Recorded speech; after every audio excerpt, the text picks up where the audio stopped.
Hello, everyone. Oh, 1 second. There we go. How are we today? I forgot how long Goulet was.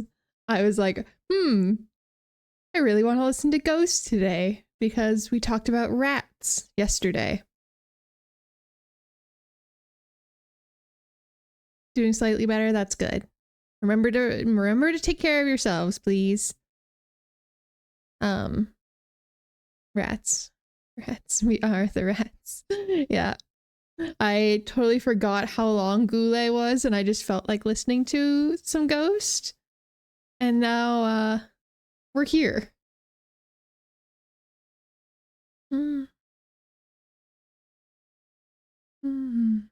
this a remix? No, I don't know. Hold on. Hello.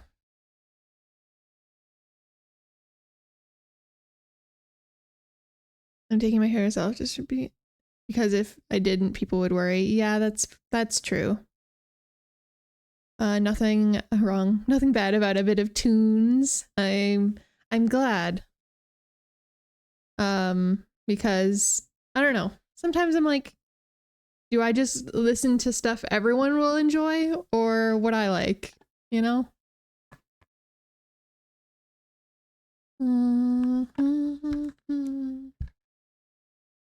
Like I said, we talked about rats yesterday, so it only seemed fitting.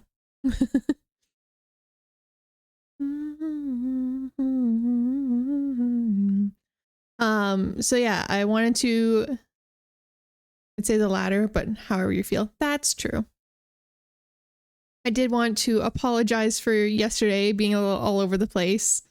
Sometimes collabs, my brain just kind of goes into a blur. So I apologize if I seemed like I didn't talk enough to you guys or that I didn't acknowledge what you guys were saying enough.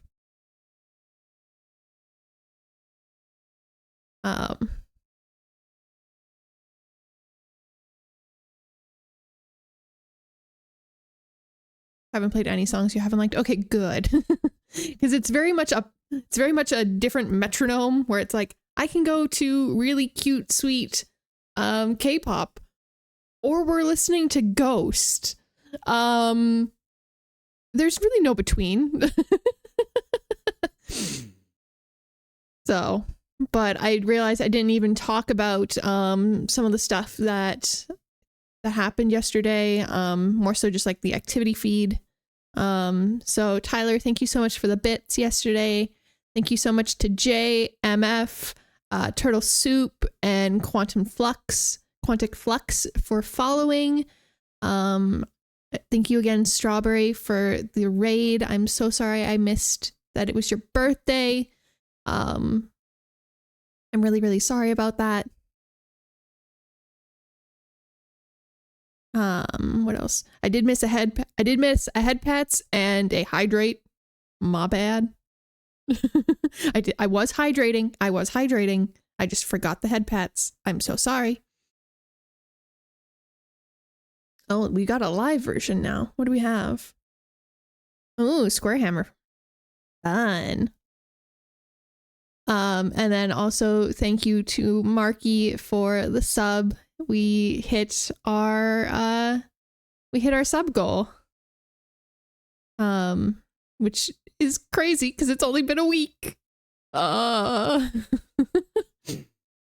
thank you so much for that. I really appreciate it. Actually, you know what? I'm gonna switch from the live version. I'm gonna go find rats. Give me 1 second.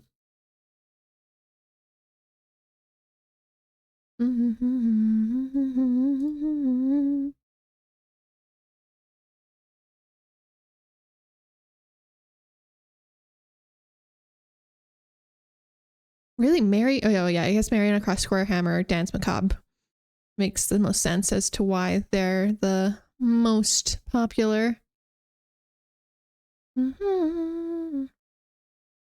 Are you ready to sway right here, right now?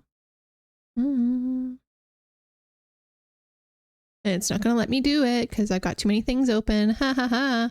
We'll just switch it. I think we just did Spillways. Oh my god, it really wants us to listen to Spillways. Listen to Hunter's Moon. But yeah, I'm surprised my ISP thing worked yesterday. The PC knows. Yeah. Oh wait, did we also reach the bits goal? So the only goal left we have is the followers. And we're only 2 away from the follower goal. God damn it.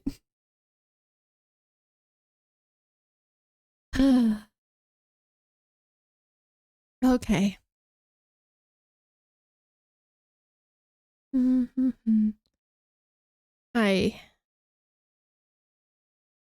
I still don't know how I. Yeah. I'm fine. It's kind of crazy. I was not expecting it. But thank you all for being here.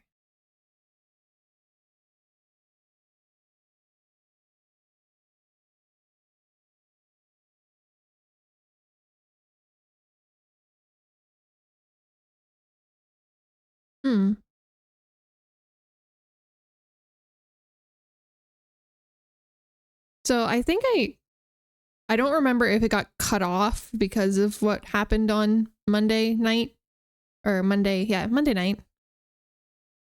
But so next week is going to be kind of more of a chill week for me. I think I want to kind of take a little bit slower.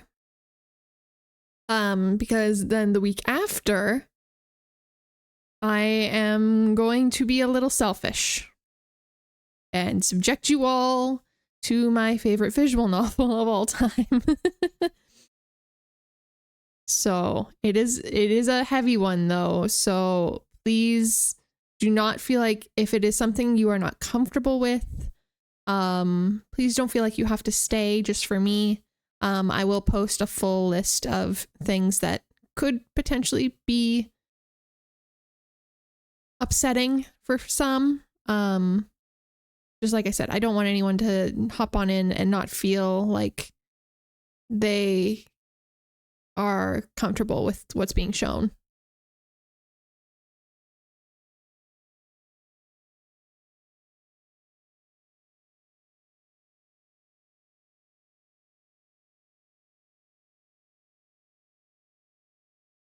It feels selfish. It feels selfish, especially since I've started so many games and we have not finished any of them. So maybe that's more so where I'm like, thank you for the bits, Tyler.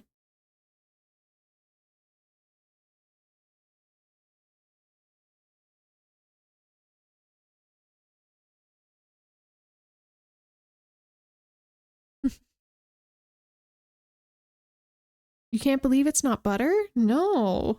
What do you mean? Anyway. Yeah, I got it. I gotcha.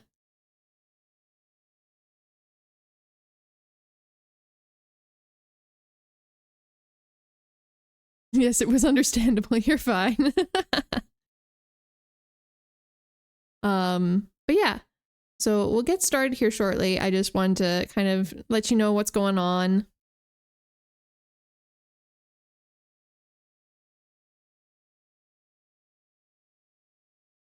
Yeah, I don't know what happened. I don't know why I couldn't see like the bits, the follows and things like that yesterday. I don't know if it's because we were sharing chats. And because of that, I couldn't tell which ones were mine and which ones were Wright's. So maybe that's why I was like, I don't know who to acknowledge. Oh, hello, cat. You want to come say hi? Or do you want my lap? Is that what you're looking for? Hold on. Sorry, everyone.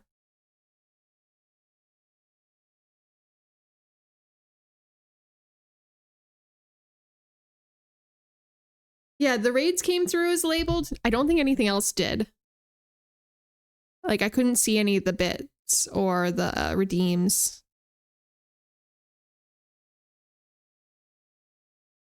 The redeems did? Oh, and I just was blind? That makes me feel worse.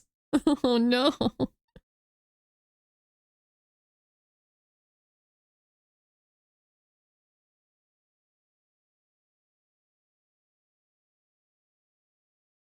Oh, was it during the boss fight? Oh, okay. Okay, I will admit that Vellum is a game that I probably would have never picked up on my own. So I was glad to have someone to play it with. Because yeah, I wouldn't have ever picked it up on my own. But it's always good to try something different too, right? So sorry, I'm trying to get the cat to actually sit and lay down, but he's being a little grumpy little gremlin right now.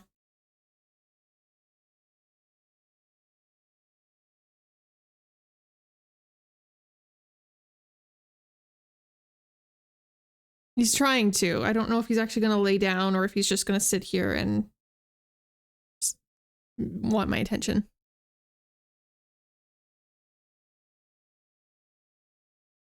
So, it seems interesting, yeah, but I will say I hope Wright plays some games that aren't roguelikes with you too.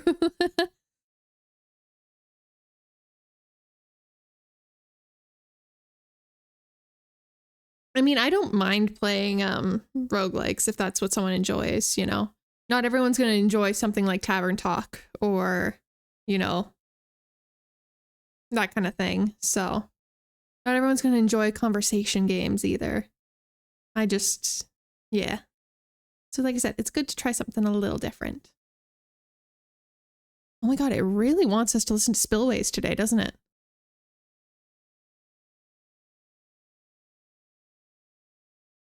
That's fair. It's more personal preference. I'd find it samey after a while, but that's just me. That's fair.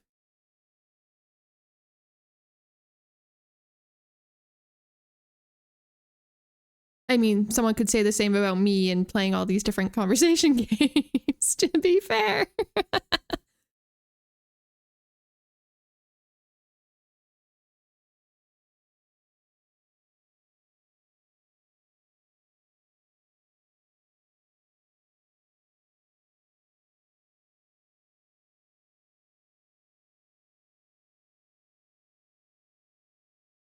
Yeah, but not everyone wants a good story, you know? Some people just want to play a game for the mind-numbing part of it, you know?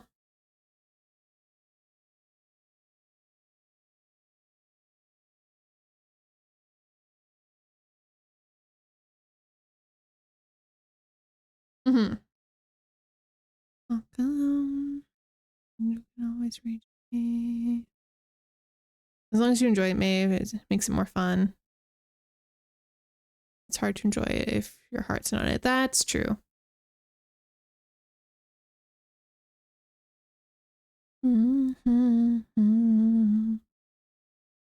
Hey, can I play the game? Will you lay down and play so I can play the game? And you're just gonna sit here and want pets? Oh, now you're leaving. Okay, bye-bye. Bye-bye.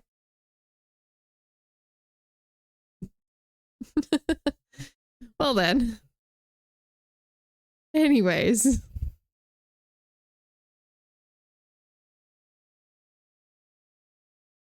Get to internet fame. Which is also why I love challenging games or games with realism. Oh, okay.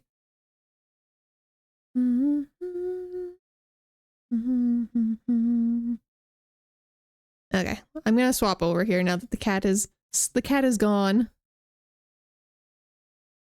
Little sunshine. Sorry, Ghost, you have to go away for now.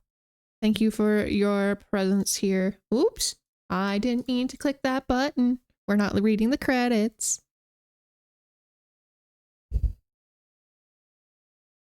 Love it all. Yeah, that's true.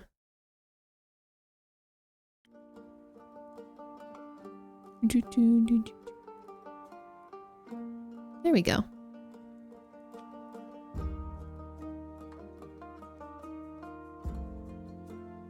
Did you actually play Love Ghosty? I have to go back to that one.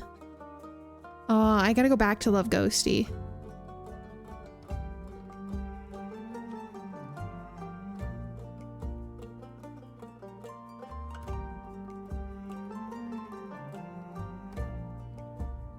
It's been sitting there and I'm like, oh, I have to go back. And then I keep forgetting to put it on the schedule.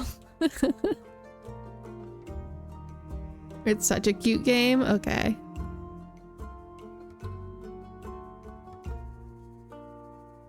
You also got this one? Hell yeah. Also, do let me know if the music is too loud. Because I know it does occasionally like to peak the sound.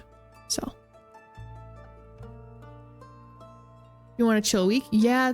Maybe that's what I'll do, is I'll do that next week. Because it is more of a chill game.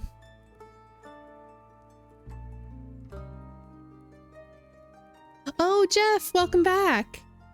We've played a little bit of this. We are currently in Act 2. It's a good change of pace for my horror games. Yeah. Yeah, we're in Act 2. I did try and play this last week and ran into some major scuff with my ISP. So, fingers crossed.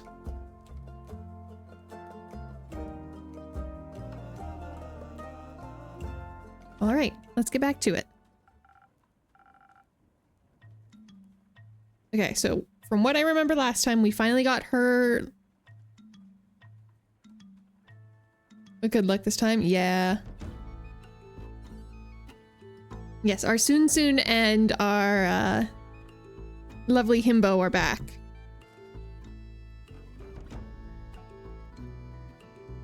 Also, I'm gonna turn me down just a little bit. Seem to be peaking my mic just a little bit. Okay. No, not thus far, though I've always wanted to. Our snow dragon building competitions are famous. Thank you for the hydrate.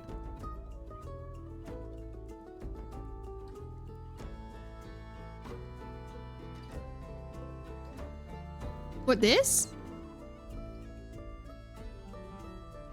The spatula hand? I feel like this is something straight up like SpongeBob, you know? Who knows? I collect many random things.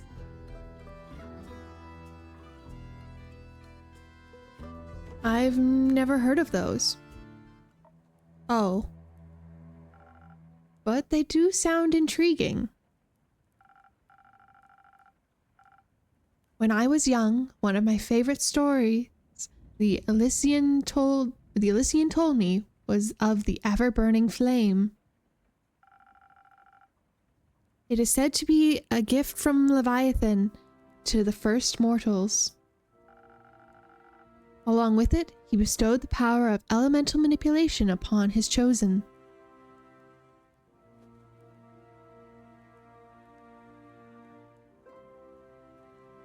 Maybe the spatula hand is there for the tentacle plant? True! That's how the tentacle plant helps around the tavern.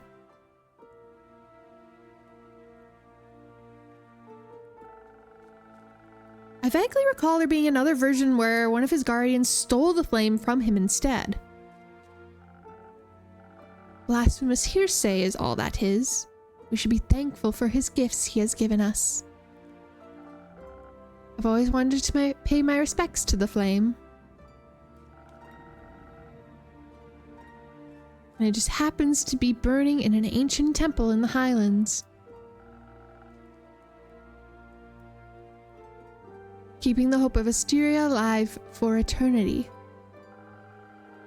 So I'm looking forward to seeing it in person sooner rather than later, with a local guide, no less. I've never visited before either, but I once went to the Autumn Glow Festival in Varika. You can see the temple from there. The Autumn Glow Festival? What's that about? I'm sure he can tell you all about it another time. Please, back to the quest. You're right. Let's continue. Now, the quest. Of course. So I'm assuming you're going together? Unfortunately, I was going to go alone, but Clay insisted on coming along. Why is that unfortunate?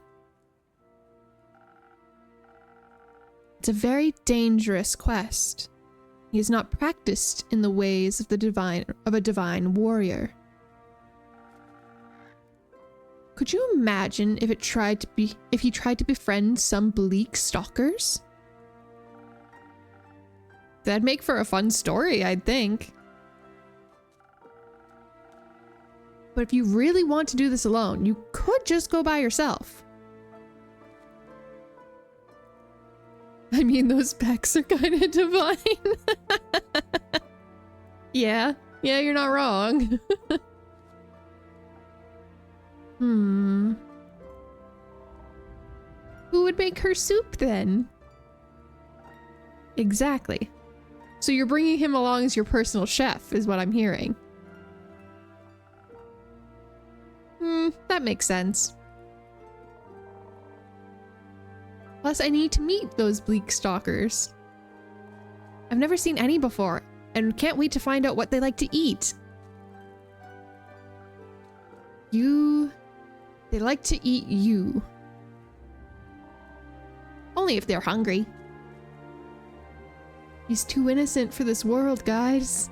He's too innocent. He's too pure. Would you at least try to be reasonable? I am. Local creatures can be very helpful. I know they can be dangerous too. Of course, it's important to have your guard up so you can defend yourself if they're scared. Generally, if you approach non-violently, they'll like you more.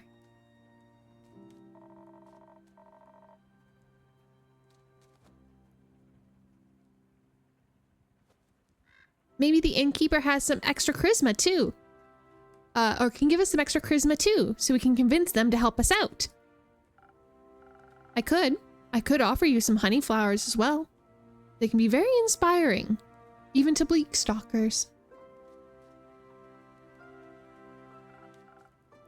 I think so, at least. I've never tested that one out, actually.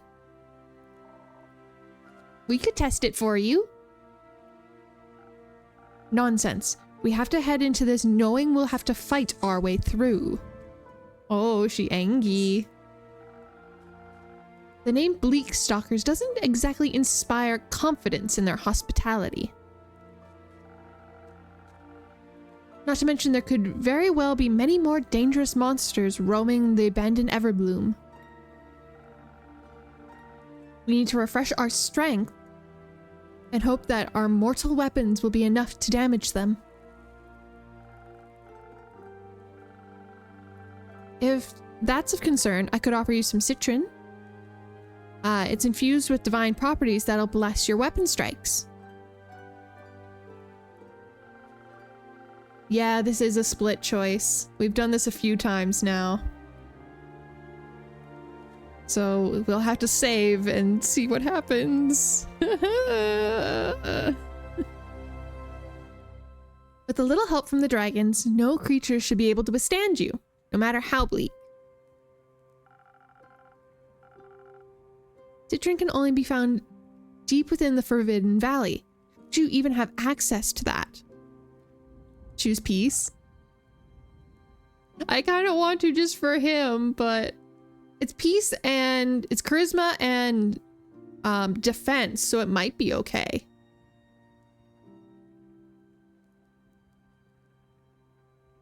Oh, you know. No, I don't. Anyway, I think both of your strategies could work. Strength and Citron will fight your way through any danger in no time. But the right mix of defense, charisma, and honeyflower might offer a more unconventional solution. Can you help us decide? I don't want to argue. Always trust the Boy Scouts. Sure.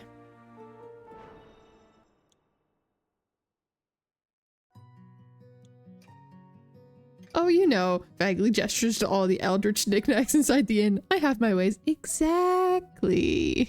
Don't question how I got half the shit. It's just here. Don't worry about it. Okay.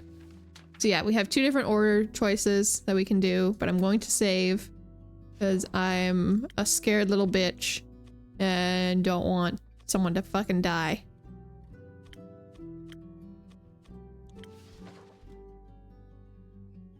No, we can't give one each. It's possible, I think. I don't know, to be fair. I'm totally assuming. Just with everything that's happened in this world, it's entirely possible. The stars fell from the heavens. It's entirely possible.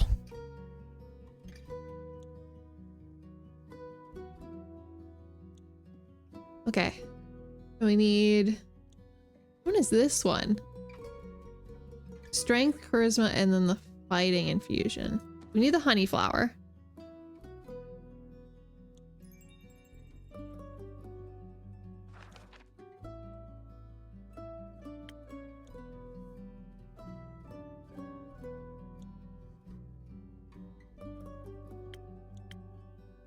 This one.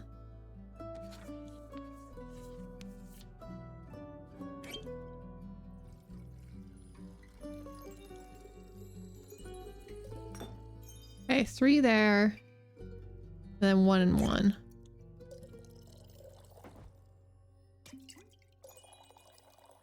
That should give us... Wait, that doesn't give us first snow?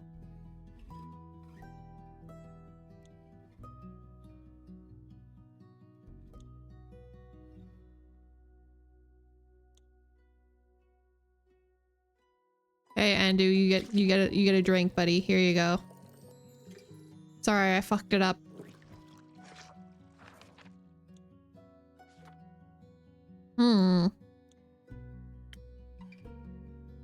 Maybe it's this one.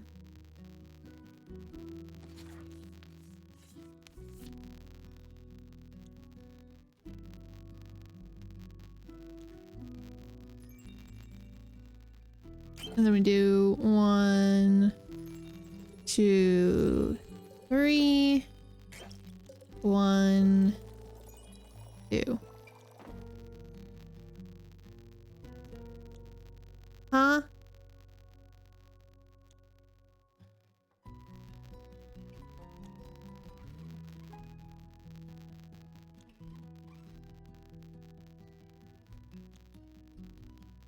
Is it 2 or... Oh, fuck. Okay, yep. Okay, well, we won't restart the entire thing. It's more charisma. That's 3. And then 2 defense.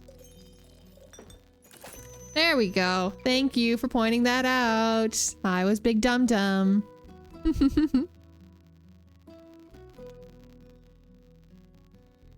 think that's right, right?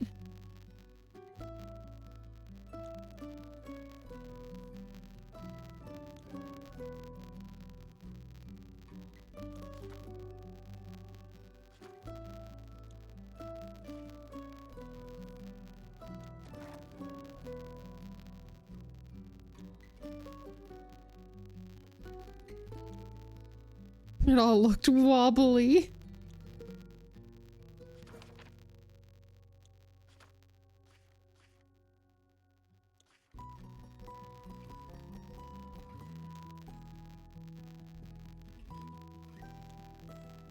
Just give them whatever, they'll survive.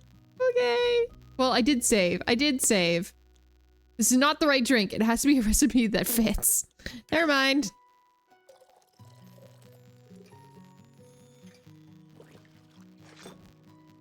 It really said no.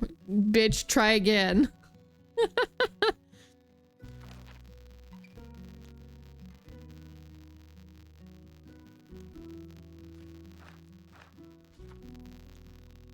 Okay.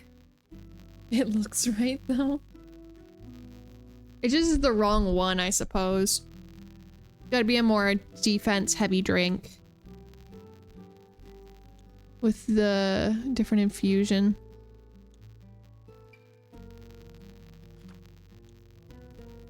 Because it wants a honey flower infusion.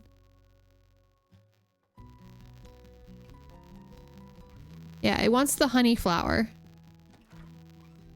So that's obviously the base. Because it gives inspiration. So then I assume we need something heavy in strength and maybe just one minimum of...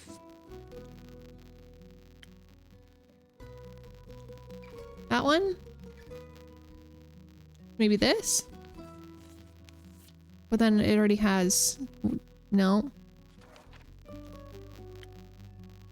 It would be for snow, would it not?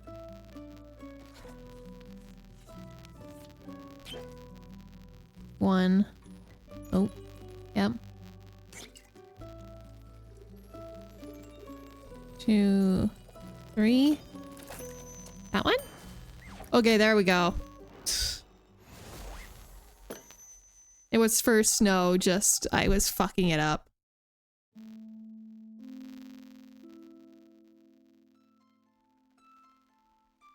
I would love to hear the stories of you befriending those bleak stalkers. Or at very least, how their teeth were no match for your armor. Or your pecs. Plus, this one worked well for you last time, Tia. Let's hope I'll be lucky again. Bleak stalkers need to rebrand themselves as friendly followers. Oh, I love that. Oh, they have to now. Fine. I trust your judgment, innkeeper. Good. You should. Thank you for all of your help, innkeeper. We should get going now. Blah, blah, blah. I can't read right now. Indeed. Wait. Why are you in such a hurry? Yesterday, I met Fable at the farmer's market, and they helped me pick out the right vegetables for the soup. And they invited me to their barbecue on the 31st of oh my god, I have to say this word again. Cassiopeia. Cassiopeia. I think it's how you say it. I have no fucking clue. Cassiopeia? I don't know.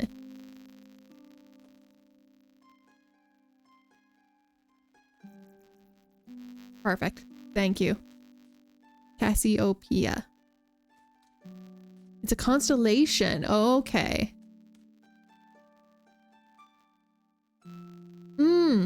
Okay, I didn't know that. Or I probably knew that. I just said it wrong the entire time.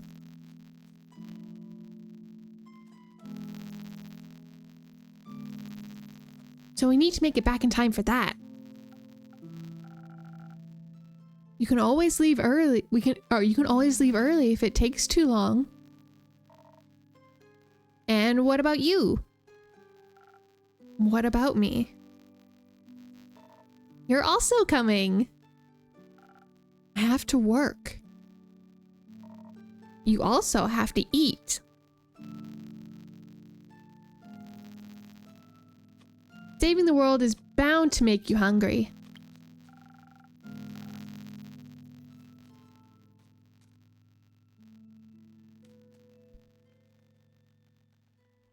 ask her out. These two are a good pair. I do like the dynamic between these two. And you might even have fun. Who knows? I will consider it. Let's hurry then. Let's. Innkeeper, can you let Fable know we'll be back in time? Of course. I'll let them know as soon as they may grace my tavern with their presence again. Oh yay, Grace should know too. I think she's bringing her famous fortune nuggets.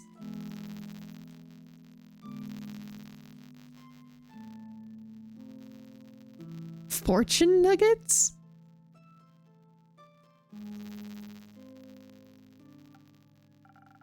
I'll tell her as well. I wish you a successful quest. Oh my god, I can't talk. It's fine. It shall be so. See you soon. The good beans are off. Oh, it's Archie. Welcome back, Archie.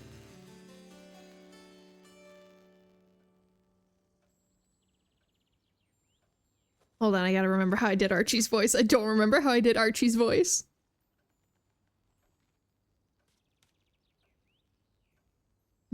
Greetings, innkeeper. Hello, Archie. Good to see you again. It's always a delight to be here. It makes me feel like I'm part of something bigger already.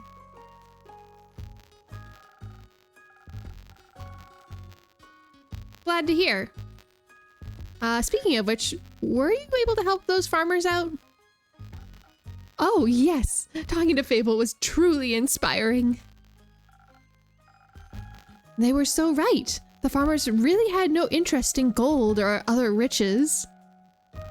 So instead, I helped them with reconstructing their land, barns, houses, with my own 2 hands. I even got some blisters from it. You look so happy to have blisters. I call lies.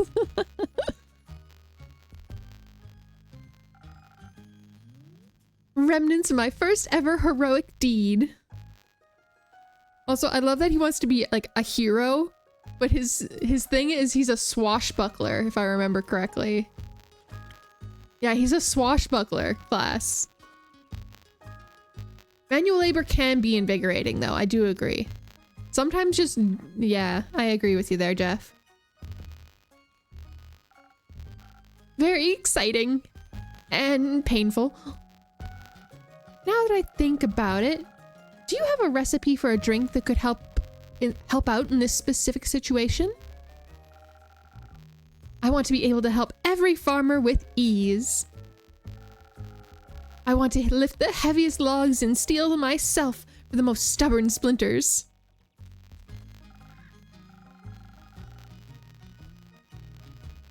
You're right. A drink like that is still missing from my recipe book. Let me think of something. Oh, thank you dearly. Ooh, steel tonic. When I was making my way to your tavern, I walked past an astounding duo of adventurers. A stunning seraph and a massive half-giant. They were so utterly impressive. I aspire to be like them someday. It feels like I'm in a book. Like I delved headfirst into one of the stories on my bookshelf.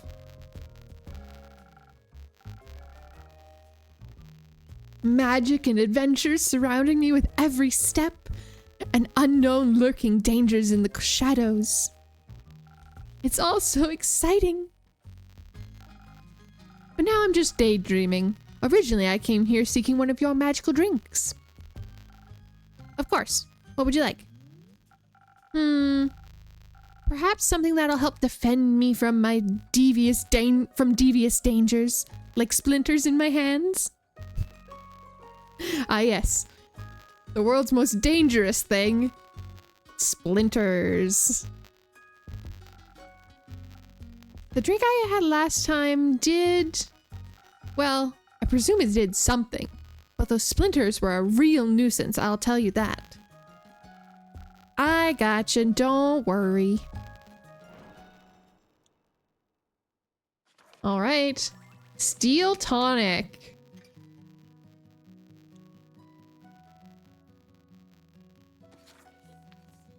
Oh, this one's gonna need an infusion because there's no way to be able to do all of this. Which gives me... this one. The frozen pine cone.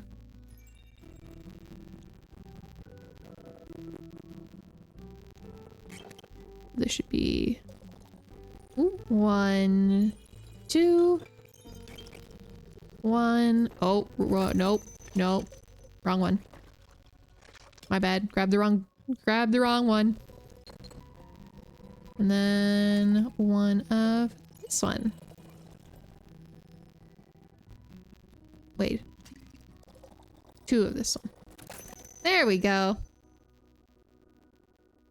Steel tonic.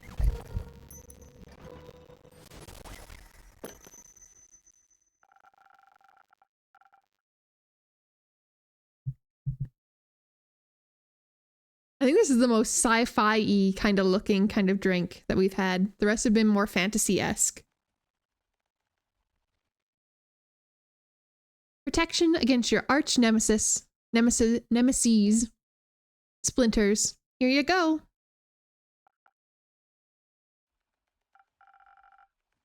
Ha! I can feel my skin getting tougher.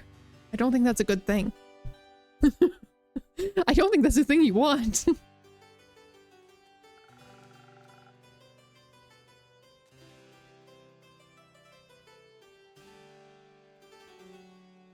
Helping people grow calluses is my secret party trick.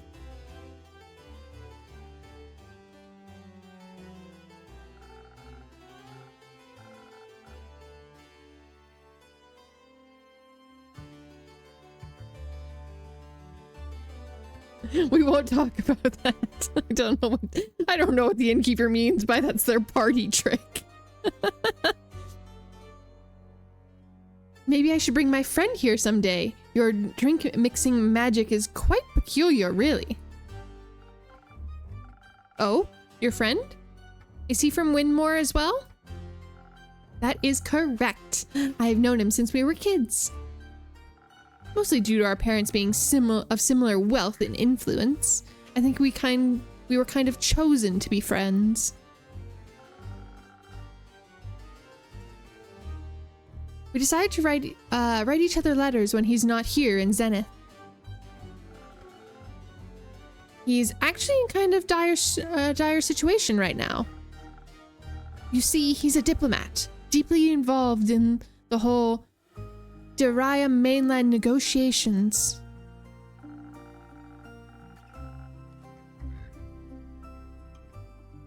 Due to him nearly getting kidnapped during his last business trip, he decided to fire his entire security personnel.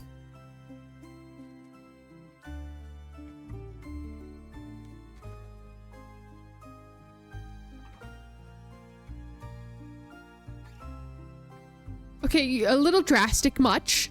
A little bit. If you ask me, his reaction was a little over the top, but I don't interfere with his decisions, so... Now, he doesn't have any bodyguards, and I'd like to help him. But honestly, I have no clue what I should do. He definitely doesn't need my money, just like the farmers didn't. He's got more than enough of that as it is.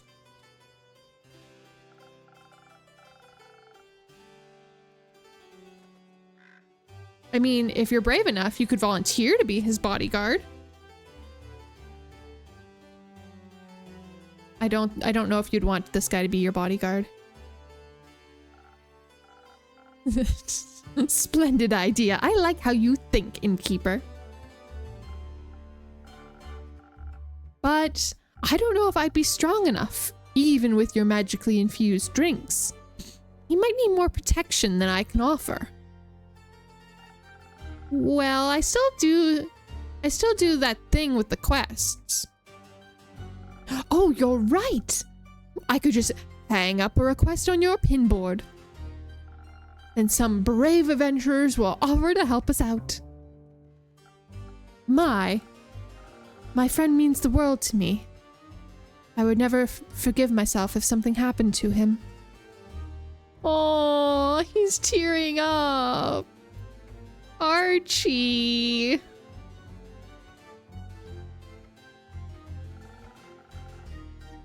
So, you're looking for the best bodyguards in Zenith? Absolutely. Well, I already have a few folks in mind that are more than qualified for the job. Let's hope my quest writing skills are enough to attract just the right people. Do you write a lot? No. Yes. Sometimes. It's okay, Archie, you can tell us. I love to write stories about cunning and courageous adventurers. Somehow they always manage to get out of the most dreadful situations by cheating death multiple times. That's, well, writing doesn't really fit the image of a heroic adventurer himself, does it? Why would I dream of other people's journeys if I could live the tales myself? I mean, you've got a fair point. Also, it's always easier to write about things you've experienced firsthand. Absolutely. Oh, I can't wait to see my friend again and help him out. I'll be more than prepared. Fable has also offered to teach me how to use a bow. How could I say no to such an enticing offer? Getting taught by the fable of the Ashen Grove themselves. It's more than I could ever have dreamed of.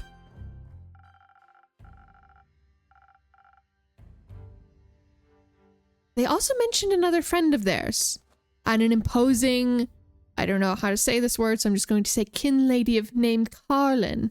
Do you know her by chance? Yes, Fable is another character we know. Fable was the first character we ever met. Followed by Carlin.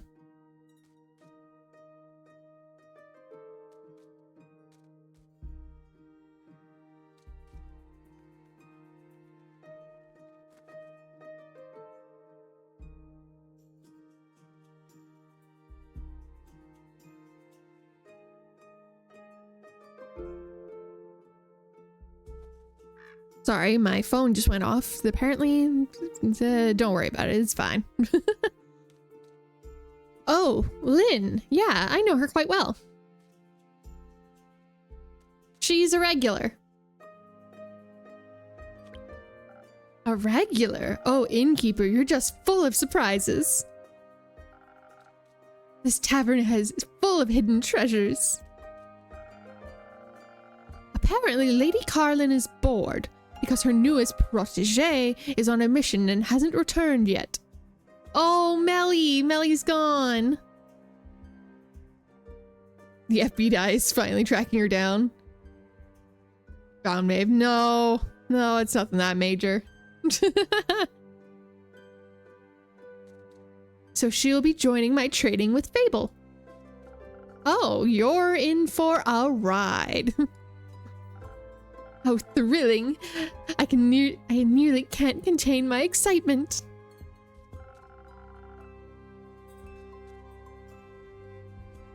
But for now, I've got to think of the right words for the job posting. Don't worry about that. Assembling quests for patrons is one of my services. Really? That would be so helpful. I got you. You'll have the perfect crew of bodyguards for your friend assembled in no time. Trust me. Thank you so much. And also, thank you for the drink. Coming here is always a delightful source of inspiration. I'm always happy to help. Until then, innkeeper. See you next time, adventurer. And off he goes. Oh!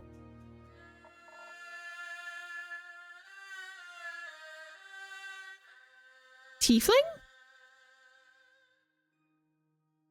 This is a new character. We have not met them before.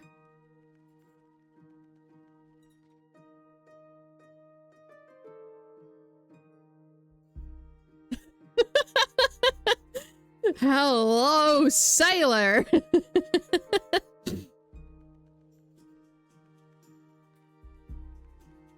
Okay, now I gotta think about voice for this guy. Or this individual. I'm assuming tiefling with the tail and the horns, but we'll see what they say. Hey ya, how's it going? Hello, come on in.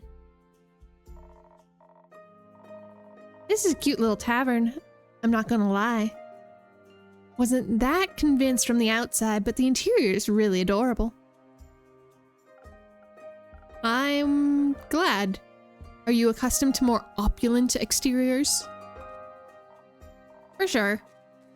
But I do enjoy the cozy feeling of a simple tavern. I don't know what voice to give this person, I'm sorry. I need to learn a little bit more about them before I give them a voice. You know, it's good being away from the hustle and bustle of the big city sometimes.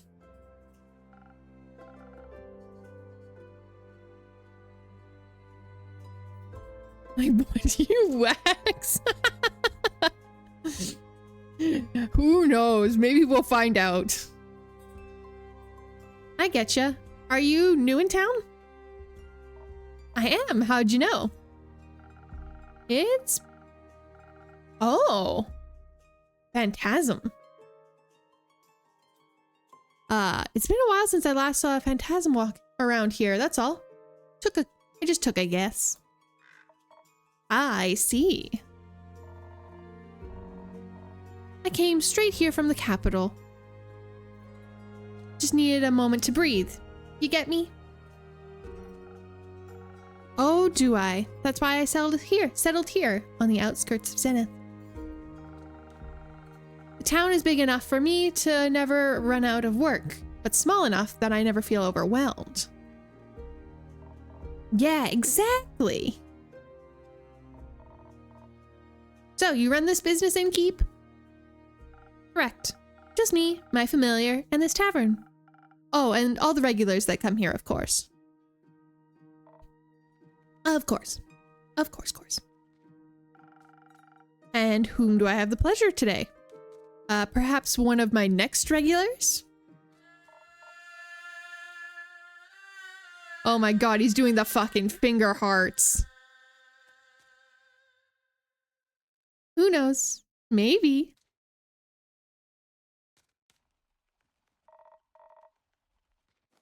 The name's Voyage, but you can call me Voy. Smash.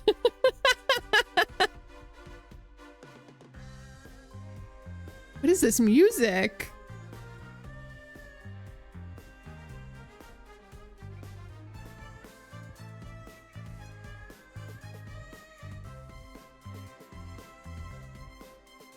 Hopefully you guys can hear that. All right, boy. Got it.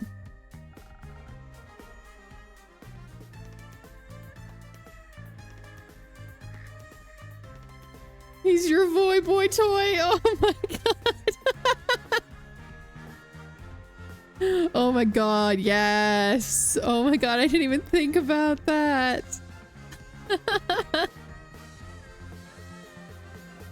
What can I do for you today? Well, I mean, a drink would be the way to go, I suppose. Wait, don't tell me you haven't heard of me. Not yet, I'm afraid. I suppose I should have? Oh, he's our bard. So Boy Toy is correct then. I'm the Voy, the famous bard. Ring any bells? Nope. Sorry, buddy.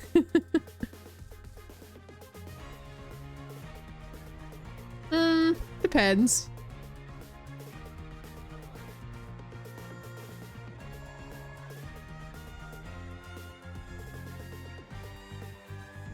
But that would also explain why he's doing the fucking finger hearts. He's a fucking K-pop idol.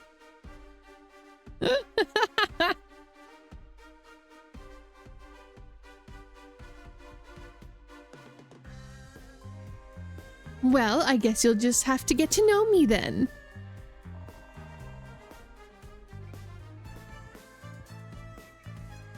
What better way to do so than with a fine drink made by the finest innkeeper? You're a real sweet talker, aren't ya? I guess I am. Yeah. Is there something specific you'd like? No. Surprise me with something you think would make me even more irresistible. A real Prince Charming.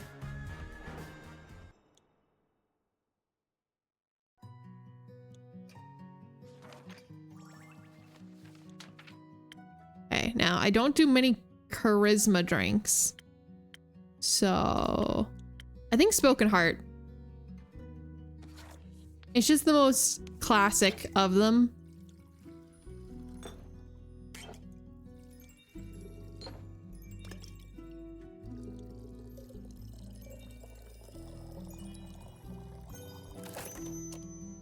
Remember to slip your phone number into the drink.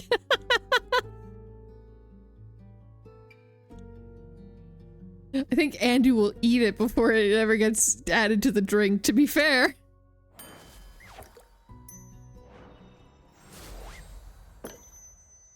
There, it matches you perfectly with all the hearts. All the hearts. May this drink give you an untwistable silver tongue. Oh, this is good. Nearly as good as my musical talent. I have a feeling this drink might influence your next performance. Will it boost my charisma even further? You'll have to wait and see. Just say you might want... let's just say you might want to come back afterwards to get another drink. Oh, now you're teasing me.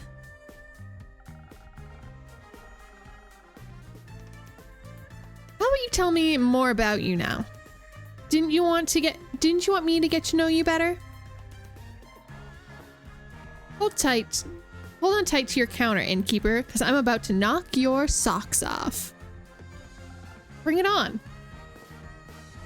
So, right in front of you is the one and only Voy. Traveler of lands, stealer of hearts, and the most famous bard in all of Fiosa.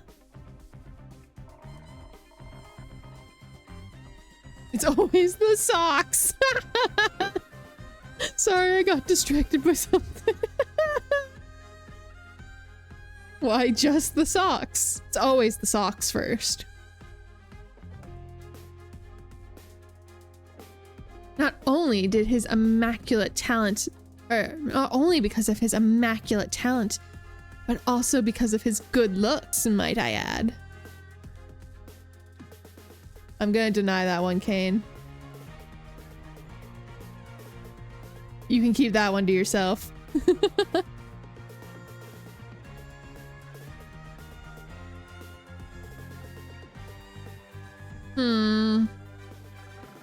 I'm fairly impressed. Of course you are. Might ask for an autograph later then. But what brings you here, Voy? as I said, I just needed a breath of fresh air. A short break from the big city. Is it hard being famous? Not really, no. Maybe a little bit. Sometimes. Oh, he's alone. He's like lonely. No, he's starting to tear up. But making music and performing is my job, and I absolutely love it. So it's not a big deal, really. It just makes me cherish the quieter moments. Makes sense.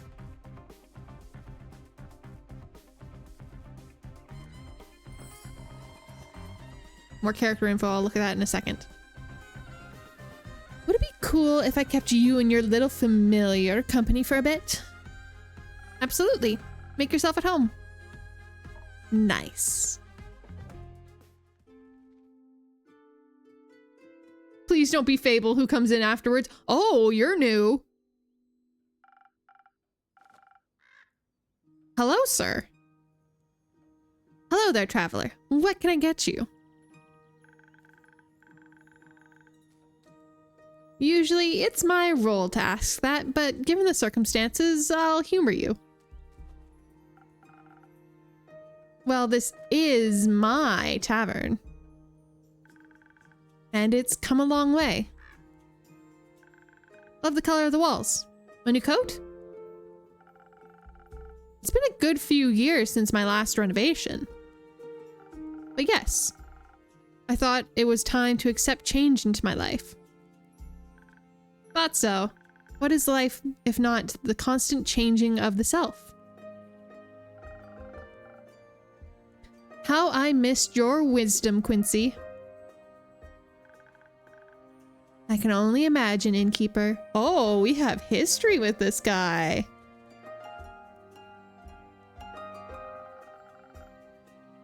You look like you might be in need of a refreshment. How about a drink? Yeah, a long journey. Surprise me with something charismatic as your little establishment. Okay. Another smooth talker in the building, huh?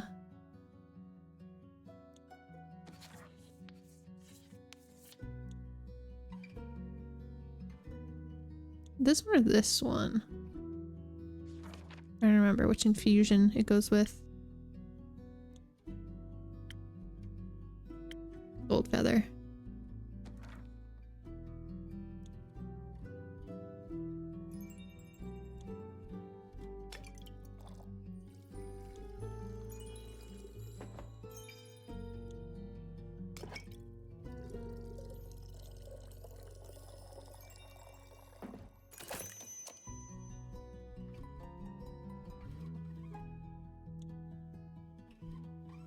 No, we have, I think we went through all the characters we have.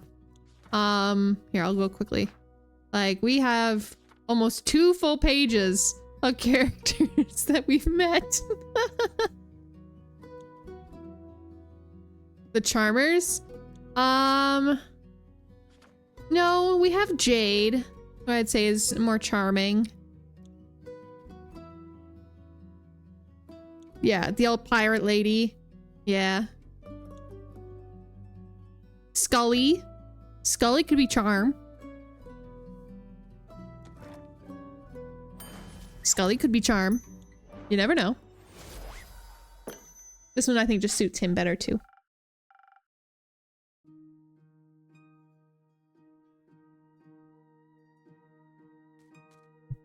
Here you go. Liquid charisma, my specialty. This tastes magical. Oh, wait. I just realized his hand.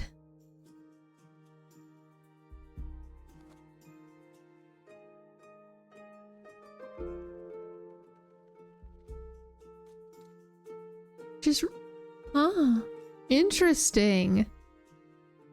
This man's got a story. Seems like you've improved a great deal since last time. Practice makes perfect after all. Indeed. So, what brings you to this corner of the world? Ah, I'm looking for the feathers in a peculiar little bird. They're said to only reside in this neighborhood. Or continent, rather. What bird? The golden loon.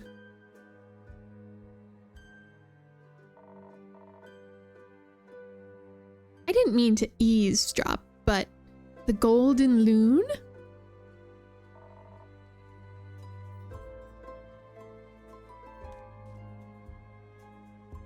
Yeah, hopefully it's not my crow. Leave my crow alone. They're quite beautiful to behold. If I were you, I'd look for them near a big lake. They usually hang out there. But only in Fiosa.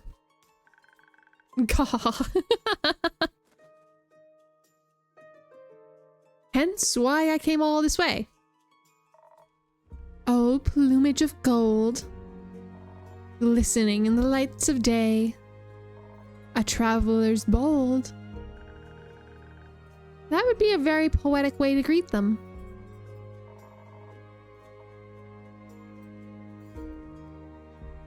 Tell that to the stupid song of Vigor Guild. They didn't like it? Nah, they don't like anything that isn't mainstream. Oh, he's a bit of a hipster too. Like subtext.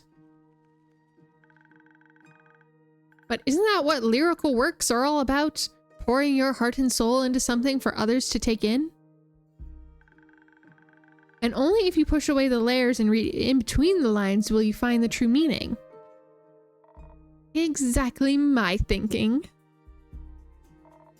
It's just that now I'm afraid that they'd laugh at me. Or remember me as the bard without a heart, all because they don't understand. You know, there's nothing wrong with being afraid. Fear can sometimes keep us from danger. But something to keep in mind is that fear does not stop death. It stops life. No worries, Tyler. Feel free to come back whenever.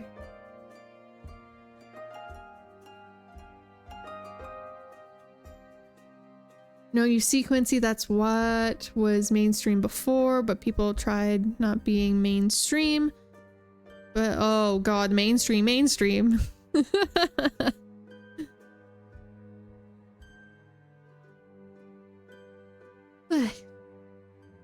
Do you enjoy your art?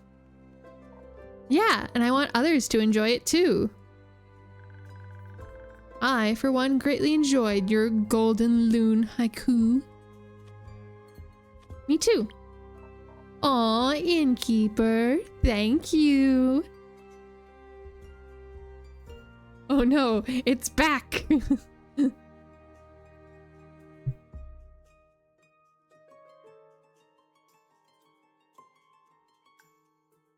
Oh, why does he look so angry about that?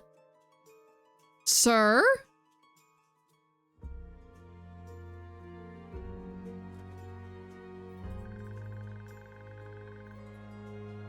You shouldn't base your value on whether people like what you create or not. There'll always be those who won't get it, and those who find themselves in it.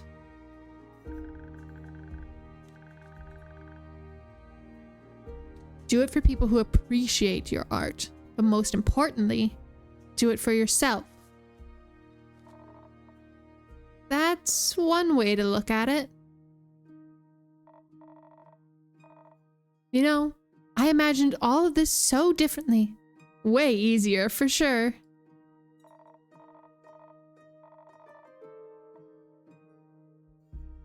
Also, shush, boy. Listen to the man, he knows best.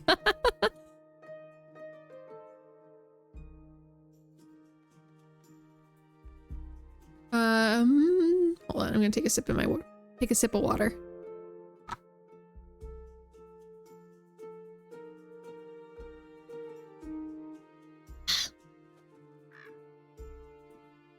Moving from Trigarin,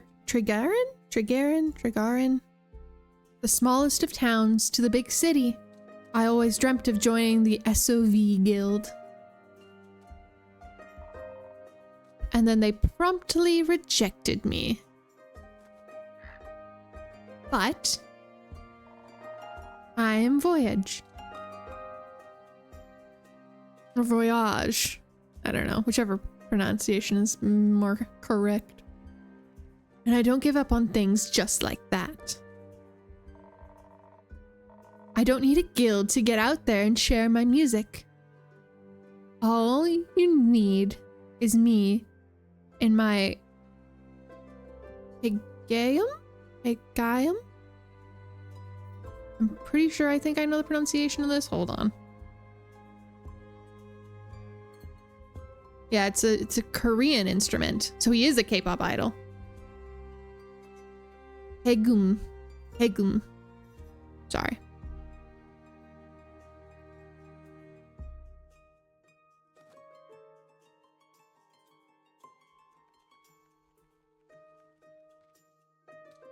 He's from another? What do you mean he's from another IRL thing?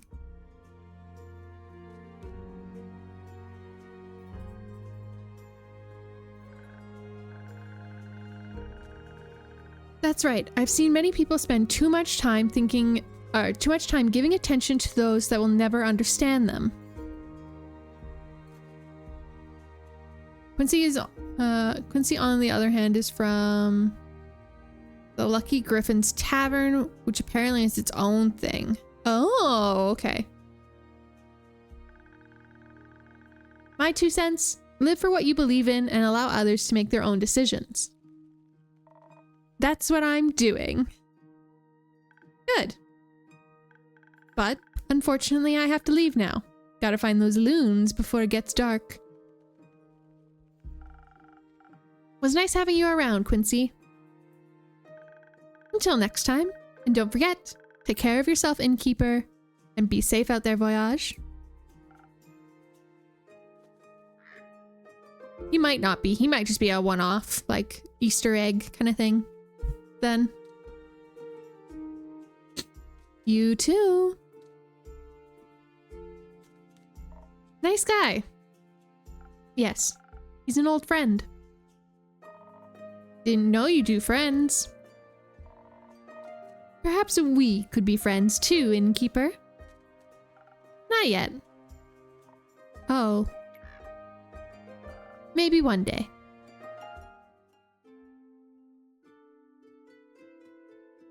Welcome back, Tyler. Oh, Una's back.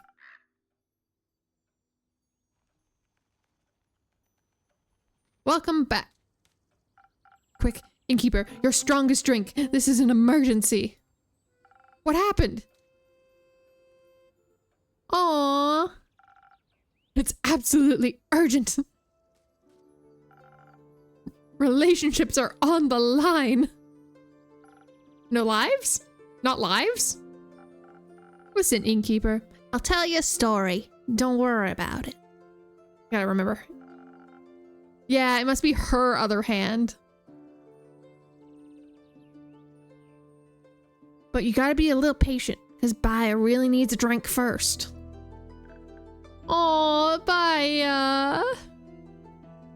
Yes, please. What do you need? Same as last time? Oh, that one was really delicious. I'd love to taste it again, please. Got it. I'll get you something that'll make you feel sturdy as tree bark again. I don't remember what I gave her last time. What did I give her last time? Probably Frosted Lagoon.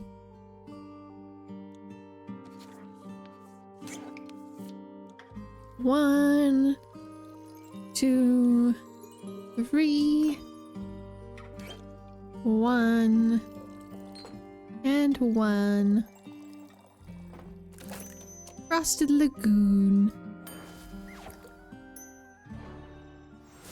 Also, yes, you'll be hearing me talk like this every time Baya is on screen. I hope you're ready to be annoyed as fuck.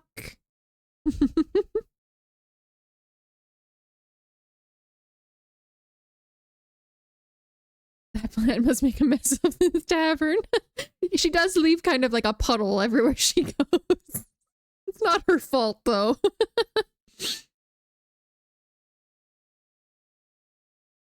There you go. My strongest drink to the rescue. Thank you. This is good. The little hand. Oh, thank the dragons.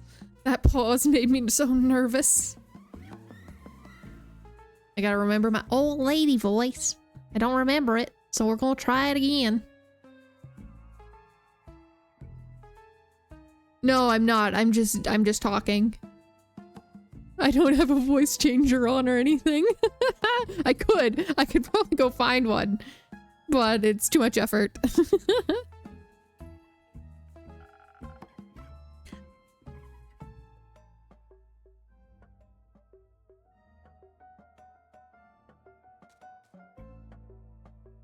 I really thought she would have messed it up.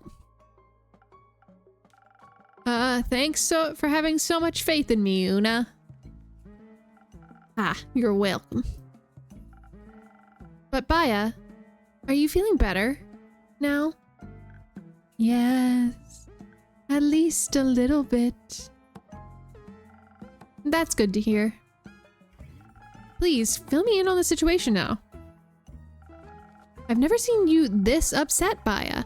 And you've endured the Bloomtide Festival every year. You're right. So, I have this group of friends. They're girlfriends. We three have been inseparable for at least a few centuries. But now...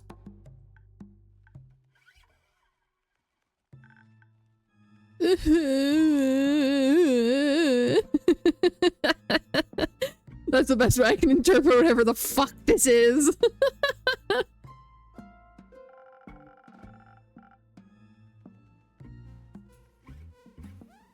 Very insensitive to ask an emotionally vulnerable and sweet girl what's troubling her innkeeper. I'm sorry. I didn't mean to be rude. It's okay. How about I tell her what's going on, Baya? So you don't have to strain yourself. Thank you. Okay, so Sweet Baya over here has had a long lasting group of friends, right? Right. They're a trio, inseparable for a few hundred years. And they're an adorable trio, might I add. A swamp monster, the Banshee, and the Mary Morgan. Ah, yes, the Mary Morgan, the wrathful spirit that is known to drown men.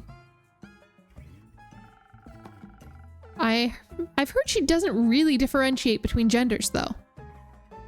Yep, that's right. Anyway, the Mary Morgan and the Banshee are a couple. So I figured.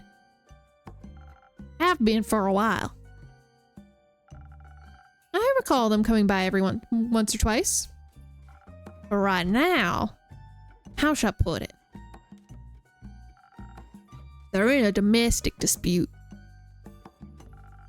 For some reason, the two have completely stopped talking to each other. They even refuse to show up to Baya's monthly tea parties, insisting they'll only come if the other isn't invited. Why?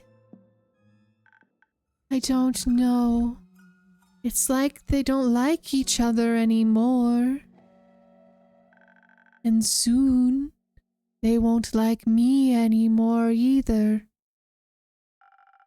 It does smell like a breakup. Let's not catastrophize. I don't want my friend group to fall apart. People have always left me because I scare them. I don't want them to leave me too. Now, I'm sure they won't. Say something, innkeeper. Don't worry, Baya.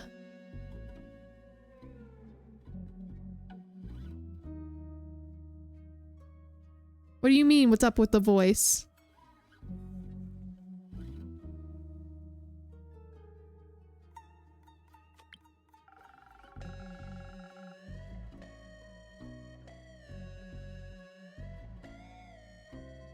Oh.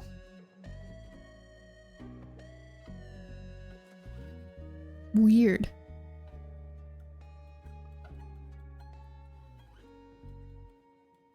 Oh.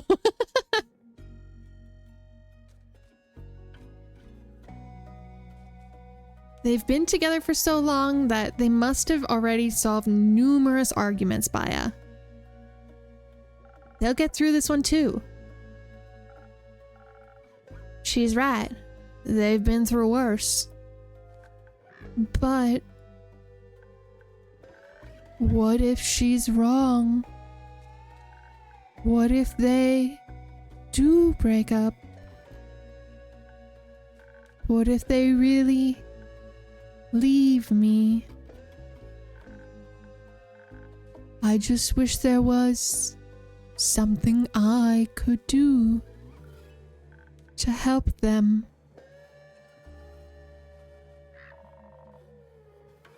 If I might add my 2 cents real quick. Hi, I'm Voy, short for Voyage. You may have heard of me before. I'm pretty famous. No. No, I have not. Doesn't ring any bells, sorry. Anyway. So, Baya, that's your name, right?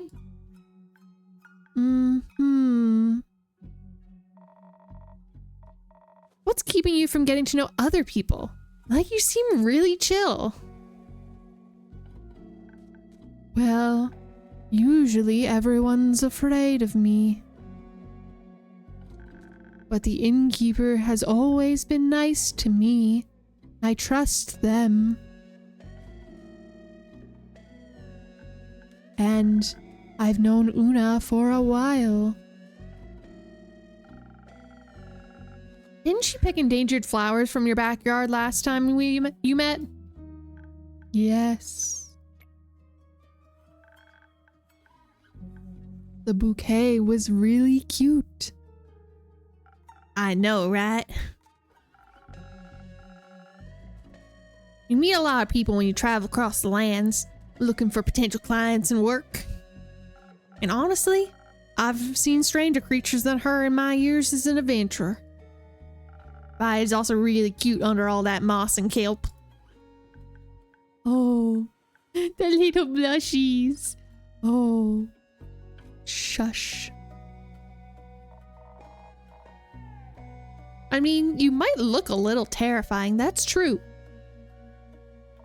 But you may just have to find out how to get through to people. I'm sure they'd want to be your friends. I don't know about that.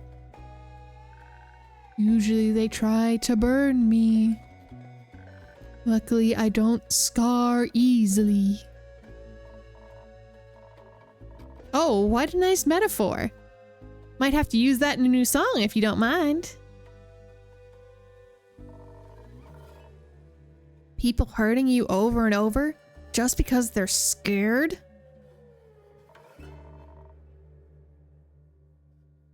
Exes leaving you, but you always manage to get over them.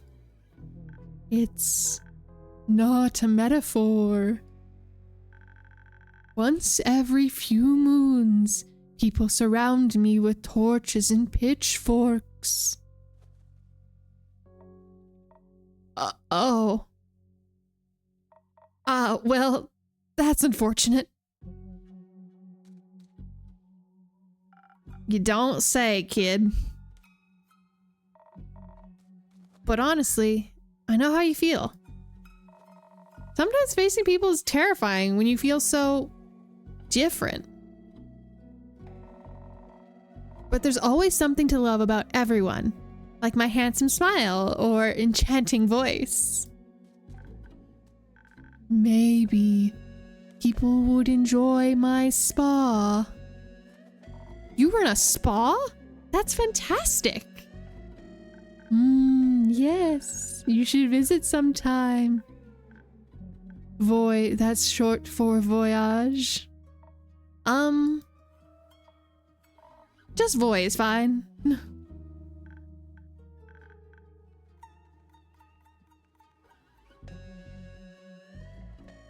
Do you want to come too, Una? I'd love to, yes. There's nothing more soothing for old bones than a nice swamp bath. Do you get a lot of customers? No. None. Maybe I can change that. Let me help advertise your spa at my next performance. I would love that. Thank you. No worries, Baya. But let's get back to the girlfriends. He is a good lad. He is a good boy. He just wants to help.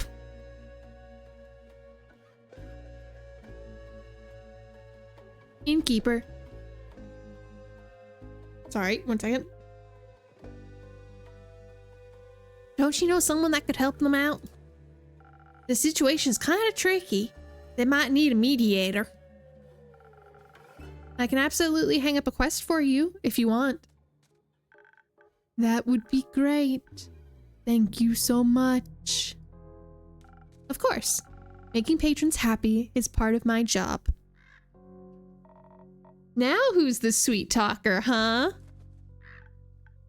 But now I have to wait, right? Yes, unfortunately. How about you show us around your spa in the meantime? It would be my pleasure. And once we're back, there'll be a solution for your two friends. No pressure. There's a millennium long relationship on the line. Remember that. Absolutely no pressure. I'll see what I can do. Thank you.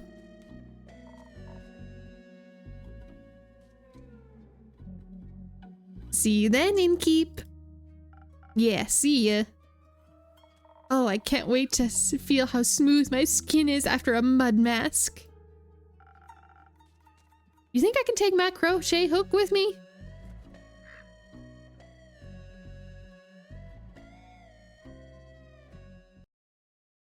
I really kind of want to see her sprite just bend over the counter like,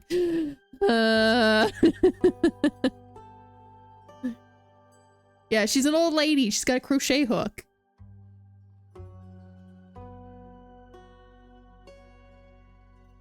Okay. So we need the Mary Morgan and the Banshee are a loving couple most of the times, but the current fight has their best friend Baya very worried. A Banshee is haunting the lonesome lagoon, wailing a song about that will shatter your bones. Hopefully, hyperbole.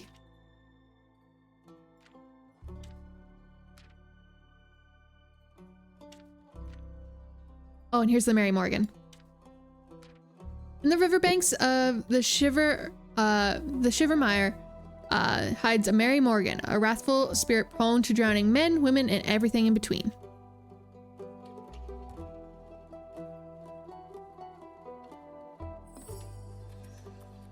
The Lagoon of Tranquility. The Mary Morgan, known for her passion for drowning trespassers, and the Banshee, singer of bone-shattering songs in the Lonesome Lagoon, are two terrifying creatures in love. But because of a mysterious dispute, their relationship is on the line, and their best friend, the Swamp Witch Baya, would do anything to keep her friend group from shattering. Couples counselor sorely needed. I can't speak. Urgh. Oh, we have another one? Oh, we have, the...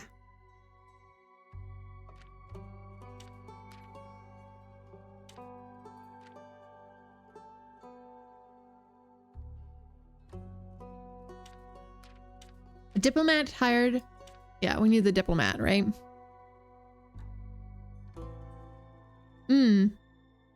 Diplomat fired his entire personal guard and is now looking for new fighters to protect him from dangerous business trips.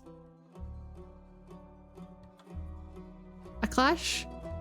Yeah, this one is the request. So this is why he's going. The crash of spinal rhinos collapsed a canal bridge connecting Daria and the mainland, spawning the worst of all things, budget discussions.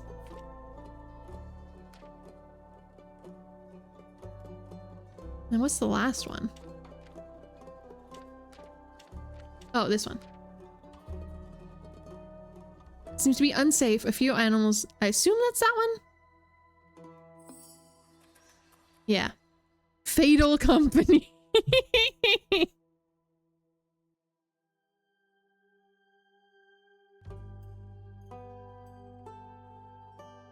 Anyone thinking lethal company? Political tensions ensued when the canal bridge connecting Daria and the mainland collapsed, especially because spinal rhinos cannot exactly be held responsible. The ambassador tasked with solving the mess is a young noble, and his best friend insists that he is still in dire need of a new personal guard, especially since the roads are unsafe for travelers lately. If those travelers are cattle anyway.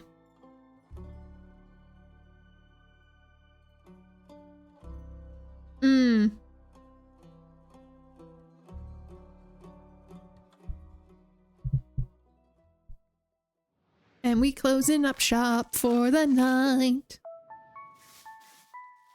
Boo boo.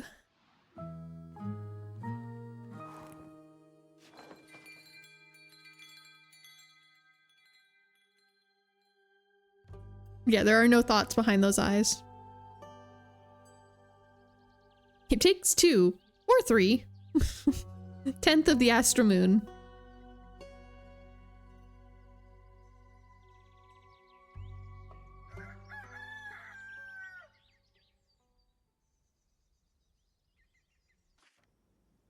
Melly!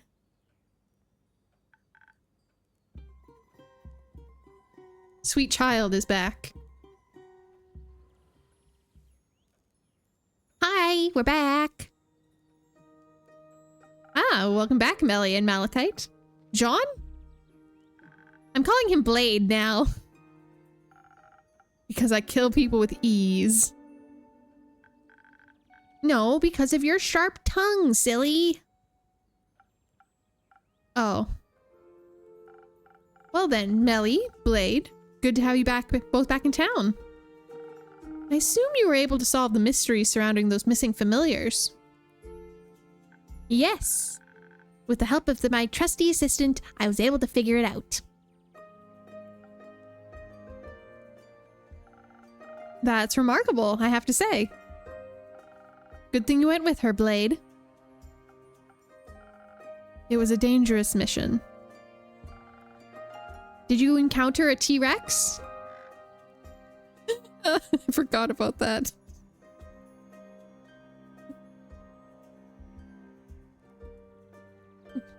I like how she looks at him like, wait, you kill people?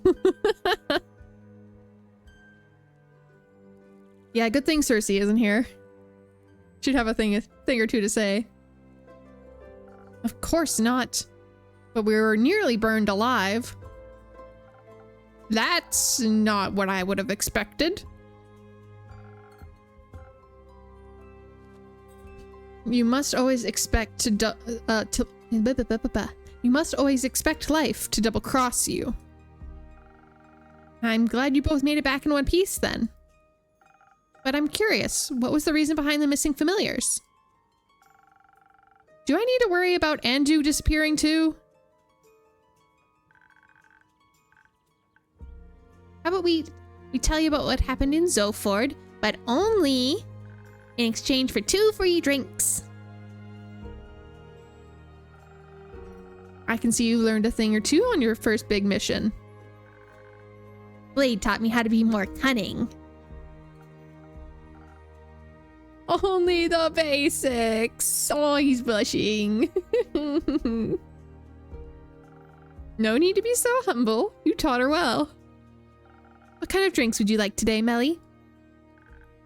I want something...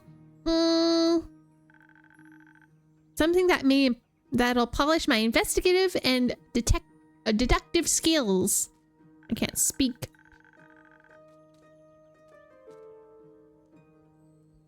Wait, what? What, Kane? A drink that'll make me even smarter than I am now.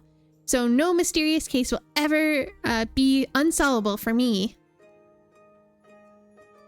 That's definitely not an adult. No, she's not an adult. I think it says she's 10. Which also I need to read Voi's bio, but no, she's 10.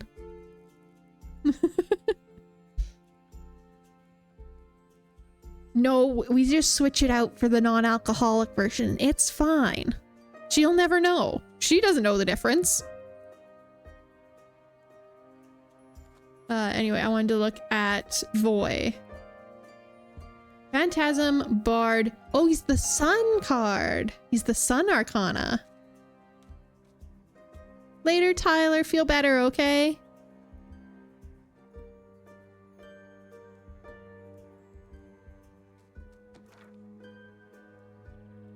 Yeah, but she doesn't know what alcohol is. It's fine. Coming right up. So she wants intelligence. We'll give her this one.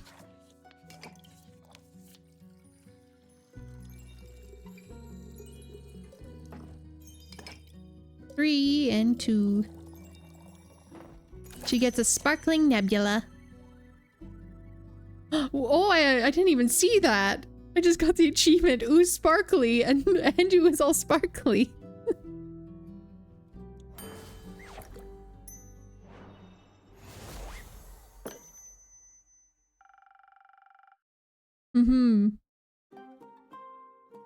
Let's see if this will make your bullet. What there? Let me try that again. Let's see if this will make your brain cells multiply. Thank you. Let me try. Ooh, this is good. I can already feel it. I'm going to be completely unstoppable. Oh no. Oh yes. Initially, I wanted to sit out this one. I might actually need a drink now. It would be my pleasure if it means I get to hear your story.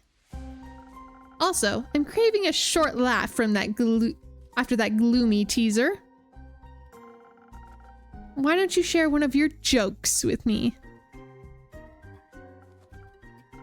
Right, we made a deal. Correct, correct. So what will it be today?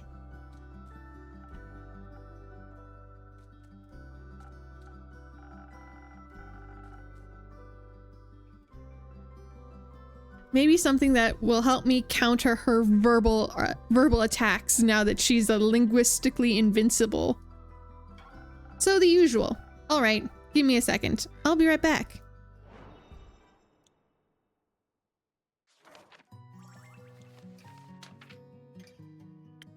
Is normal. I love that this is his normal drink.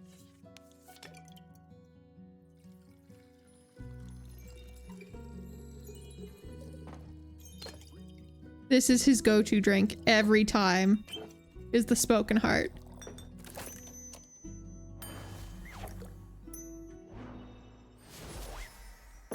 It's so cute compared to him. He is a big ol' softie. This should make things easier for you. Oh. I can see it in his face. Is it that bad? Huh? No, silly. He likes it.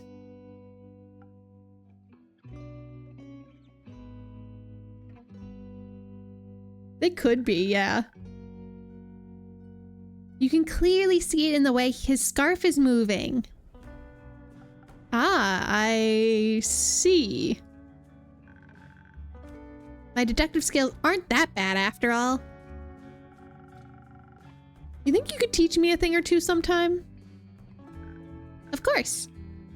Then we'll be a trio.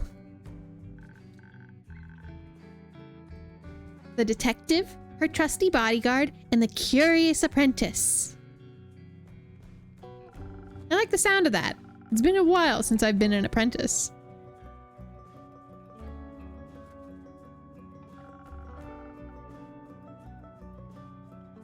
I don't remember being asked if I want to be part of this. Too bad, you already are, buddy. It's too late for that. But I couldn't have completed the quest without you. Also, being a detective's trusty bodyguard is an honorable duty. And I'm glad you came with me.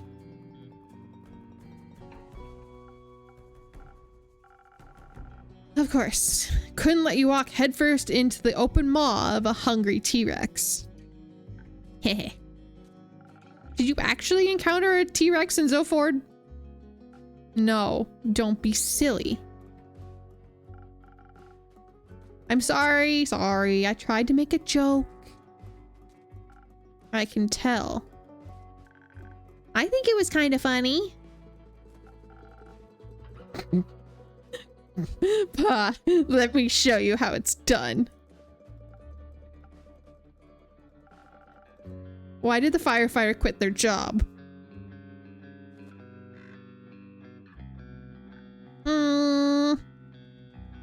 Y'all want to take a guess? Why did the firefighter quit their job?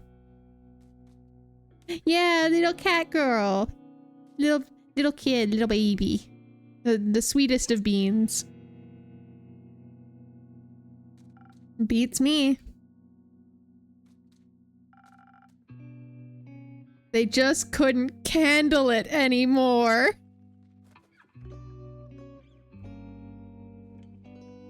You were very close, Kane. You were very close.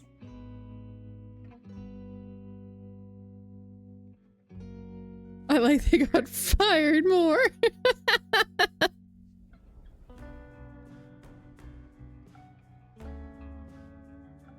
My, you're on fire today, aren't you? I still have a lot to learn, it seems. But now, please, I'm dying to actually hear what happened in Zoford. Fine. Took us a while to get to Zoford, but we made it there eventually. It was a pun, yeah. Couldn't handle it.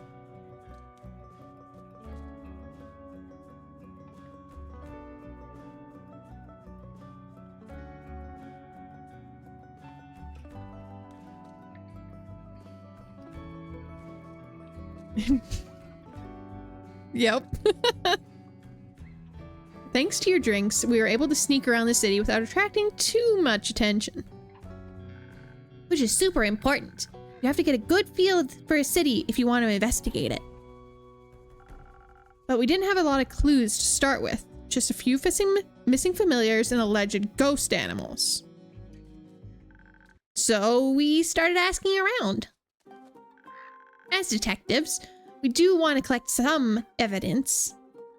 Sadly, most people didn't really want to talk to us. They probably thought Blade was some kind of burglar or thief. Probably because he is. One person also mumbled something about insurance brokers, but I have no clue what they were talking about.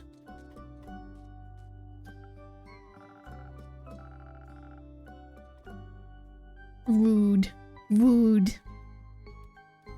We started sneaking through the docks, and we overheard two fishermen talking to each other. They were talking about a weird dog one of them had seen earlier that didn't behave quite dog-like. Apparently, they believed a sea witch had sent spirits hiding in forms of animals. And there had been a lot of weird animals around town at that point. So, people started getting wary of strange or unusual creatures.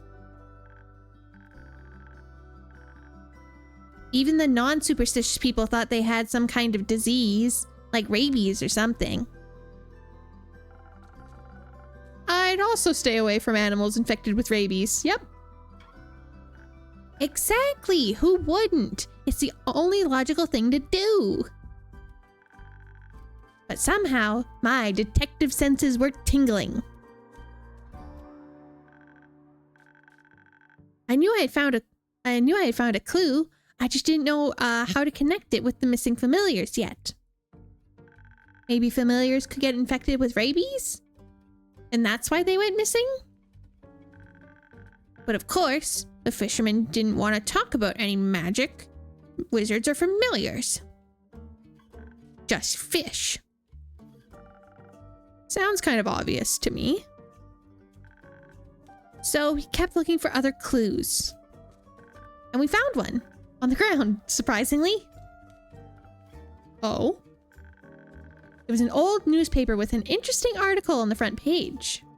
Apparently, there's something like a weekly get-together for all the town's familiars.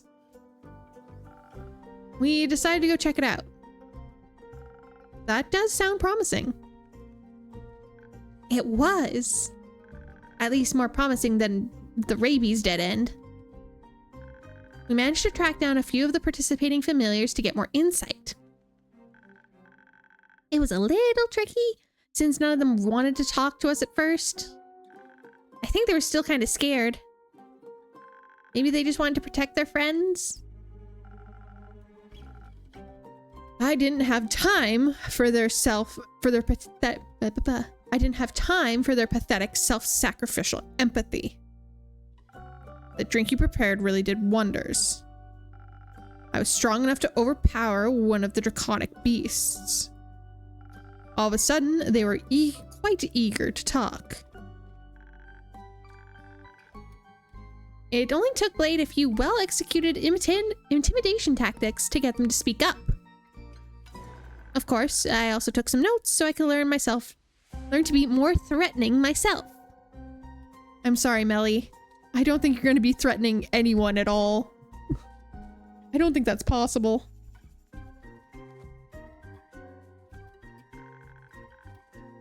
A detective's got to know her way around. Am I right? As long as you don't threaten me over a drink next time. Right. But the familiar told us something really strange. They said that all the familiars that went missing seemed to have been in contact with a particular magician. So of course, we had to pay that wizard a visit. Preferably when he wasn't at home. I think that's called burglary. All it took was to find out the wizard's address was a little bit of playing around with my trusty knife.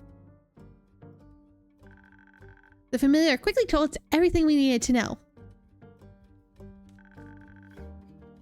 So we let them go and made our way to the wizard's house. We managed to break in without anyone noticing. It was so exciting. We snuck around looking for evidence. Maybe a hidden ritualistic chamber or something like that. And did you find one? Sadly, no. But we found his office with the door open. Inside there were a lot of books. Different kinds of animals, daring ideas, and dubious spell descriptions. I didn't really understand any of it. Except there was one little thing. Scribbled on a piece of paper, crumpled up as if it had been thrown away. It looked like a recipe for a magical drink, just like the ones you serve. Ta-da! A silent owl. That's very useful. And it's not necessarily stealing if it was thrown away, right? Welcome in, lamb.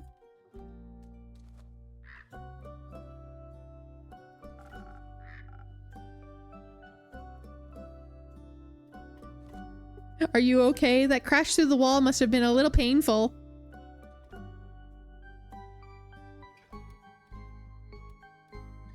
We're good today. And so far, everything has seemed stable enough. So you know, I'll take it.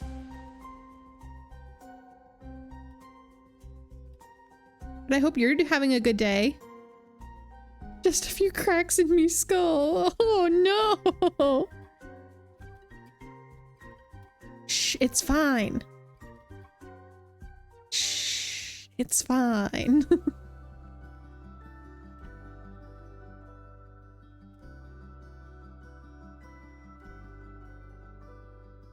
Not that it would matter now, anyways. We were rummaging through his belongings and scrolls when we suddenly heard the front door squeak and creak as if someone had entered the house. We hadn't been quick enough with our investigation. And definitely not subtle either. The whole place looks super chaotic. The wizard immediately knew something was off. And a potentially dangerous person on high alert is even more dangerous. So we had to be on guard. Blade decided to hide under the desk in the middle of the room, but I had other plans. I managed to jump on the bookshelf and wedge myself right at the top under the ceiling. So I was hidden but could still see the whole room. Good call. Hehe. I watched the magician barge in, but he wasn't alone. He was accompanied by a lizard, a colorful bird, and a two-headed sheep. Oh no, not one of those again. Huh? It's nothing. Please continue. It was so weird. The bird didn't know how to fly. The lizard walked on two legs, and the sheep's two heads always looked in the same direction. As if they were all infected with rabies. All four of them started to get real close to the table where Blade was hiding. And as if the wizard noticed something, he stopped and said to the animals, "No, you three, get out of here. I don't want you to get in trouble or hurt." I already had my fingers wrapped around the handle of my knife, ready to strike. I'm sure he felt my murderous intent. But it does sound like he cared about those animals. That's what I thought too. As soon as he left the room, I saw him create a... Oh no, he's casting fireball! I saw him create a ball of flames in his hand. He was ready to strike. Yeah, that seems about typical for wizards. They don't care about the room size, they'll just cast fireball.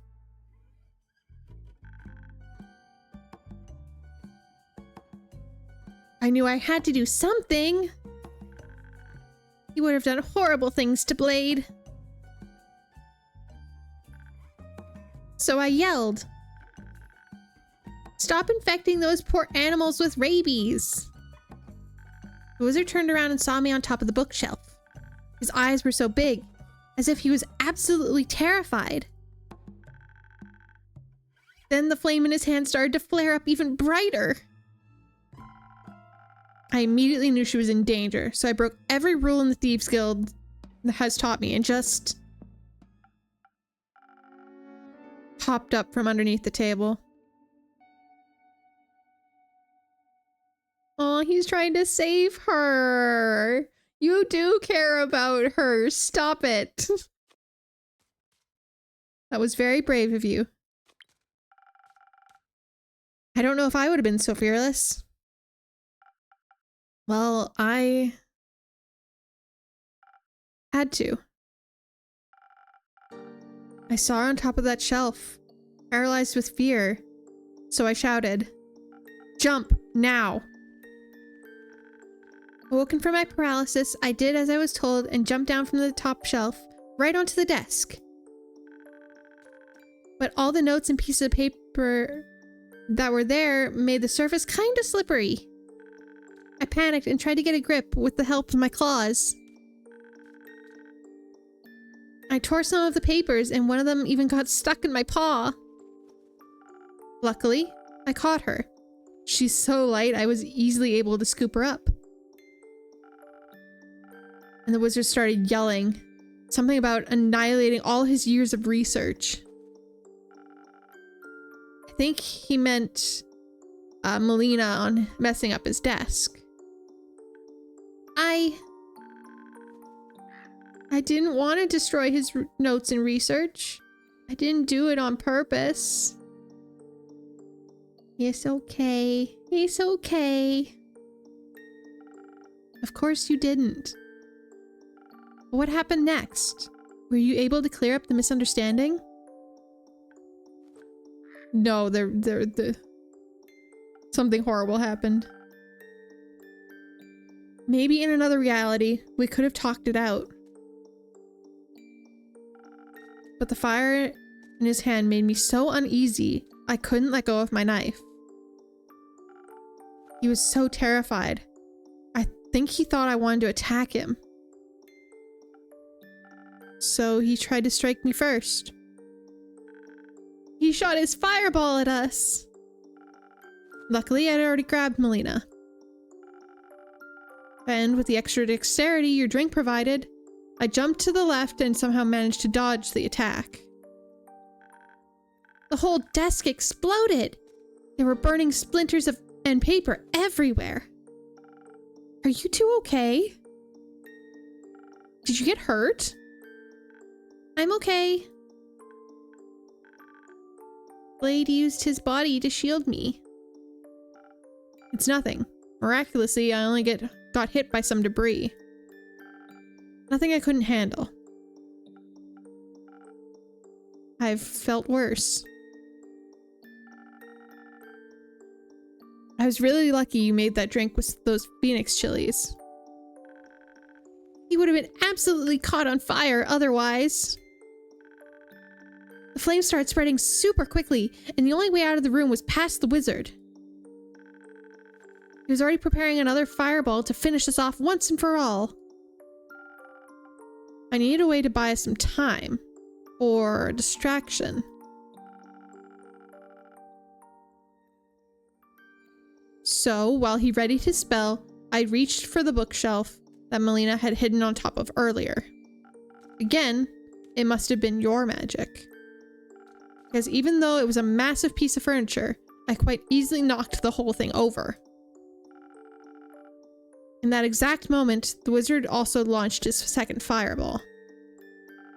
It would have definitely hit us if I hadn't moved the shelf. There was a second explosion. Then, burning books and huge chunks of wood everywhere. And with a big boom, the shelf crashed onto the ground.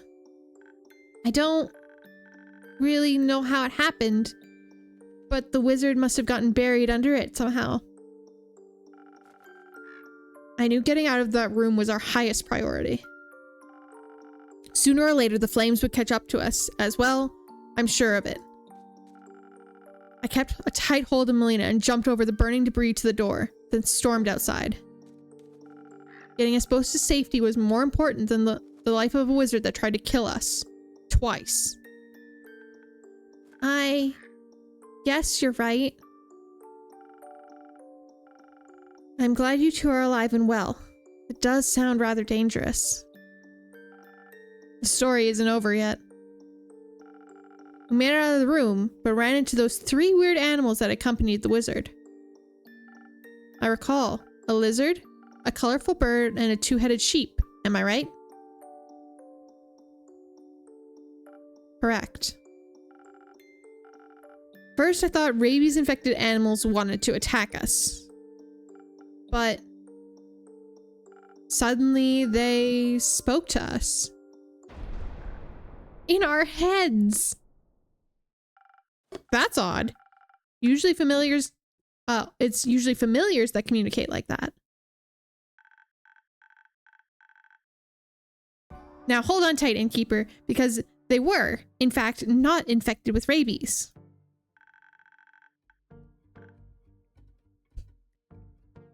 The animals were actually former familiars that the wizard transmutated? Yes. He transmuted them into animals. I can't talk.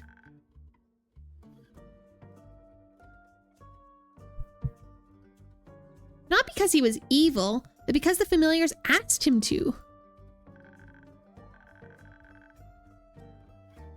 They were tired of their dragon-like bodies and really wanted to finally experience life as real animals.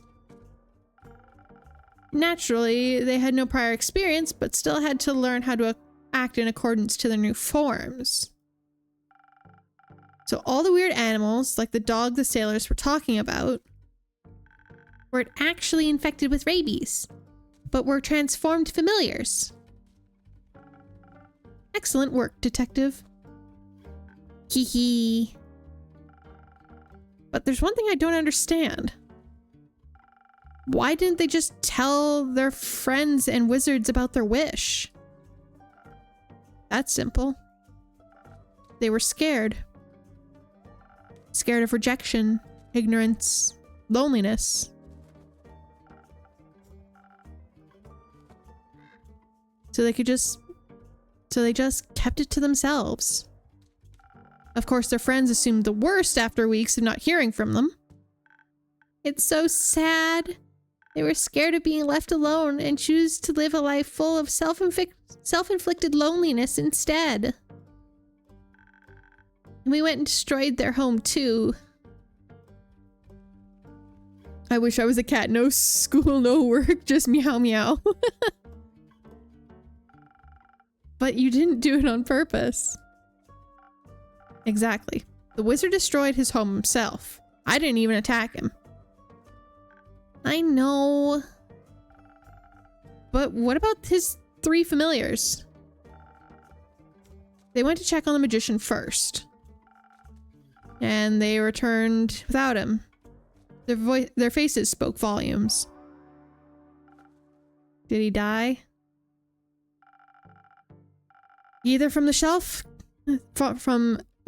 Either the shelf falling killed him, or the fire did. For his sake, I hope it wasn't the latter. Nevertheless, there was nothing we could have done for him. After we made it out, I tried to tell the familiars that they should just talk to their friends. I'm sure they could have figured it all out together. But they just ran away from us. What would you do if you saw a walking Dorito on the street? Run. Also run. Understandable after what we did. I think they heard what I said, but don't know if they'll actually do it. I think you did everything you could. The rest is out of your hands now. And you uncovered the truth, so you completed your first mission. It doesn't feel like a success, though. Don't be too hard on yourself. You did everything you could. Sometimes you can't prevent tragedy. She's right. Life can be cruel, and the sooner you realize it, the better. All right. Ah! The familiars gave us something. Oh? Neither of us have any use for it, so he wanted you to have it. Another trinket! What the hell did you bring me? Don't say that. That makes it sound like a bad gift, and it's not. What is it then? It's a ring of beast storing with a lost familiar inside. They said the wizard found it a long time ago, but its patron never showed up. We named it Renu. Thank you for the hydrate, lamb. I might have to go fill up my water here shortly, but yes, I will hydrate.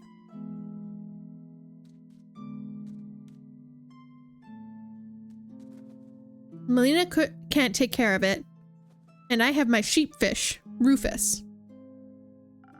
And you have Andu, so you already know how to take care of a mini dragon. Oh, I absolutely do. He might enjoy some company. So thank you two very much. Oh, he's so cute. He's so cute. He's just a boy. He just chillin'.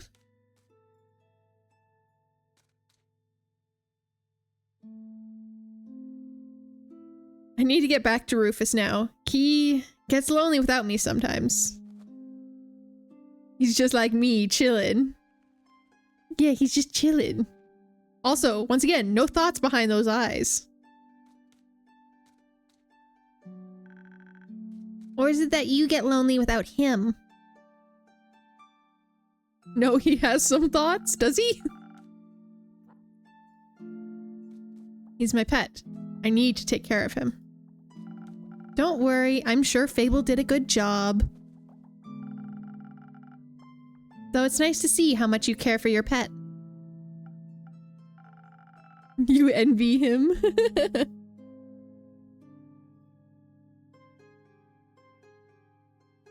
He's been my only friend since my parents died a long time ago. I wish I had no thoughts. Same. Same.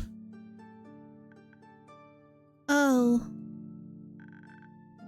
Were they also eaten by zombies? No. They were burned alive. Oh, so the fireball was really traumatic for him. Oh no, Blade.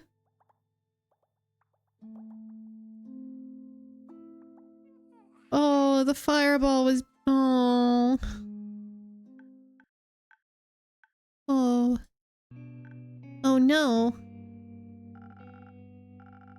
I remember it as if it were yesterday. It was late afternoon, and my parents wanted to visit the adjacent village to buy some grain. No worries, lamb. I think she realized what I'd realized.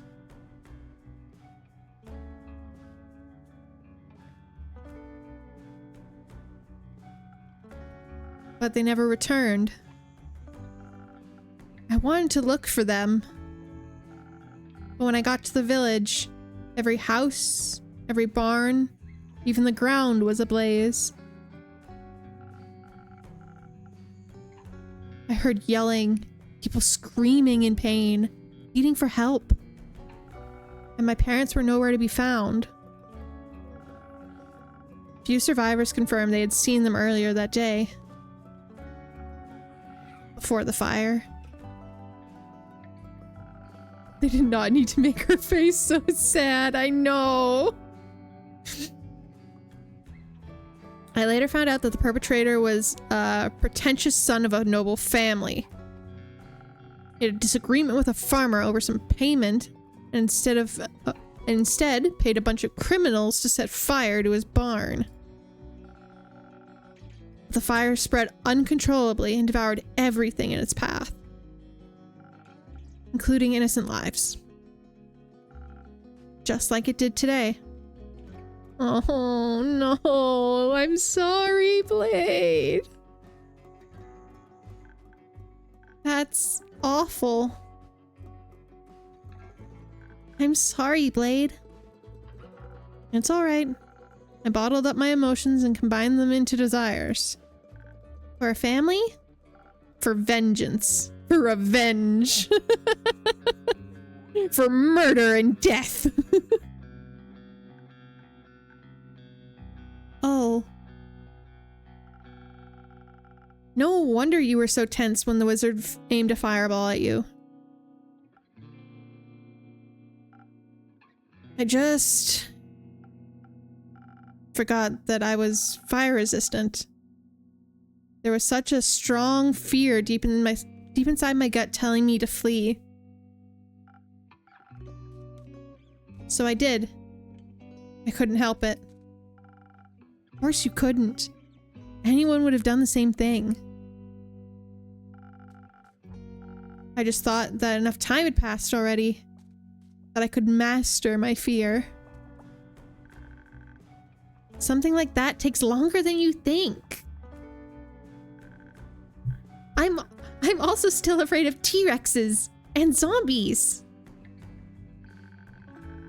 But didn't you have any friends that could have helped you with your feelings? No. The people in the Thieves Guild helped me survive. They weren't particularly keen on friendship.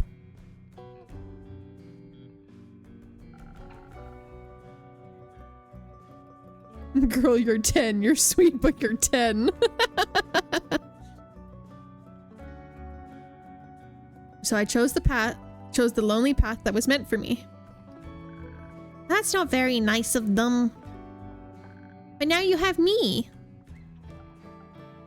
And we're best friends now.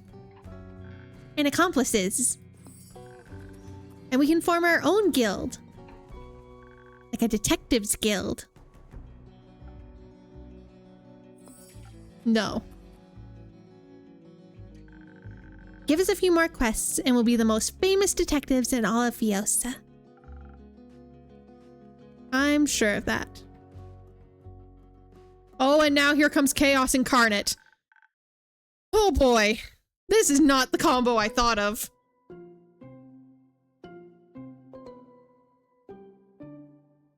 Yeah, also, this is gonna be traumatic because, this is also a wizard walking in who likes chaos.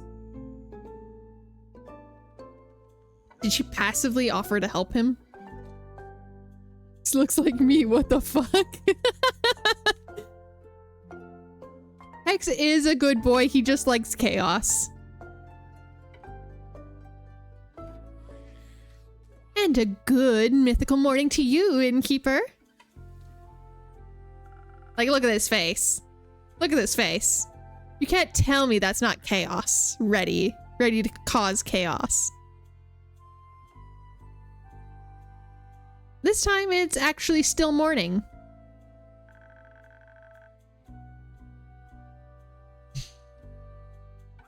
But that doesn't mean it also isn't morning somewhere else in the world as well. Of course not.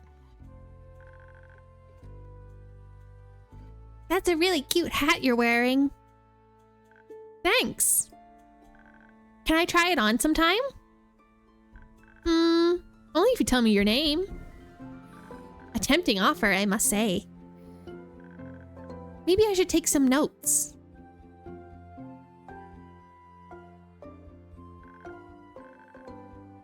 Bribery is a must-have skill for all detectives. It definitely is. Bribery is a must-have skill for all detectives. I'll see if my girl agrees or if I'm crazy. Fair enough, fair enough. So, you're a detective? Yes.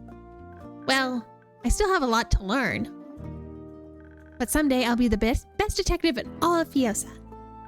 I'm scared. I'm Melina, by the way. But you can call me Melly. Happy to make your acquaintance, Melly. Now put the hat on her. Do it. I am Hexagon Hex. But you can call me Hex. Like by your last name? No, Hex. As in short for hexagon, obviously. Ah. And who is that grim-looking fellow next to you? Their name is Blade. They couldn't have chosen an edgier name. An edgier and even more obviously fake name for themselves, huh? She was so unimpressed, yeah.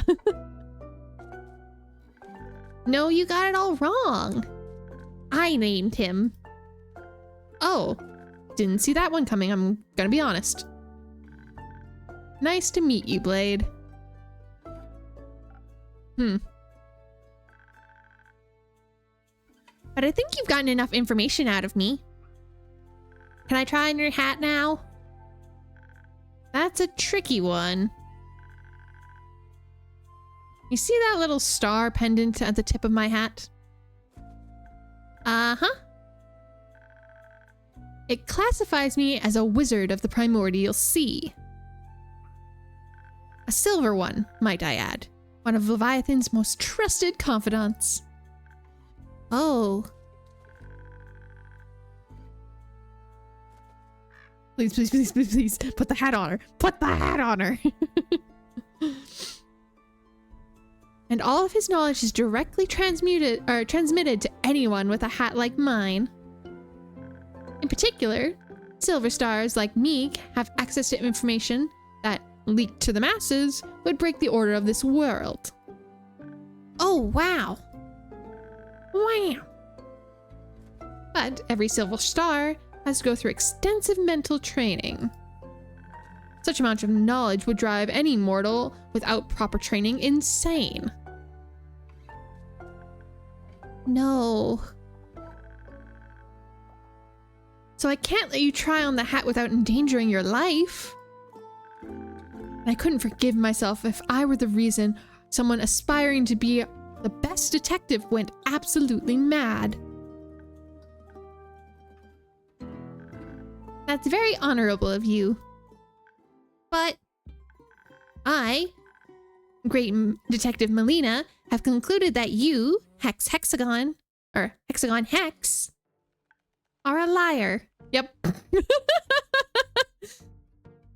Are nothing but a big liar.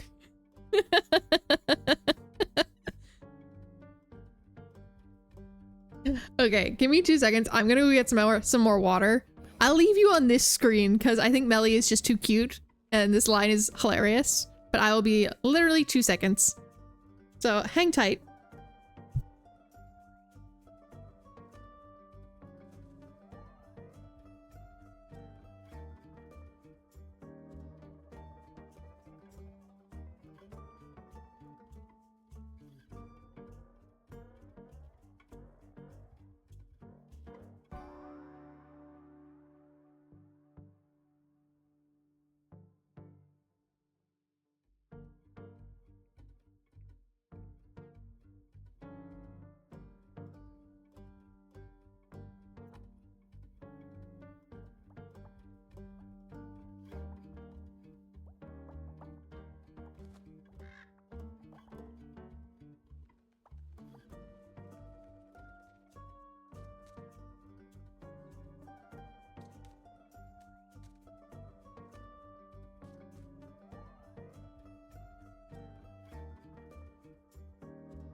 Okay, it was closer to a minute. Oh no, she disagreed.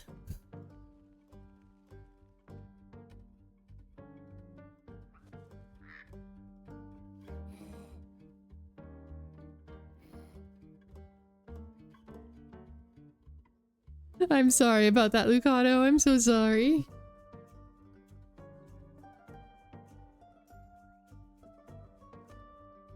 I just love that she's calling him out for being a liar. It makes me laugh.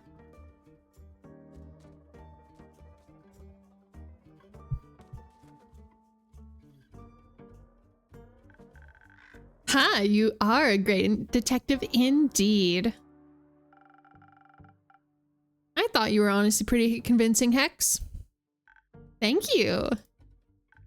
Wait, did you actually believe him? Her character would unironically be a very cute VTuber model. It would. Of course not. I just happen to know a thing or two about the Primordial Sea.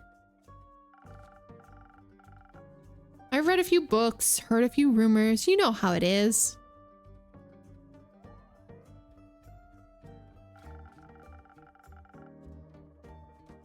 And I really doubt Leviathan would share his precious knowledge with a mere mortal.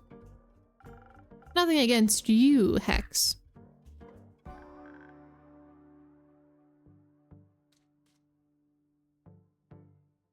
You got me there. Eldritch God of the deep sea whispers into your dreams at night. The usual. I gotta say, you're really convincing. I sure am. Looks like even a great detective like me never stops learning. Honestly, you could have just told me no, though.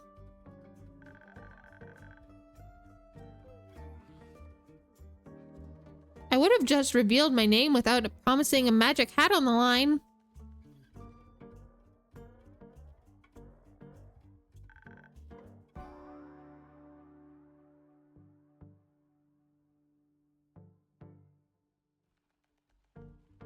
But it's more fun this way.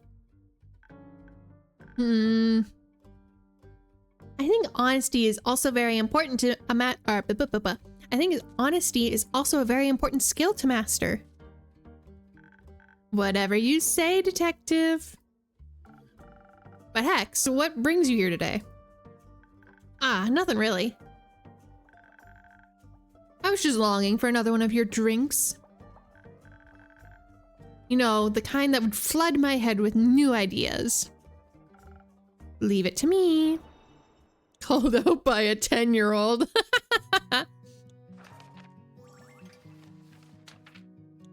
Ooh, this one's really pretty.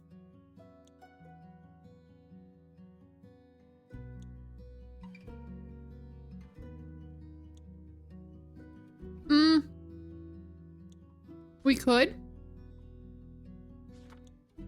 Or we could try out the new one. Which I kind of want to do, just to see.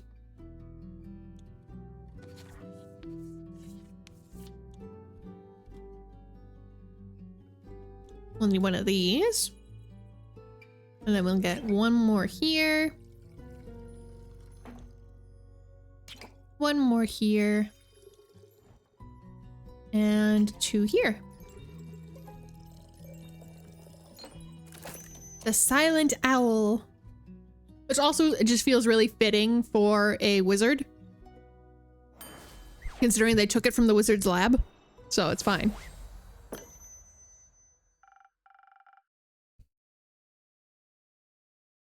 Yeah, he's anything, well, most wizards are anything but silent, to be fair.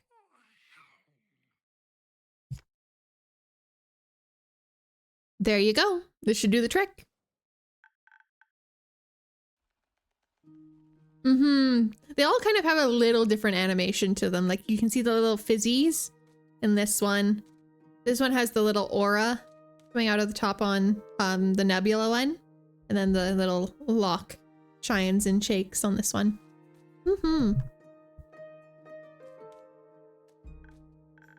Oh, I can already feel it. And the stars move.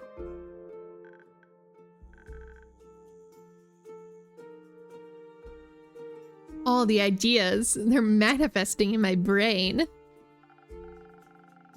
Honestly, I don't know if that's a good or a bad thing.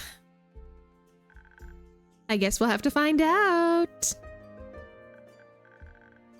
This glass looks like... Oh, it does. Yeah. Oh, can you show me a magic trick? Just to test your abilities, I mean. Well, yes, of course I can. I'm glad you asked. No, no, no, no, no, no. We have trauma with fire. Put that away.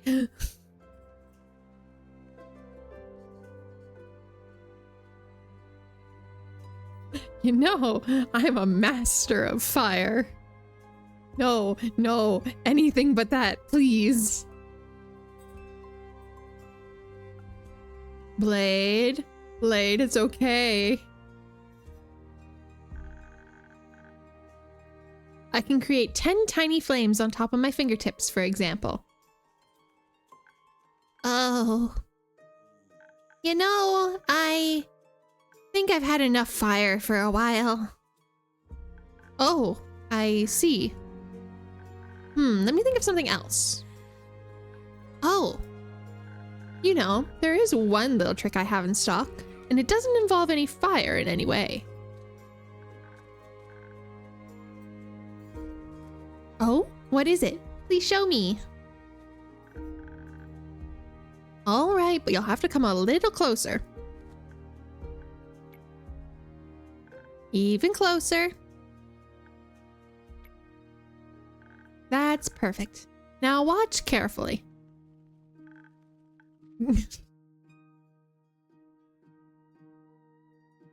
Got your nose.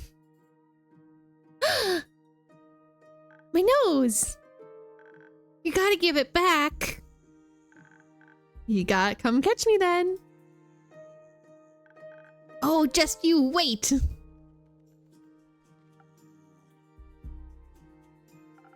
You're not going to help her? No. I think she can handle this one on her own. Look at the blushies.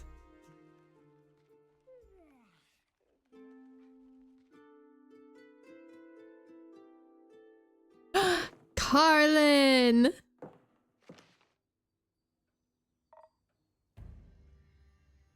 Innkeep. Lynn! Is quest up for the taking? It sure is. Why else would it be hanging on the quest board? Who asked you, thief? They might be, yeah. Like, don't be a smartass. That takes this job.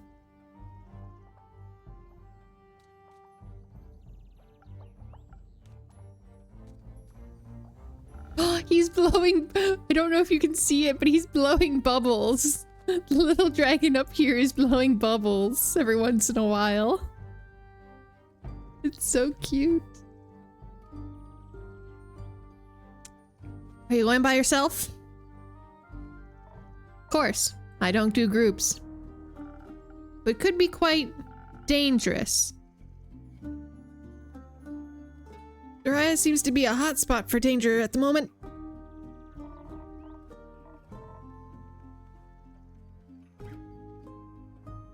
That's why he has some thoughts. He blow bubble. Do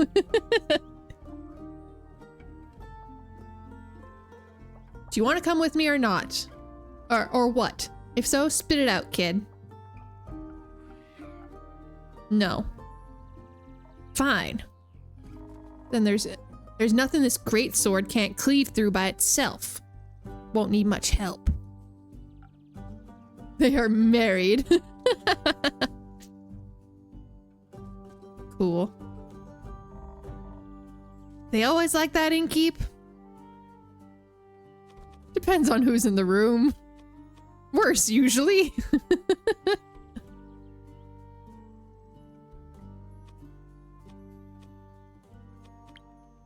Worse, usually. Thanks. There's just nothing, there's not much to talk about. Gotcha. You know what they say, actions speak louder than words. Right. I suspect you don't like to be perceived, so pretend like yours don't tell me anything. You stop psychoanalyzing me? Yes. No. Right. Not like you're right of any of your assumptions. You could always enlighten us. I'll pass, but I wouldn't mind another drink. Same as always? Yes. Something, you know, something for my aura. Gotcha. It's on the house this time.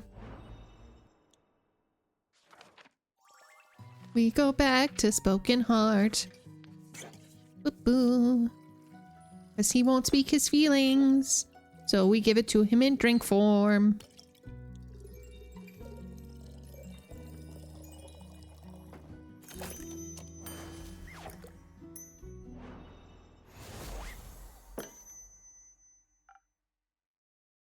Thanks. That's good. Enough. Splendid. All right, moving on. What about you, Lynn? I'd like to know more about the chasmscape that is the path to Daria. I mean, I haven't been there yet. Me neither, actually. Really? Do you think I never... Do you think I never leave this tavern?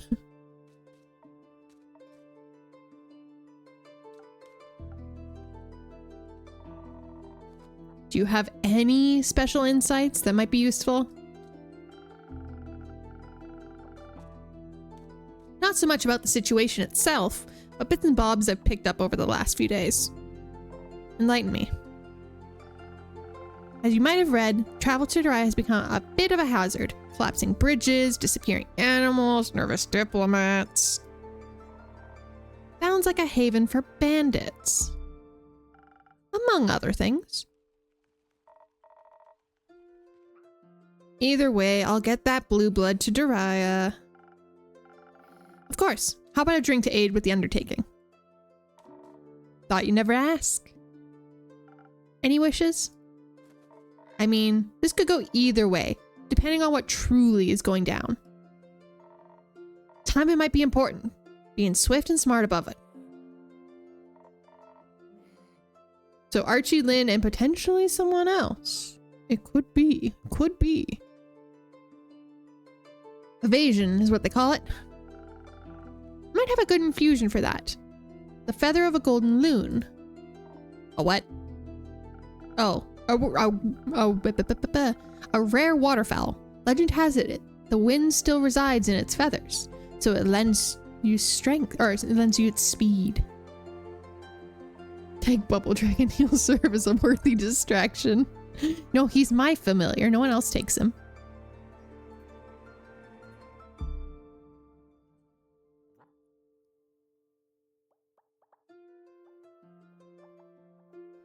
Ah, intriguing. Suppose it'd be great for evasion if you added something for brains to it.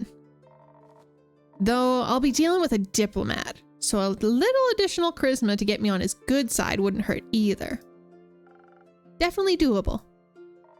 Alternatively, to be prepped for every possible situation, something to up my defenses wouldn't be too bad.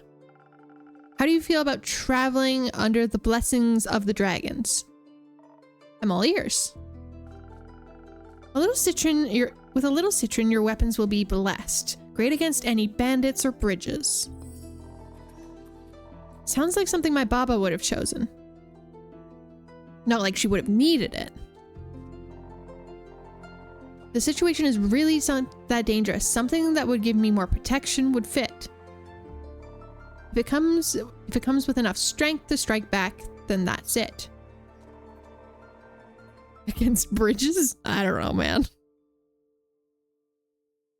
But being able to evade the threat by being smart and fast might be better. You know, You know what, Innkeep? I'll let you I'll leave the choice to you. You should know what you're doing. Let me think about it. Okay. 1 second. Do we? Gotta save. Gotta save if we have choices to make.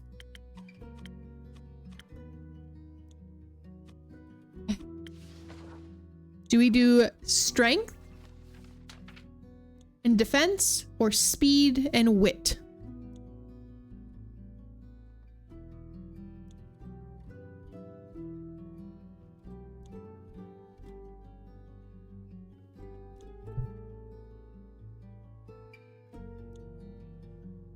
Can't complain if there's nothing to complain about. Strength, I guess?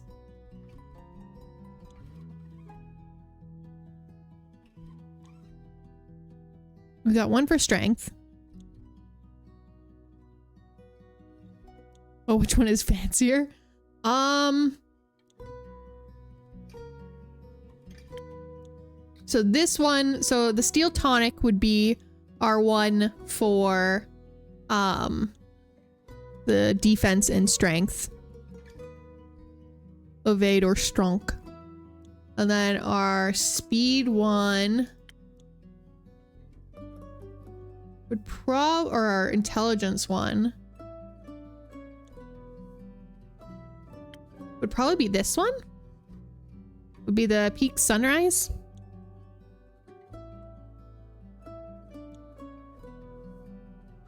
The swift strike. Intelligence, charisma.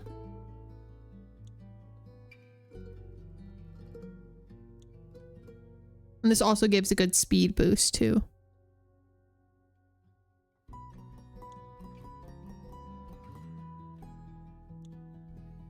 I think the peak sunrise is fancier, but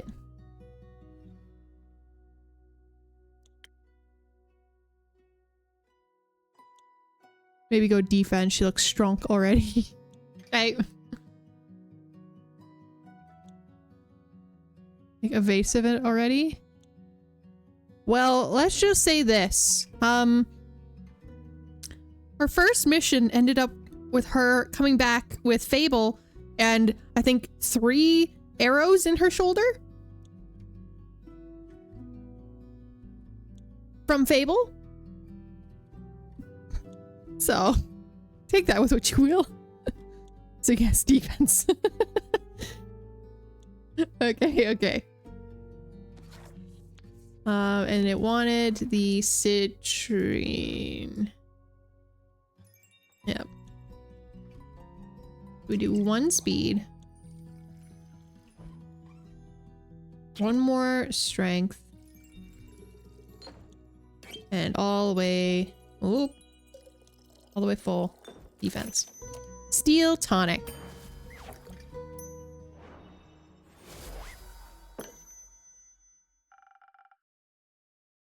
May the dragons guide your way. May they. Rhea! There's our addition! Oh wait, if Rhea's here, that means Kyle's here. Oh god, Kyle's here.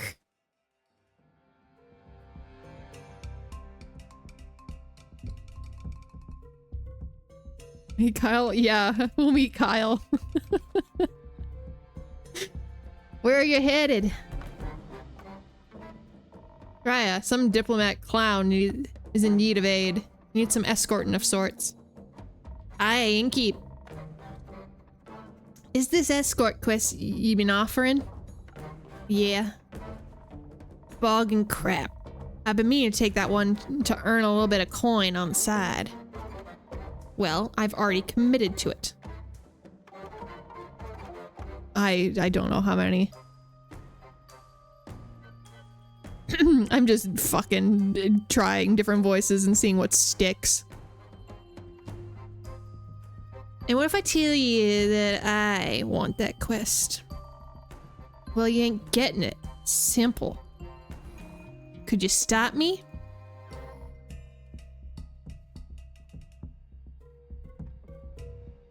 You want to try me? I'd love you to. Come on now, just go together. Who asked you? Exactly. The conversation is giving me a headache. The solution is as easy as it is efficient. Go together. One takes the big bads, the other takes the small one. And just kiss. Either way, you're better prepared for a fight. And your defenses will be better. Listen, I'm looking to buy material for an important project. Material costs exploded since the stars fell. I wouldn't mind a little side gig. You look sturdy, like you take a few blows. So, sure. Let's do it. Let's meet tonight at the crossroads to Temis. We'll leave from there. Great. I'll head to my room to start packing. And take a nap. Those are effective after all, huh? Oh, shush. Please ask where Kyle is. Please ask where Kyle is. I want you guys to meet Kyle so bad. You're a brooding fella, aren't you? This is just who I am. I've met fellas like you before. You're all the same. Often you've got the truest hearts of gold.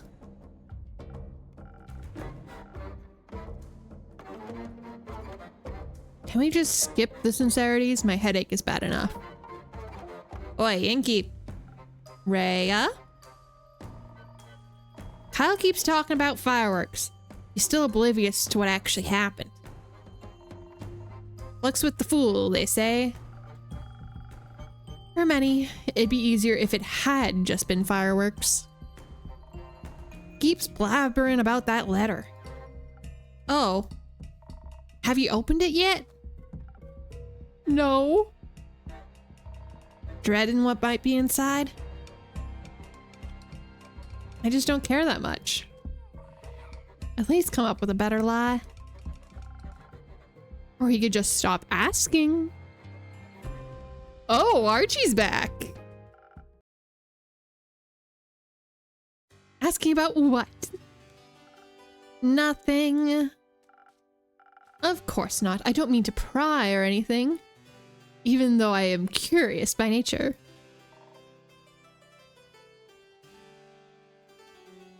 Good for you. I would agree. That and wanderlust is the reason I decided to come here. To the tavern, to Zenith, to adventure. Woohoo. This guy.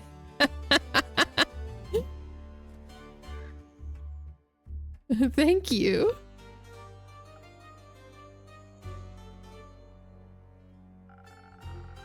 I think it's more so like they can tell Archie is from money, where everyone else here has struggled. And they're like, oh, this fucking guy. You know?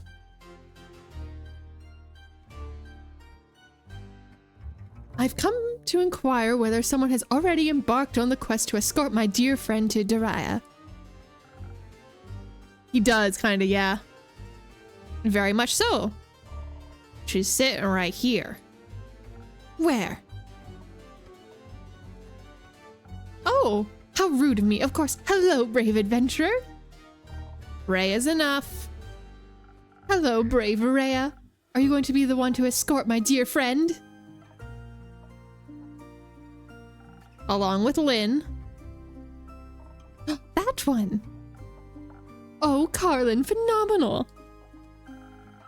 I'm beyond thrilled to learn that my best friend is going to be in such capable hands. Though, I've been wondering. Come on, spit it out. Could I perhaps join? It's totally alright if not. But this diplomat is very dear to me, and I feel it's my duty to aid him. Can you even fight? Well, I can talk. Very well, in fact. I can fight with my words.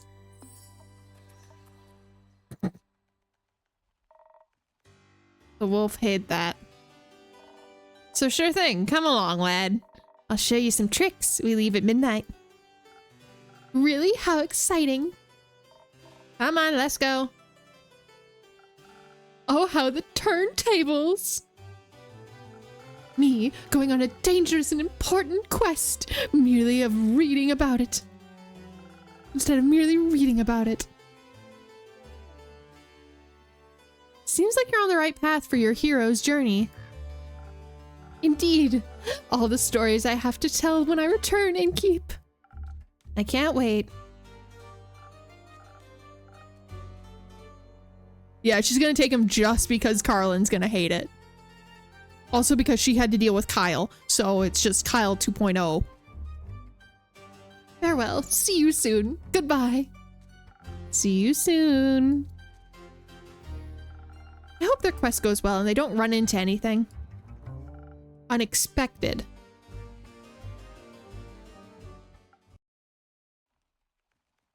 This fabled Kyle you speak of. What's on your mind? Are there any open quests left? There's one, but it involves social conflict resolution. Sure, whatever.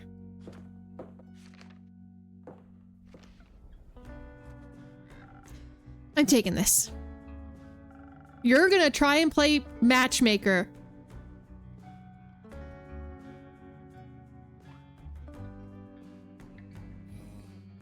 He is gonna play a couples counselor. This is gonna go horribly wrong. You just got back. At least have a long rest. Replenish some resources. I'm good. Are you sure? No, but who cares? I do. Don't. A bit too late for that, I'm afraid. I already paid you with a story today, so get me one of those quest drinks. Something for another round of violence. You did catch the part where I said this was a social issue, right? Yeah, this is still full.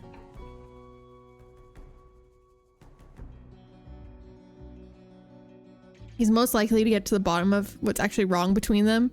No BS, just look, it's, that's true.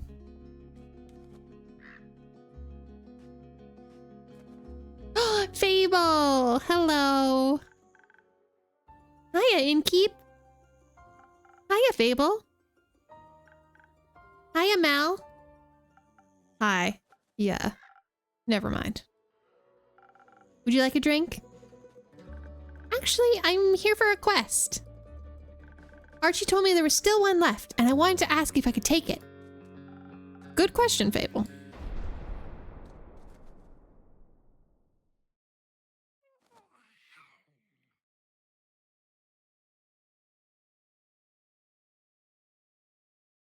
Yeah, this is the dynamic we need for couples counseling. One who's gonna get to the bottom of shit, and one who's actually gonna care about their feelings.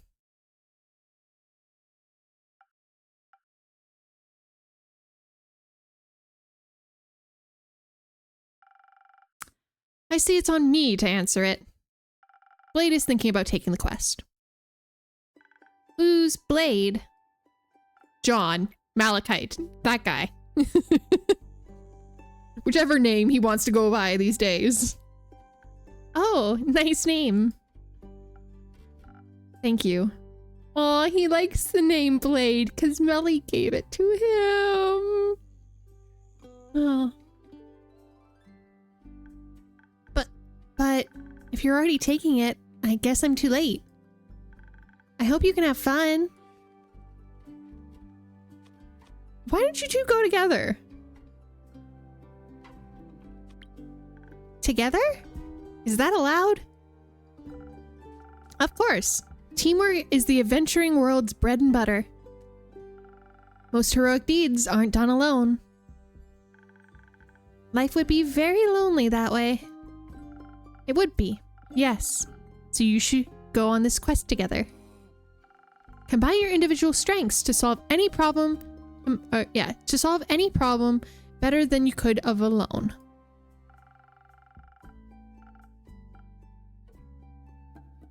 And you would get to know each other better in the process. It's a win-win. Blade, what do you think? Would you be okay with that? I guess. Would you? I think so. It sounds fun. Cool. You and your little fucking blushes. I can't with this man. Then it's settled. You'll go together. If I can ask, what exactly is the request about? Archie only mentioned that there was one. It's simple. Baya is worried because the Banshee of the Lonesome Lagoon and the Mara Morgan of the Ashen Grove aren't speaking to each other. She fears the end of a relationship that would mean the end of her friendship with them.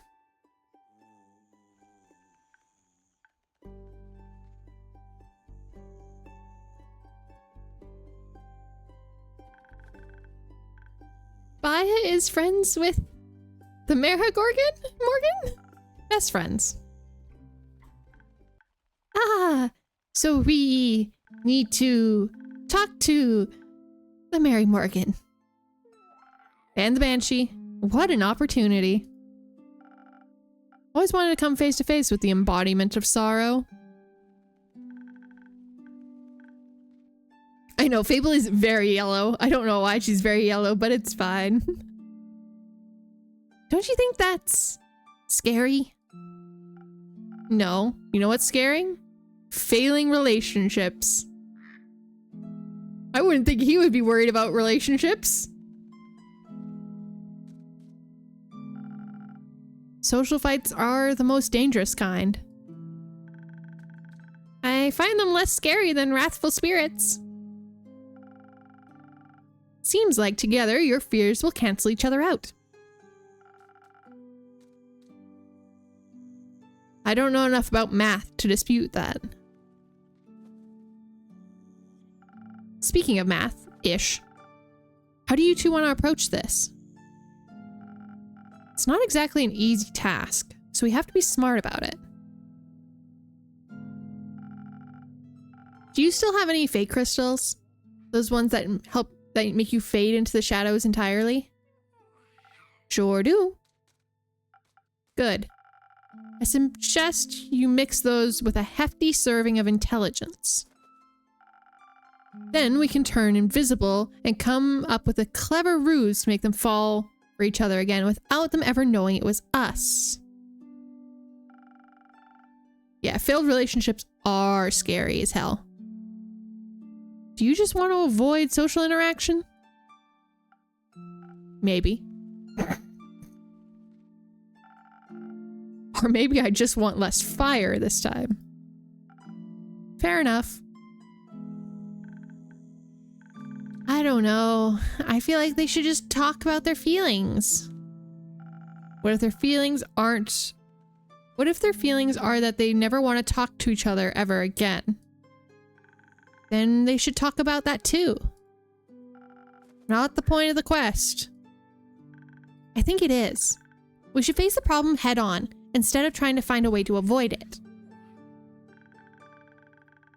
So maybe this one is a charismatic approach that would be best?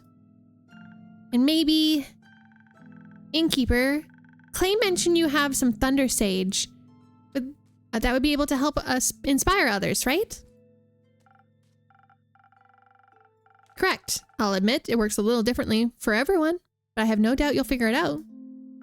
Speaking of Clay, he wanted me to tell you that he and Tia will be back in time for the barbecue. Really? That's amazing. Blade, you should come too. We're having a barbecue at the Ashen Grove Elf Settlement on the 31st. It'll be great fun, I think. I don't think so.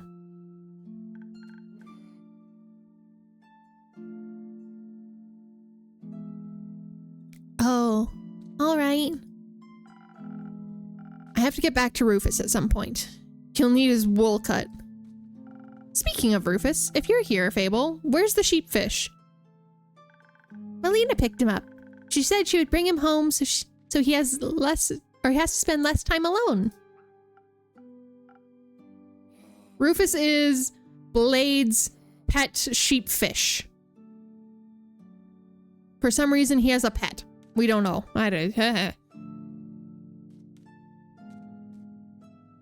Also, I don't know how much is sheep and how much is fish.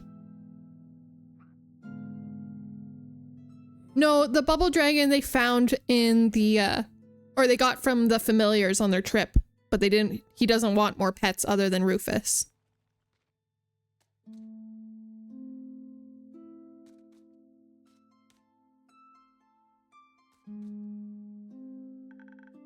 Was that wrong? I told her exactly what kind of food to give him in case he gets hungry while they wait for you. No, it's fine. He likes her. They're a good match.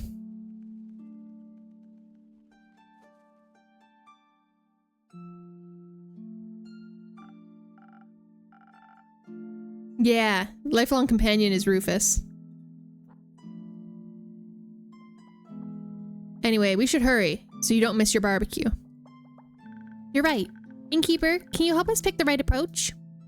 Either invisible and intelligent, or charismatic and inspiring. I trust your expertise. Let me think about it. I want to do charismatic because I think Fable's approach is going to be a little bit better in this situation. At least in my head.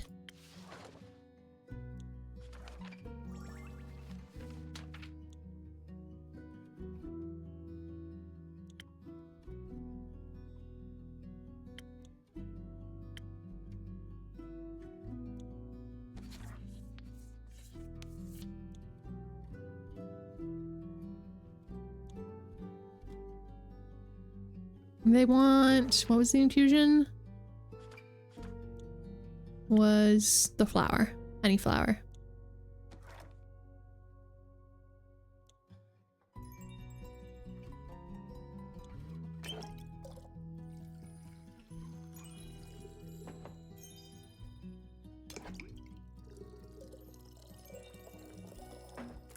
Yeah, Andu is really cute. I just love he has his little signs already, but then that's the only thought he has. Is, I need my sign. I think the direct approach is a better choice. After all, honest communication is important, right? Would you say so? Very much so. And you? I think honesty is the best approach in any situation, including this one. Agreed. He is kind of smart. He's a little bit smart. The only question left is, where should we start?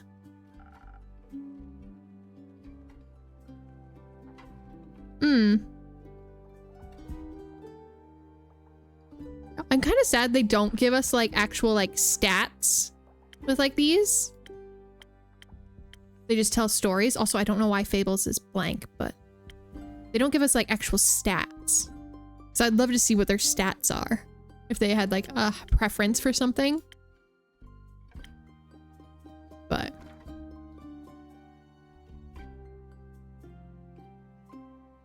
and then again, maybe Fable was like, you need this more than me. That's true. The Ashen Grove is closer. And you already know where to find the Mary Morgan. You do? Yes, I've encountered her before. So she'll remember you. Useful. I hope not. Last time she tried to drown me. Oh, I see. It was pretty embarrassing.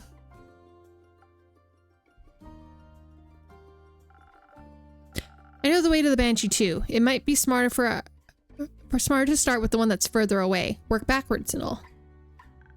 That makes sense. Let's do that. Good. But we should prepare first. The journey to the Boreas is not easy. You're right. We should leave tomorrow morning. We should. Okay. Awkward silence. Wonderful. Glad to know you'll actually rest in between quests, Blade. If I must. You went on a quest with Melly, right? How was it? Fine. Reminded me of my parents. Are they... well? They're dead. Ah! Burned to death. I'm sorry. That's horrible. That's life. It shouldn't be. How old were you when you lost them? 7. Oh, wow. That must have been really scary. It was fine. Oh, no.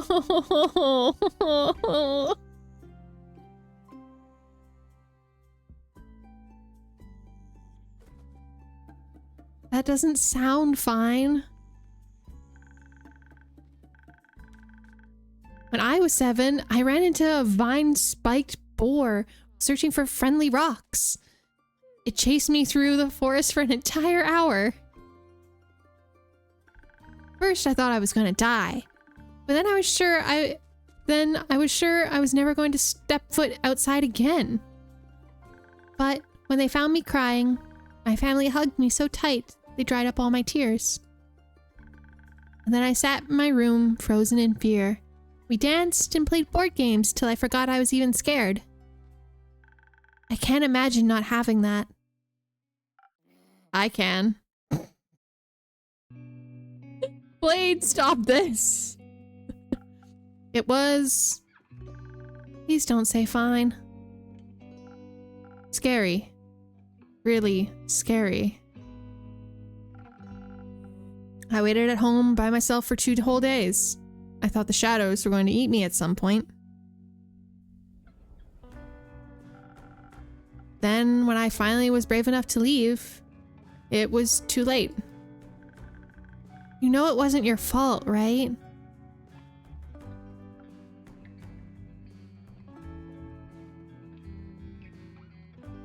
No, his home didn't burn. His parents went to an opposite, a next door town to buy grain, and so he was waiting at home alone until no one showed up. I never want to know I never want to feel that scared again.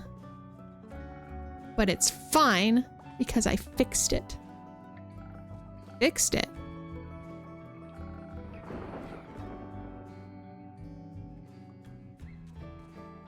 His mood scarf is very distracting. Fair enough. By taking revenge on the who caused their death. A popular approach these days, yep. Did that make you feel any better? Yeah, sure. It was just a natural part of my journey, following the path of darkness. It's my destiny. Misery is nobody's destiny. She's right. You shouldn't confine yourself to sadness just because it's what you're used to. Besides, the innkeeper always says you can choose your own destiny. And I decided our destiny is to bring these 2 lovebirds back together. At least for now. Oh, the blushing. I think I need to go prepare for our treacherous journey ahead. You should let Melina know you're leaving. Or no, you should hurry or Melina will stop you. She might. I should sneak my things out quietly. You should. I don't think she'll be too stoked about you going on a quest without her. She'll have to learn to be on her own eventually. she already knows how to do that. You two could be a little more considerate. I'm being realistic. Me too. You're being mean. Realism isn't always nice.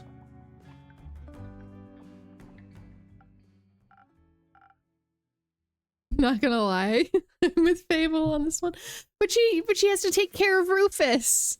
She can take care of Rufus for one mission, right? Especially one where I don't know if a child is really gonna help with potential divorce talks. Whatever, time to go.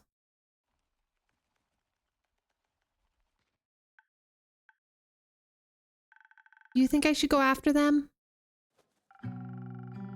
I think sometimes we need a bit of time to feel our feelings by ourselves before we feel comfortable enough in feeling them in front of other people.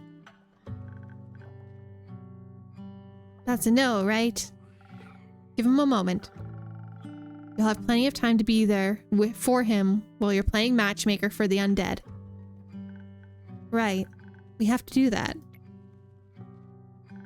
Which is fine. I'll be fine. Mary Morgan probably doesn't even remember me. And if she does, I can just run. Or hide. Or cry. No matter what, you won't be alone. I can't tell Blade how afraid I am. It'll be so embarrassing. You want to be there for him. You should also let him know when you're scared. It's only fair. I don't want to burden them with my problems. Being a burden every once in a while is part of the wonderful experience of being loved. Your friends appreciate it when you trust them enough to let them help you.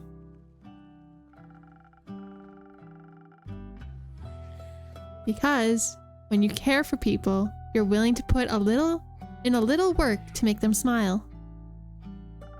But you already know that, don't you? I do. But it's just so much harder to keep in mind when it comes to myself. I know, but you've been doing very well, Fable. Thank you, Innkeeper. It's all thanks to you. That isn't true. I've been trying to help you the best I can, but you're the one who actually has to change. And I'm proud of how far you've come. Let's call it teamwork then. Let's. Anytime. Can I stay for a little longer? I think I need a little bit more time before I can face my fears. Always, Fable. Thank you.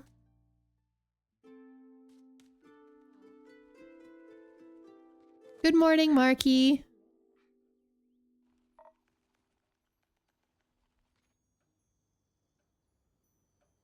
I hope you are having a good morning. We are making progress through the story here, so...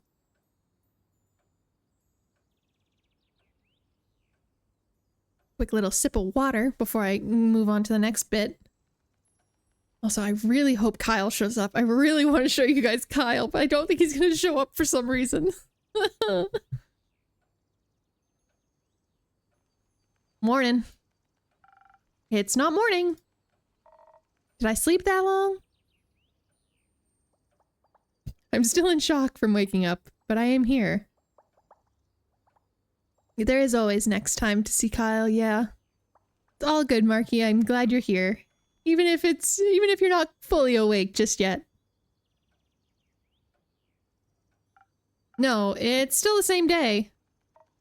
Ah, that makes more sense. Not morning, Elfie. Not morning. How did you sleep? Soundly. I haven't slept so well in ages. Archie said you're going on a quest? Yeah. I also love the thunder cracks for swearing. It makes me giggle every time. I don't know why. Yeah, Rain and I will be escorting some rich to Daria. Be a little nicer, please. He's Archie's friend. Yeah, she's not gonna be happy when she hears Archie is coming along to this, is she? Sorry. We'll be escorting some rich idiot to Daria. He's Archie's friend? I see. That's why he's so excited. Because his friend's leaving? Must be really craving some peace and quiet. Oh, no. He's excited because they get to travel together. What? He said he's coming along. That being said, she's not wrong. He's an idiot for firing his original escorts. Yeah. Yeah, you're not wrong there. Since when? Rhea invited him. There's gonna be another swear, isn't there? Great. Is it too late to back out? No, would you like to? I guess. Then feel free. Lynn, internally, that bitch. Yeah. Rhea is gonna eat that kid alive. And I'm a woman of my word. If you want me to tell you that you have to do this, I'm afraid you'll have to make that decision yourself.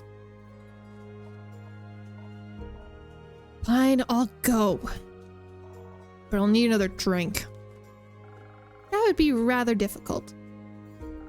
I already gave you a drink that was tailored to your quest, and my boosts shouldn't be mixed so irresponsibly before our mission. So I'm supposed to deal with this headache by myself? Yes. Very helpful. Thank you. You're welcome. Do you think something exciting will happen on your quest? We'll see. I got a good feeling about it. You reckon I'm gonna slay another guardian? Maybe. That would be intense, right? What kind of fight would you like this time? Not sure. I feel like I've already met one. I've already met the one I was looking for. What could it be? What could be a great fight than slaying a wyvern chimera? You're right. I think that means it's time to befriend the Realm's Keepers now. Wouldn't that be something? Which one would you like to meet the most? Gaia. Can't think of a greater honor than that, you know? But I feel like I should... Gaia as well. But I feel like I should pick someone else for balance. Oh god. Cassiopeia, maybe. I'd love to ask her how she's doing right now. Maybe give her a hug. You'd be the type to give a dragon a hug. What does that mean? That you are very lovely, I think. Something like that.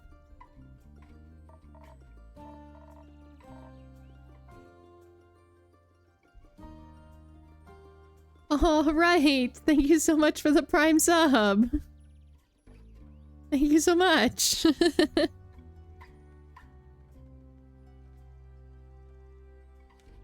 I'll play some Val. Have a great stream. Thank you so much for stopping by, Lucado. Have fun with Valorant.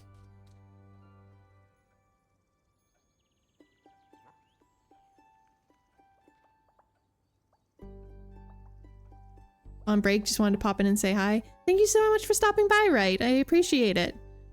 It's a very different change of pace from yesterday for you, so just be prepared. It's a lot of reading. But thank you so much for stopping by.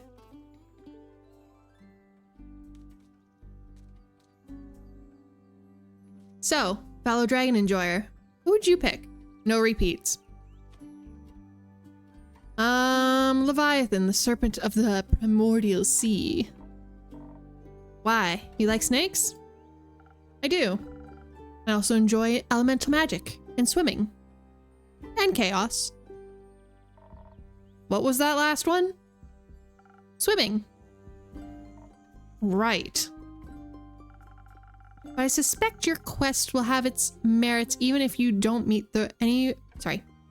I suspect your quest will have its own merits even if you don't meet any of the realm's keepers. That's true. I bet you and Rhea have a lot to talk about. You can even teach Archie something about adventuring. I'm not sure about that. You're a great teacher. I've learned so much from you already, just by being your friend.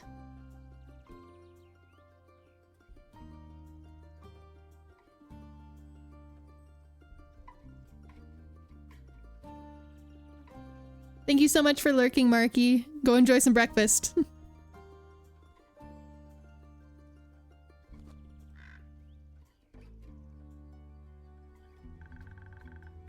Like how to say what I really mean.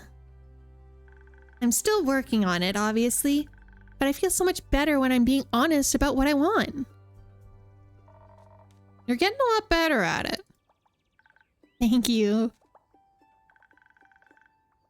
And Melly loves practicing with you too.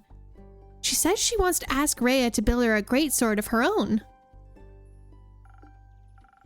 So a regular sized dagger. Teaching someone how to hold a sword is one thing. Guts and bravery are something else entirely. Not sure I can teach Archie something I'm still practicing myself. You can always practice together. Yeah, speaking of practice, you're going on a quest too, Elfie? I am. Blade and I are going to fix the Banshee and the Mary Morgan's relationship. Is that a Sneaky Twister's new name? It is. Ain't you scared of the Mary Morgan? Only a little. Okay, maybe a lottle.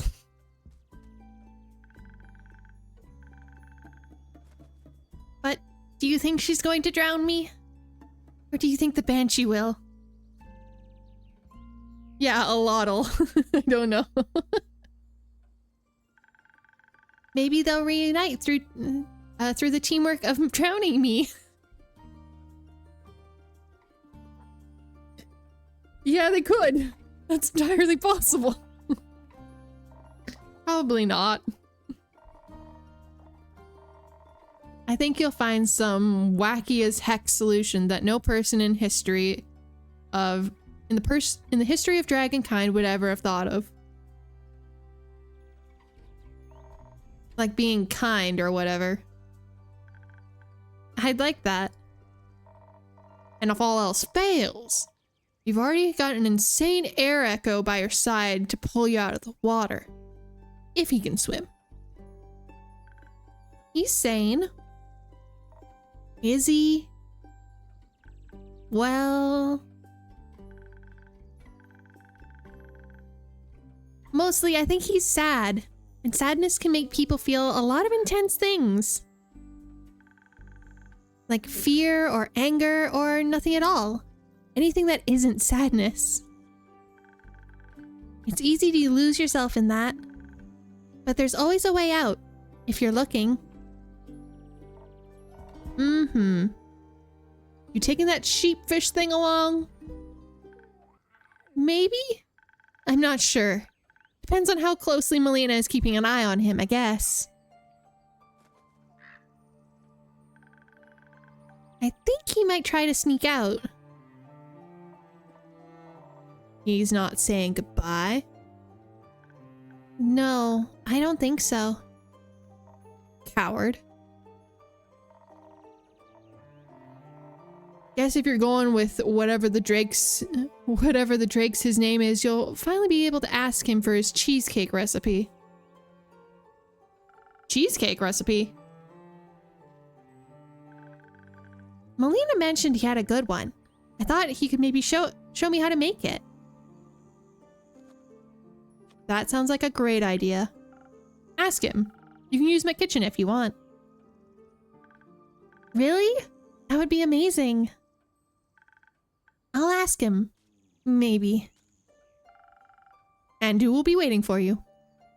On a completely different note, Lynn, what happened to those undead snails you wanted to check in on? Well, they're slow, aren't they? They're slow, ain't they?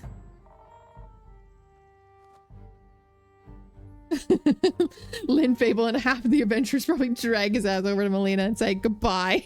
Yeah, that's entirely possible, yeah. Still got a little time to stick around. So you'd say you like it here? It's not bad here. Thought I might even bring my cousin. I thought maybe I'd even bring my cousin a souvenir. Hands off my trinkets. Leave my trinkets be. I ain't that air echo. I'll get her something from the market. Or the elf settlement. Or maybe I'll bring you something from back from her farm, Elfie. You mentioned you love planting some ghost berries. Ooh, ghost berries. Either way, I'll stop by sooner or later. I don't want to risk her turning into a werewolf and moving house.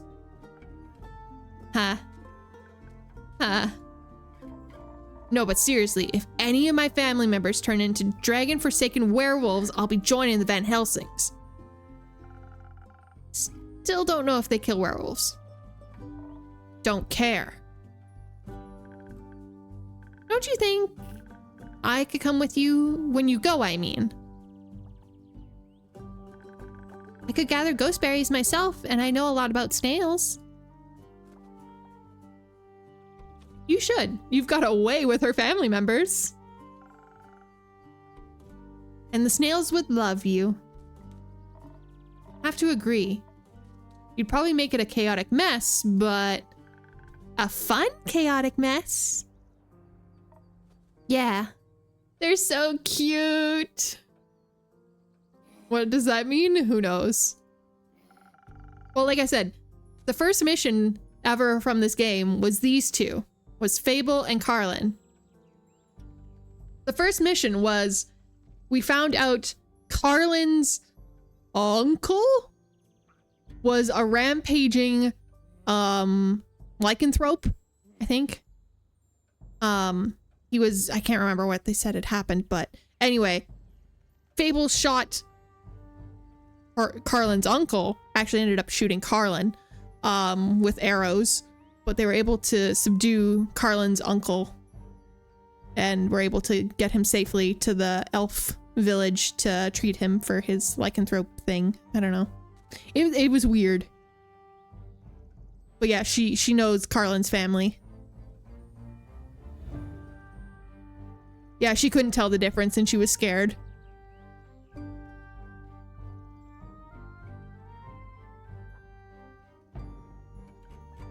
She got scared, couldn't tell the difference, and just shot 3 arrows.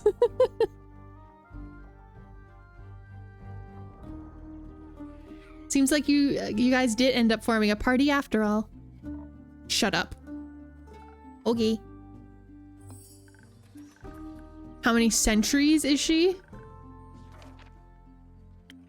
She's 110. Or they, sorry, they are 110.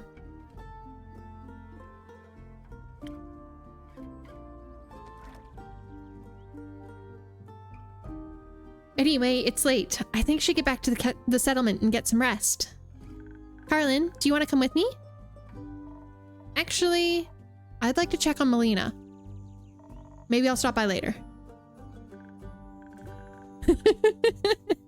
Welcome back, Lamb. All right, let's walk together then at least. Let's. Do you want to come too, innkeeper? I'm afraid Andu doesn't do well with in civilization. Or alone. Especially not alone. But I'll eagerly be awaiting your stories. We'll return with plenty. I'm counting on it. Good night, Lynn. Good night, Fable. Night. Good night.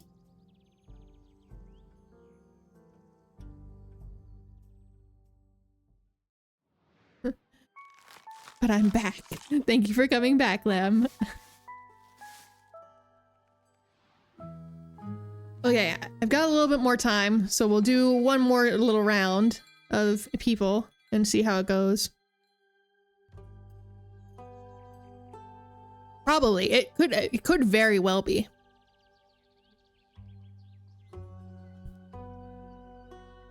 Interlude.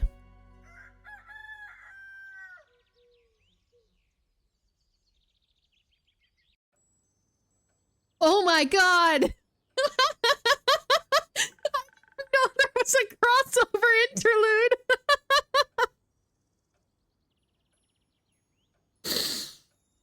Not Monster Prom!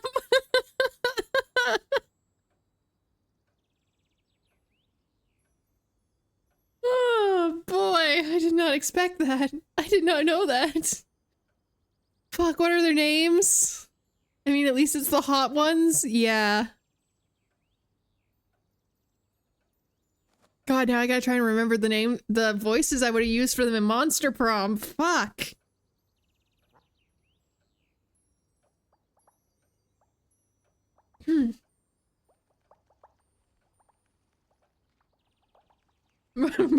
Gary is defrosting. Yeah, she's got, what, 10 days? 10 days until? Yeah. Till she truly regains her powers. Mm-hmm. It's Polly and something. I can't remember his name. Whew! We took the right path. Who said we can't road trip all by ourselves? Liam did, I think. I think that's perhaps a rhetorical question. Whoa, dude! Didn't see you there. What's up? The sky, last time I checked. It better be. It'd be confusing otherwise. Very true. Is this your crib? It is indeed. Welcome to the Wayfarer's Inn. And with whom do I have the pleasure of speaking? Polly Geist and the goodest of boys, Scott Howell. Right, it's Scott. Forgot it's Scott. And together we are the Prank Masters. With a Z. Woo. Pleasure to meet you. I'm your humble innkeeper.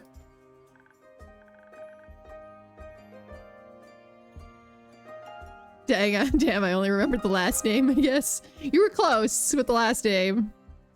I think, kind of. It was a dog pun, yeah. Awesome. What drinks do you serve? Oof, yeah. We're in desperate need of some booze. I'm sorry to disappoint, but I don't serve booze. What? Why? The age rating system is quite harsh on these things. And I've got to keep this place open somehow. I feel you. We've all got some burdens to carry. What else have you got? Magical beverages that can enhance your abilities. It was fruit juice cane. It was indeed. It's even rumored that they might influence your fate. Whoa, that's cool, dude. Like an influencer, but for fate. A fate-fluencer. That would go so hard on Momentgram. It goes pretty hard as well. Bet. Innkeep, please influence our fates before I get bored. I'm feeling incredibly depleted after this weird as fuck trip. Sounds like you're in dire need of some stamina. Though I think you could use something a bit stronger than usual. Dope. Give me your strongest potion. Technically, never mind.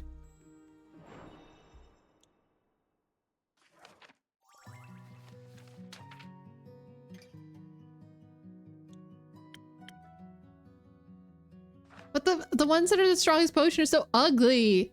I don't want to give Poppy or Holly these. It's fine, I guess.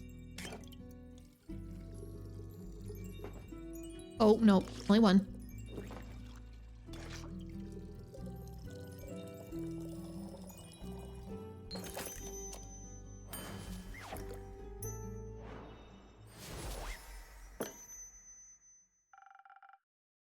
A funky drink for a funky gal. Let's see. Whoa, this is good. Very good. So good I don't even miss the booze. Well, maybe a little. I'll take that as a compliment. Try this, Scott. Woo, that tickles. Just like pickle juice. So, Scott Howell, would you like a drink as well? Nah. But you could tell us where we are and what cool things we can check out around here.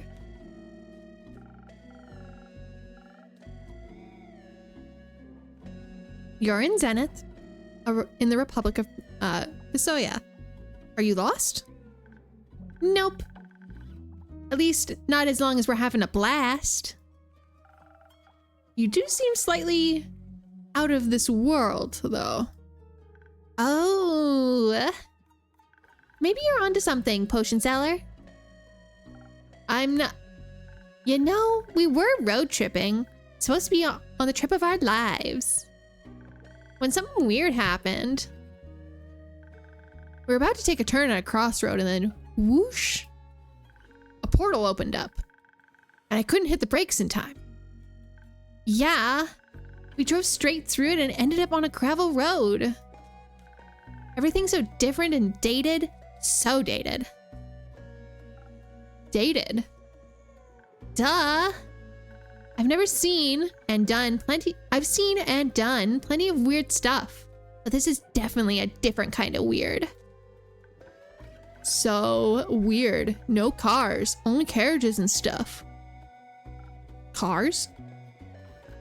Yeah. You mean carts? Kinda. More like carriages, but without the horsies. I'm afraid I have no clue what you're talking about. I don't think cars exist here, Scott.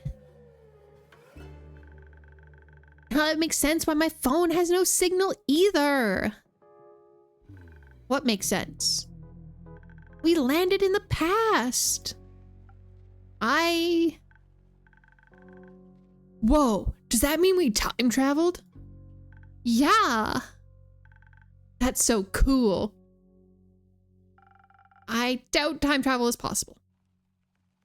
I don't know if these are the same devs or what the hell this is. I am so confused.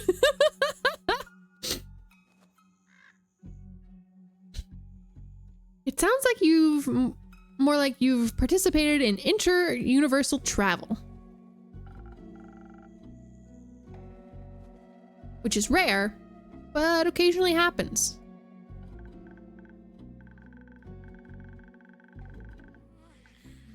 Wait. So what you're saying is, we are super special and lucky to have participated in such an event? Likely. Dope. This is a sign, Scott. The universe has sent us here to wreak havoc. Woo. I can't do the noise. The prank masters will strike again. Soon. After a nap. Can we take a nap, Polly? Good idea. Hey, Funky Magic Mystery Pal. You better get to writing that tour guide. I'll see what I can do. Good. Do you have a room for us? Of course. I've got a room upstairs. Just ignore the scratching sounds and some leaking water from by the iron door. I need to fix up these walls. Hold up. Don't worry, we've seen worse than that. We've got plenty of experience with sea monsters. Always hyped to meet more. See you in a bit, Innkeep. Come on, Scott. Let's hit the sheets. Maybe I should add some do not enter signs.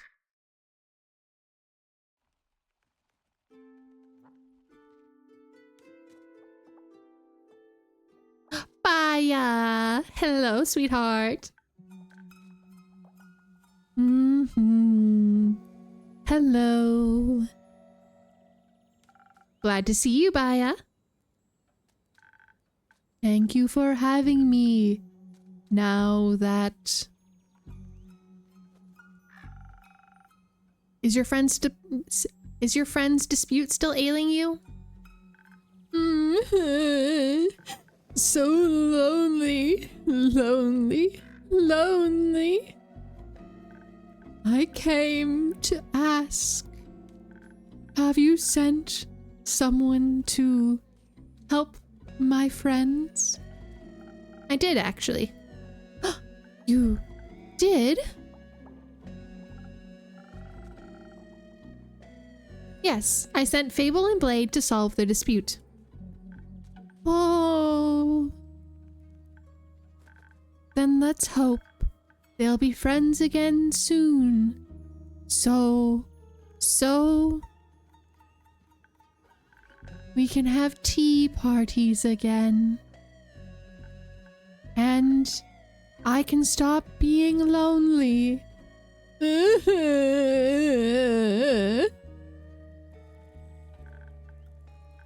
At least people are visiting my spa. That's good. Thank you for handing out my coupons.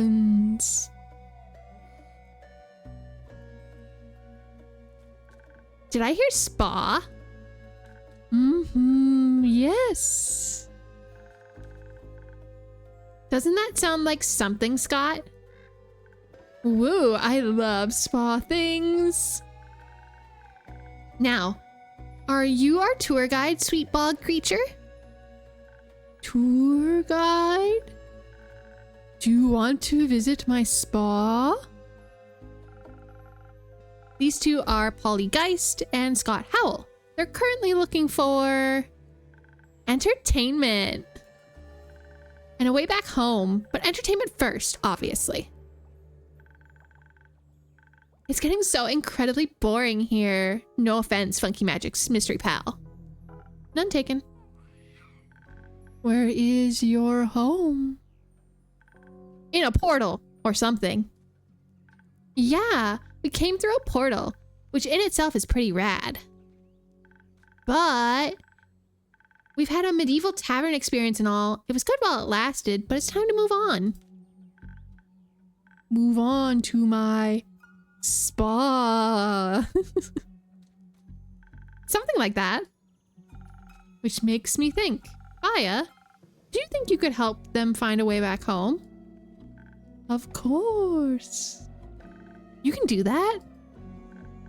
But first, you have to visit my spa.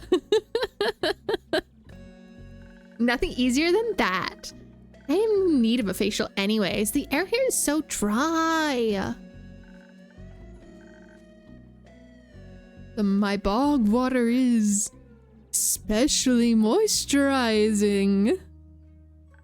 Wait. Does that mean we get to go skinny dipping in some hot springs? Oh, yes, absolutely. My hot springs are the best. Cool. So a pit stop at your spa and then a road trip back home. You joining us for the ride, sweet bog creature? Please say yes. We'll see. First, I'll show you my portal and my spa.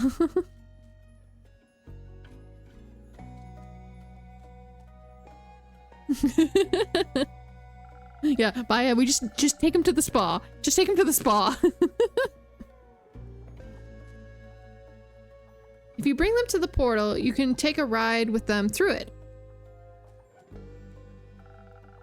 Might help you with your loneliness. You think so? Yeah. No one's lonely on a ride with the prank master.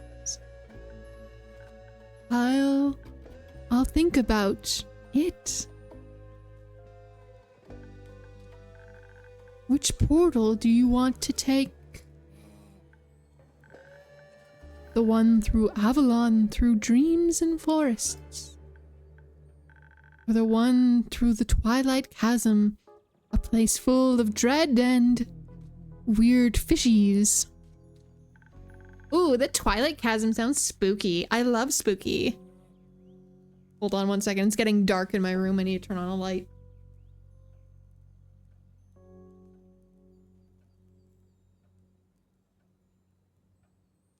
We love weird fishies. Love some weird fishies. I love dreams. They're so weird.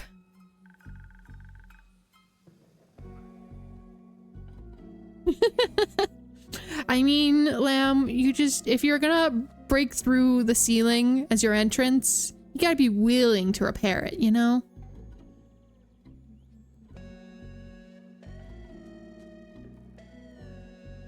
I didn't even see that, oh my god. Like the dream I had where I was my own dad. What? Where should I lead them, innkeeper? Do we send them with the weird fishies or through the dreams?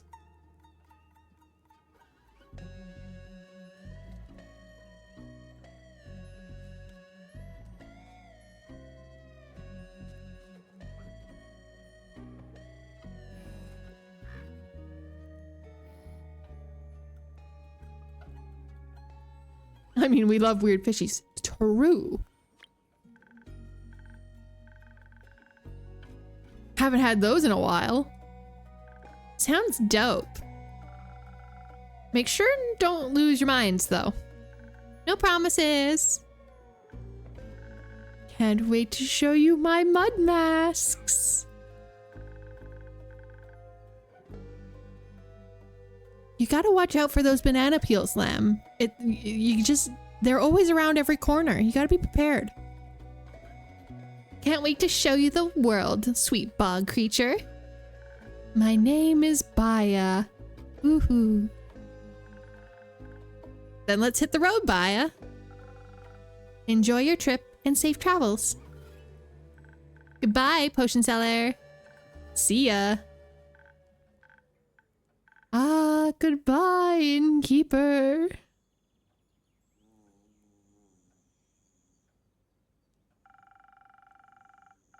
I'm glad Baya could find a little comfort in those peculiar visitors, at least. I'm excited to hear the story she'll tell when she gets back.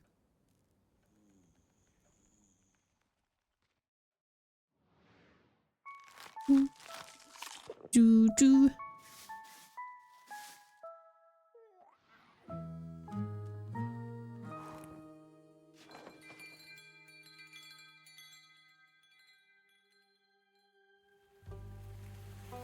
Okay. Oh, come hell or high water.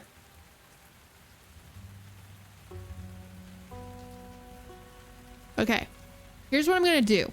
I'm gonna start this next chapter. Because I'm testing my ISP here. If it fucks me over, then we know it's like a peak hours kind of shit. If not, I fixed whatever the fuck the problem was. Okay? So come hell or high water.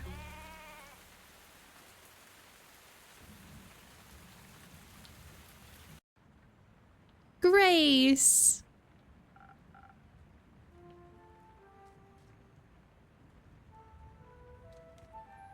Yeah, I mean, it could still, but I want to see if it... I'm going to test some theories first. Good evening, innkeeper. Good evening, Grace. Could I ask for a drink? Anytime. What can I do for you? I'm pretty spent. Do you have something that will keep my mind awake a little longer?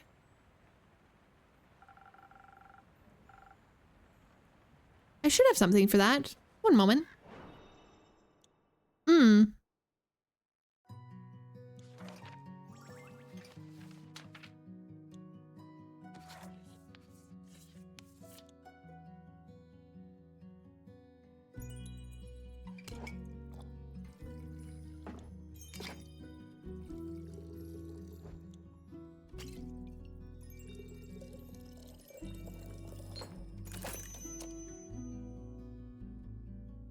That hurt, but the ceiling is fixed. Thank you. I appreciate it. I appreciate you fixing the ceiling.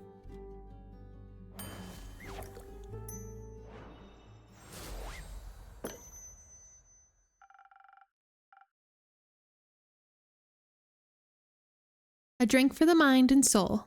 Enjoy. Thank you. This is just what I needed. Why are you still so tired? I thought you were done your thesis. I am, which also means I need to figure out what to do next. The possibilities are endless, but not boundless. Some considerations are a complicated endeavor. Have you considered a break? I have. Say, innkeeper, if you had forever, what would you do with it? I've never thought about that before. I like being an innkeeper, so I'd probably keep doing this forever. It's relaxing and safe. I get to meet the most wonderful people and wizards all day. Forever is a really long time. Is there anything else you'd like to do? No, I'm content with my existence.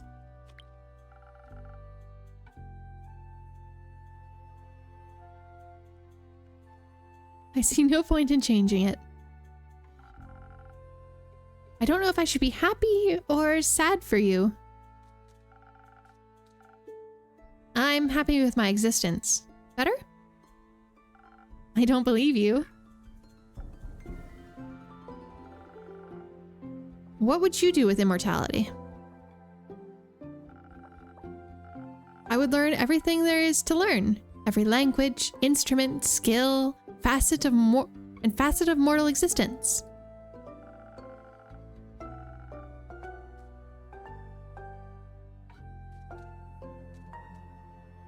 Oh no.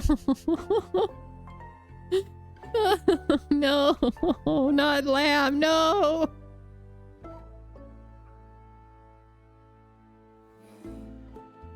Your plan failed. Haha. I would travel the plains with my brother and learn even more. Have infinite amount of tea parties. I'd come to those.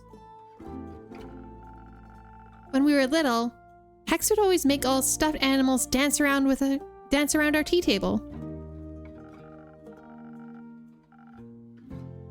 We didn't have much money for music boxes, so he just made up some songs for them to dance to. He sang them to me too. If I had the time, I would write down all of those songs and invent dances for them.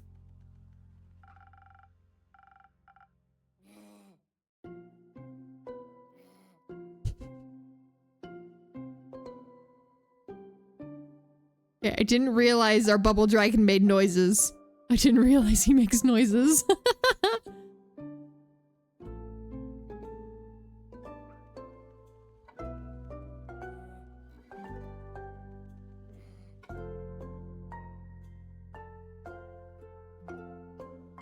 Yeah, I didn't hear it till just now, so.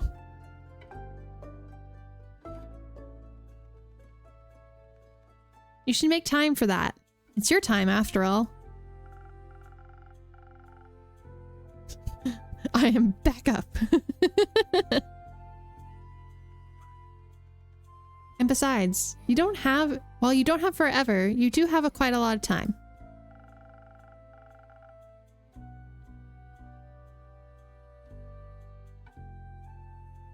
An elven lifespan is nothing to scoff at, even if you only get half.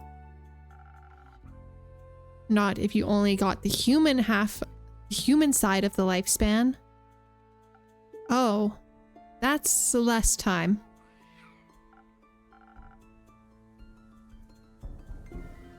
It is, but I'll make the most of it.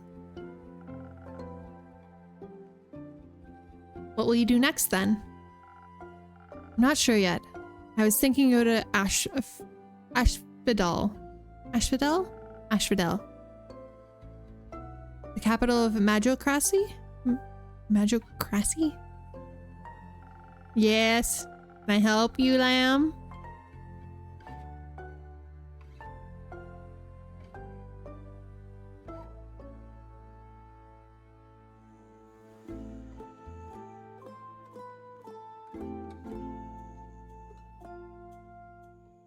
You just have to run away from him, lamb. Just keep running.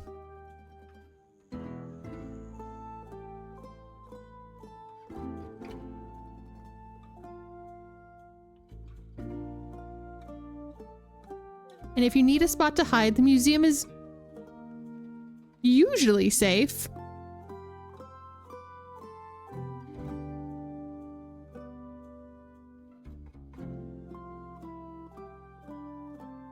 Laser red.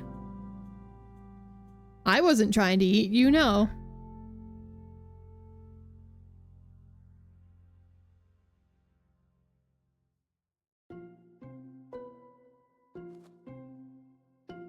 I heard the libraries there are 60 stories tall and rivers float through the sky in an exuberant display of mana.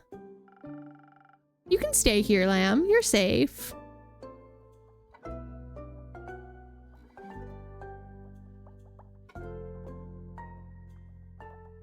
Like I said, it's usually safe here.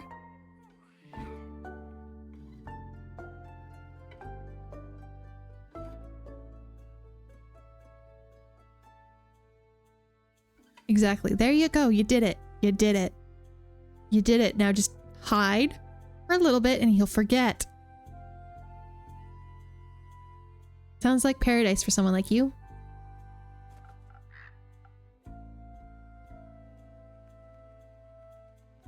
Pain, leave lamb alone, please. No, didn't say anything. Just leave everybody alone. Usually. Yes, but Hex really wants to stay here. He likes this. Blinks confusedly. Okay, lamb, I'm talking specifically to you right now. Just don't make any noises. Don't make any sudden movements. You'll be fine. Zenith, the Ashen Grove. I think he likes how quiet it is, if you would believe it. I don't think he likes the hustle and bustle of it all. You could go without him. There's an embassy in Zoford. Why does she look so fucking pissed? I don't know. She's really angry right now. Their teleportation is expensive, but reliable. I don't think he wants to go back to Zoford either. And I won't make him. He could teleport himself then. He really shouldn't. It's quite a long distance and he's always been awful at teleportation. He could take a ship.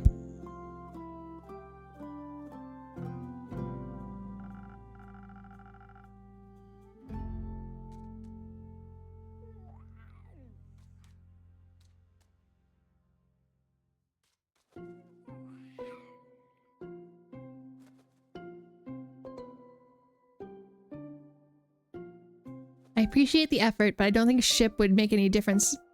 Make the distance acceptable to him. It's Lem. It's Lem. He's always going to follow me, no matter where I go. I think he doesn't want to miss out on any adventures, or celebrations, or funerals. You can just tell him you want to go alone. then he'd be alone too. Just talk to him, Grace. I don't want to spend our time together fighting. I don't want him to spend it mourning me either. You should tell him that. He'll have enough time to mourn you when you're gone. And like life, that never ends. I suppose you're right. I'd like to leave him something he can remember me by. Maybe I'll build my own wizard tower.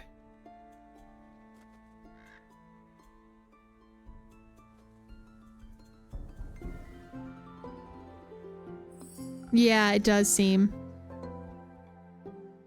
Please do. I love those. Did you hear about the one on Morlia near Dalwell? The one with the infamous fugitive? The very same. It seems its wizard has disappeared without a trace, leaving its tower vacant. I've always wanted to stop by for tea, but I don't want to be rude or intrusive, so I haven't. No worries, Lem. See you when you get back. I wonder what he's left behind. I'm sure it's a collection of fascinations and impossibilities. Couldn't you just teleport in to check?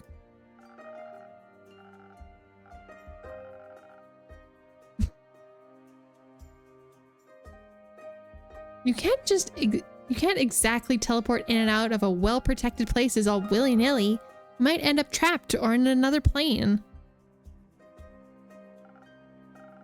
I think it's just that time, Kane. You know, it's getting close to dinner time. That's probably why. Or at least for me it is. Who knows what time it is for you? You might, but that's what happened to the wizard. Maybe that's what happened to the wizard. Maybe. No one seems to know what happened to him, or who he even was. And no one seems interested in finding out either.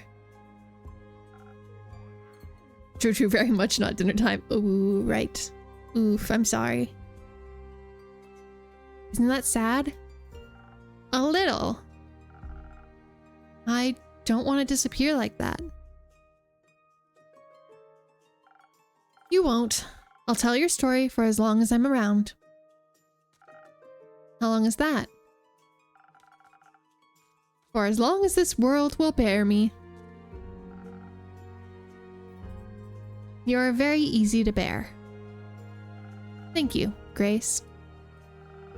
Would you like to stay for a little while? Please. I find your inn truly inspiring. Goddamn interdimensional eldritch innkeepers. Yeah. I'll be here. And if you need a rubber duck. Or I'll be here if you need a rubber duck.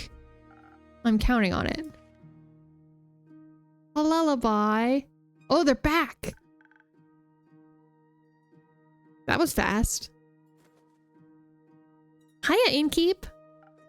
Hiya, you two. Where's Rufus? Playing outside in a puddle. I see. What can I get for you? They could be leaving, yeah. A drink, please. Or two, actually. Sure thing. Actually, what name are we on right now? Well, Blade is still fine. Come on, that was a whole week ago. Oh, it's been a week. It's been a week. I was busy. Want to come up with a new one right now? Can I come up with one? Sure. How about Kumo? I feel like you look like a Kumo. It fits. He is just as stealthy as a spider.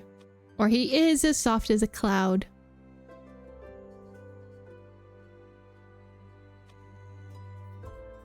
He's probably still going to be Blade for Millie, I assume. But he probably just doesn't care what people call him. So if he's Kumo to Fable, that's fine. And just as cute.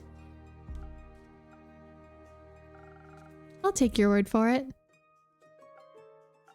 Our drinks? Can we get them now? Of course. What would you like? Something sweet. Bubbly, maybe. If you can find something like that. You know. Sure. I'll see if I can find the words you're looking for. It would be interesting having different names for yourself for different people as an aliases per person.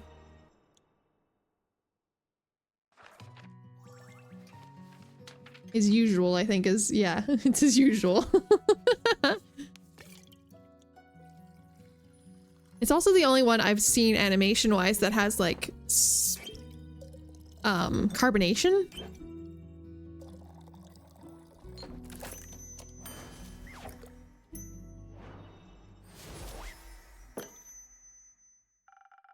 Liquid charisma for those in need. Maybe you should try it then. Do you want to send it back? No. It's good. Glad to hear that. Fable, what can I get you? Maybe something that will make me feel like I can lift 1,000 clouds? Like I've got the strength of a dragon, or something like that. Carlin always says it's pretty tasty. I see. A Carlin special.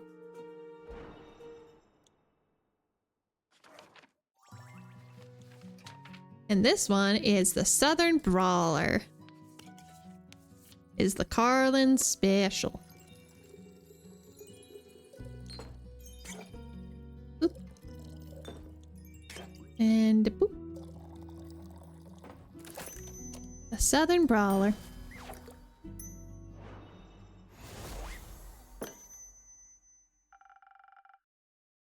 A regular's favorite for another regular. Thank you. It's delicious as usual. That's what I like to hear. Oh, I didn't even notice her hair their hair changed. Instead of it all being down, it's in a braid. I like the new hair, by the way. Oh, you do? Thank you. It looks really nice, right? Kumo braided it for me.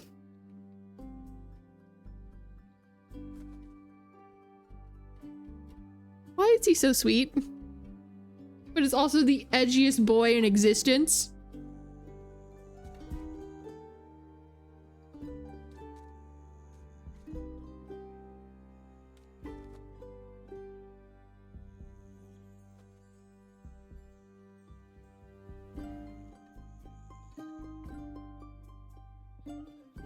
Well, you'd be surprised. Does she have banshee feathers as well? I didn't see feathers.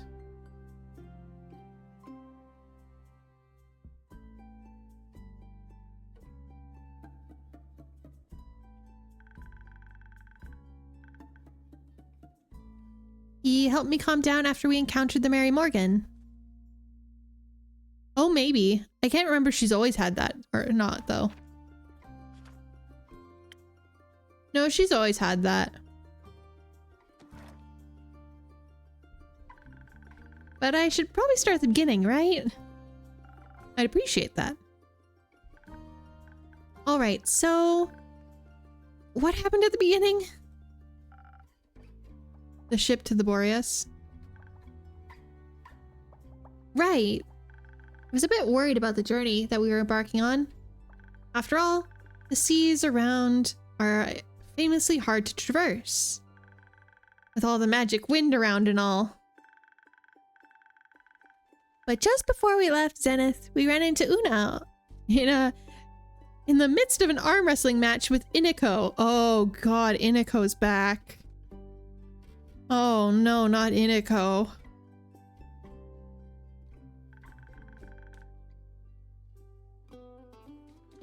Yeah, Boreas is the spirit of the north wind. Mm-hmm. We took the opportunity to ask her for advice. Thought she might have traveled through there before. You could have also asked me. She was closer. Right. Did she have any good advice? She did, and with her help we were able to avoid all of the dangerous maelstorms, sea stacks, and iceberg elementals. That must have made a very relaxing journey. It did. Rufus even had time to swim around in the ocean. And it was very inspiring too. We were able to see the dancing, colorful auroras in the night sky as we drew closer. They were starless and still breathtakingly gorgeous. I even started on a new song. It wasn't ready to be shared yet, though. I just wanted a sneak peek. Well, you should have snuck better. A new song? Can I hear it? It's not done yet. Thanks to Una, we made it to the Boreas a lot faster than we planned. We also docked far away from the typical explorer's route. It was completely abandoned by everything by nature, by everything but nature, as if no one had been there before. Kind of exciting. Very adventurous for sure.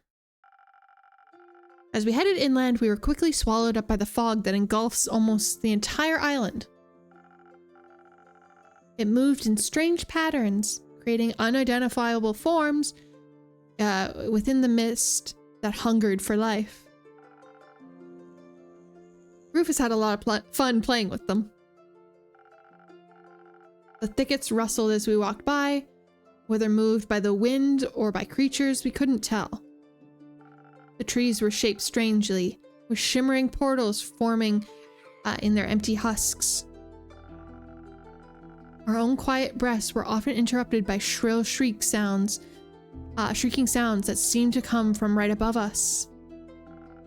It was almost idyllic. Or scary. It was mostly scary. I wouldn't have minded strolling around until we ran into something roaming the island, but yeah, of course it's idyllic for him. Rufus was a little cold, so I found a local to ask for directions. While wandering around, we came across a clearing surrounded by tall trees. Or rather, one tree. All of them were connected, intertwined with one another.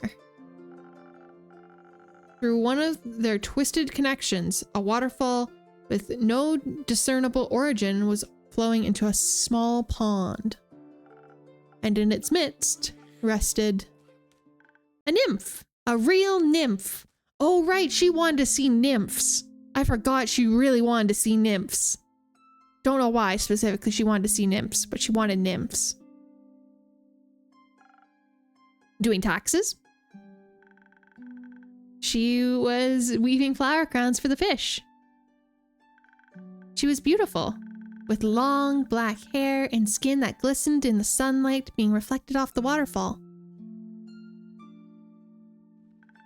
Her eyes were like sparkling gemstones, and her smile was full of kindness. She was alright, but also the only person around. So, Fable asked her for directions? No, Fable asked her everything but directions. I asked her for directions. She was very helpful, even gave us a gift. And a flower crown for Rufus. A gift? That's sweet. She gave us earplugs against the Banshee's song so our bones wouldn't shatter. Very helpful. Did you offer to write her a little jingle in return? I did. She said if we were to survive the encounter with the Banshee, I could come back and she'd think of what she'd need for a jingle for.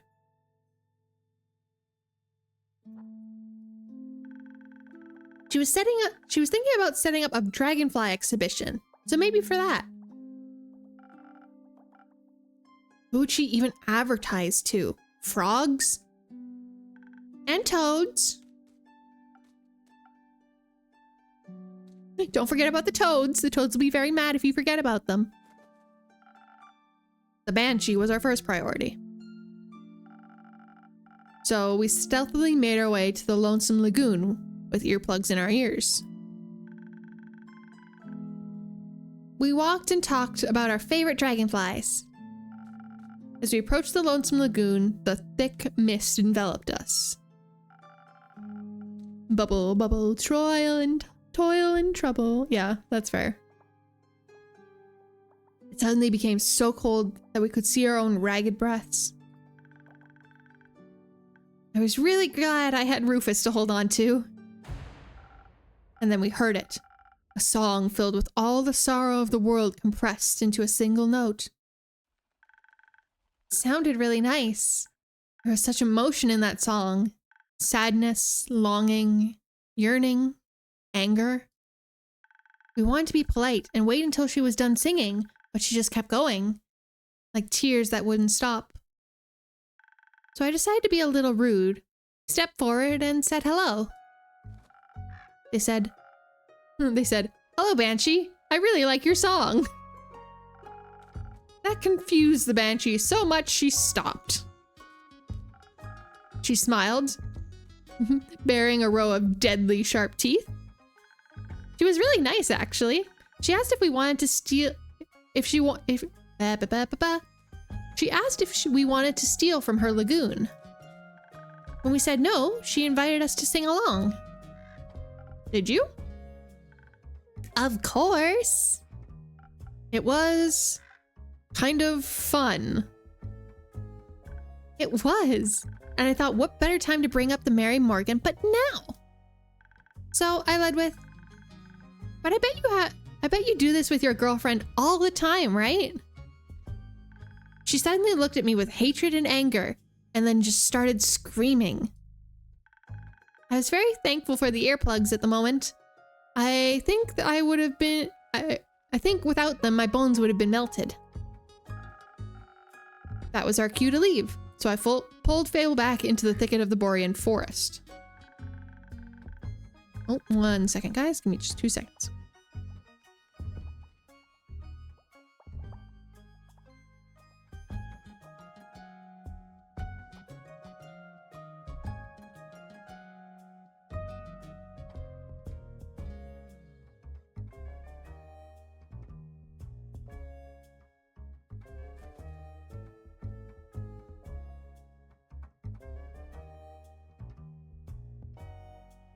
Sorry about that. My phone went off again. The police are after me. They're on to me. Oh no. I'm kidding. I'm kidding. I'm joking. For legal reasons, this is a joke. This is a joke. This is a joke.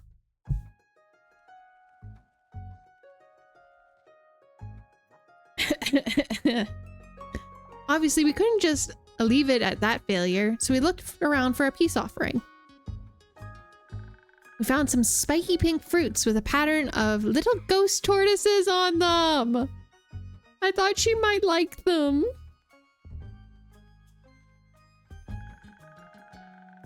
She liked them enough to stop screaming at us, and we sat down at the side of the lagoon to talk. It was beautiful, by the way. Right in the middle is a giant portal to the Twilight Chasm. It colors the water this deep, dark blue with swirling clouds of darkness within. There were bones floating in the lagoon, too. I almost brought one for your tavern. I'm glad you didn't. I don't want the Banshee to bust down my door and start screaming. That would have been weird, huh? Not necessarily. Bones just tend to come with lone spirits attached to them. Just a medieval Karen, yeah. I prefer them resting in the halls of Tuat, rather than in my tavern. That's fair. The Banshee actually fished out some bones to fidget with. It stopped her from screaming enough every time she brought up the Mary Morgan. Or Marmore, as she calls her. Turns out the Mary Morgan has been ignoring all of her calls. Ever since the Banshee was crowned Gaia's scariest monster by Screech Magazine. She told us it carved a hole in their relationship and that it caused a lot of jealousy.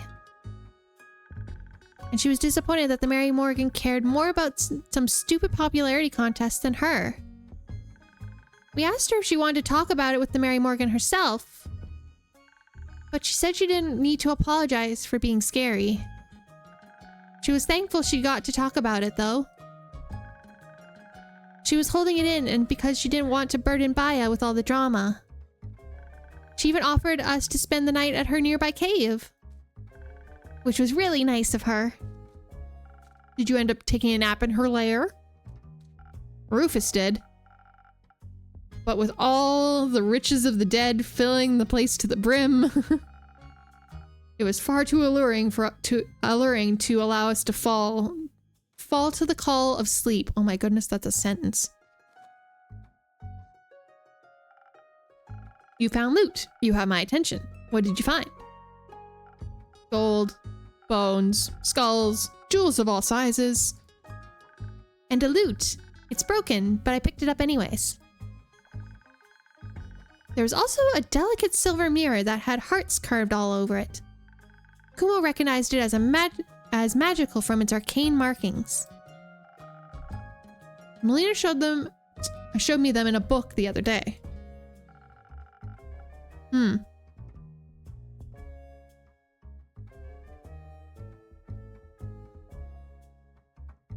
It could be. Who knows? When we're snooping around in the wizard's library in Zoford, it was a mirror of far speech. It lets you speak to anyone on this plane, given you've seen them before.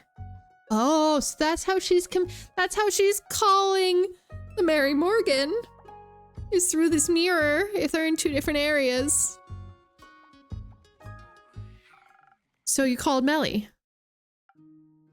No, we called the Mary Morgan. Oh, that makes sense. How'd it go? Well, I had to be the one to make the call since Kumo had never met her before. When her face appeared, all I could do was stare in horror as she gazed back at me. I felt like I was back in the Ashen Grove, leading adventurers to their doom, and I just froze. So I took the mirror out of their hands. Her first words were threats of what she would do if we dared harm the Banshee. Of course, we hadn't. That briefly calmed her down. Until I asked why she wasn't here, if she was so worried about the Banshee's well-being. Avoiding the question, she instead talked to us about the state of the lagoon. She complained that it must be incredibly loud with all the tourists and whatnot. Oh, she doesn't know that the Banshee's still alone. Oh. I assured her there were no tourists, at least none that were alive. So she asked what I was doing in the lair then. Honestly, I replied that the Banshee had offered us a place to stay in her cave. I quickly realized I had picked the wrong thing to say. Her eyes started bleeding black ichor, and she began cursing us out in tongues. The mirror cracked under her gaze and started bleeding black water. It was terrifying. And then we were just supposed to sleep there, as if she wouldn't just crawl through the mirror in any second. After that happened, I thought that we shouldn't discuss our further plans in that cave. So I pulled Fable outside and we went for a walk. The nymph had mentioned this enchanted flower field where she collects flowers for the fish. So we went there. Thought it might be a good spot. It was a good spot. even though I couldn't stop shaking for a while, though the flowers really helped. As did not being alone. Was that when Kumo braided your hair? It was, yeah. My hair kept falling on my face and it was overwhelming me. So he sat me down and braided away while I worked on rebuilding the lute. He said that some distraction would help. Talking also really helped. Even if I asked a lot of stupid questions. They weren't stupid, just curious. Did you have a favorite one?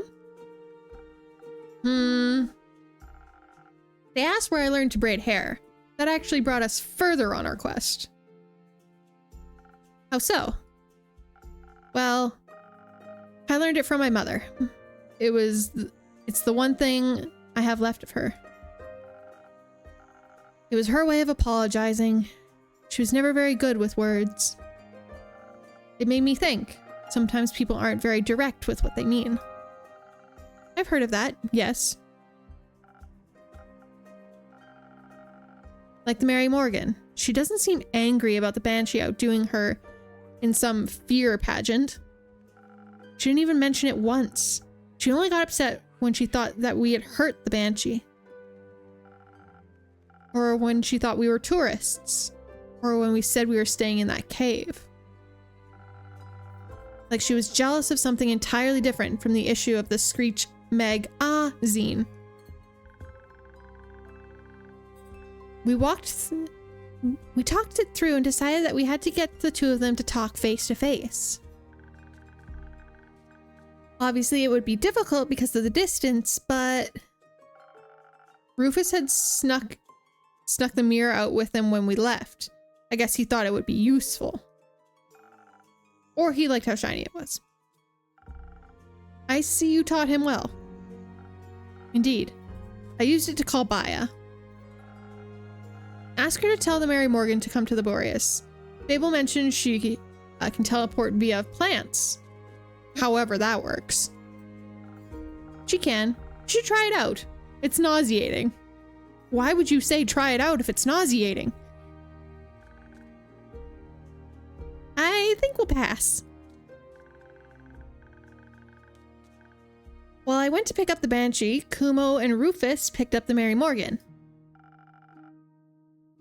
She and I really connected on eyeliner techniques. I love that for them, bonding over eyeliner techniques. When we arrived at the lagoon, they were immediately ready to claw at each other's throats. And not in a fun way. Somehow we managed to convince them to sit down. We tried to get them to talk about their feelings, but they just kept talking past and over and away from each other. Arguing about an issue that didn't exist. So I had this crazy idea. I took out my new lute and asked them if they wanted to write a song together. They declined and insisted their voices would clash, but I thought at the very least it would stop them from arguing. Kumo helped me convince them by summoning tiny rainclouds pitter-pattering to... I can't talk anymore, no! Aha! It's doing it. The ISP is doing its thing. I saw that for 2 seconds. Anyway, I gotta try the sentence again. My voice is dying. Kumo helped me convince them by summoning tiny rain clouds, pitter-pattering in a gentle melodic rhythm.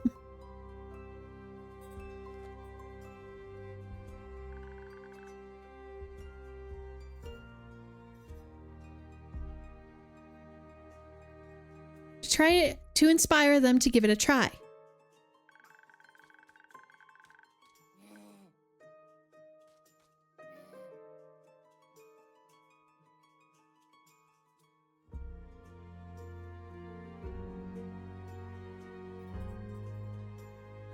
and there it goes. Lovely. Well, also with my voice dying, this might be a good time for me to call it. So, we'll save again. But yeah, it's interesting. Yeah. Okay, so if you can hear me, thank you all so much for stopping by.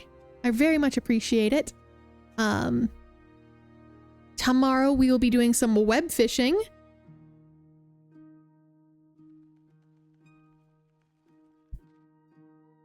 It's weird. I don't quite get it, but it's fine. We'll be doing some web fishing, so I'm going to hopefully get everything all set up and ready to go a little bit earlier. But we'll be starting at our normal time as per usual. But yeah, thank you all so much for joining me today. We will continue with Tavern Talk another day. Hopefully my voice doesn't give out.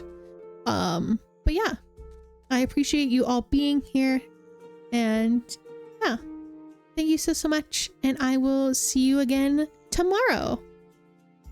Okay, bye-bye, bye-bye, bye-bye, bye-bye, bye-bye, bye-bye.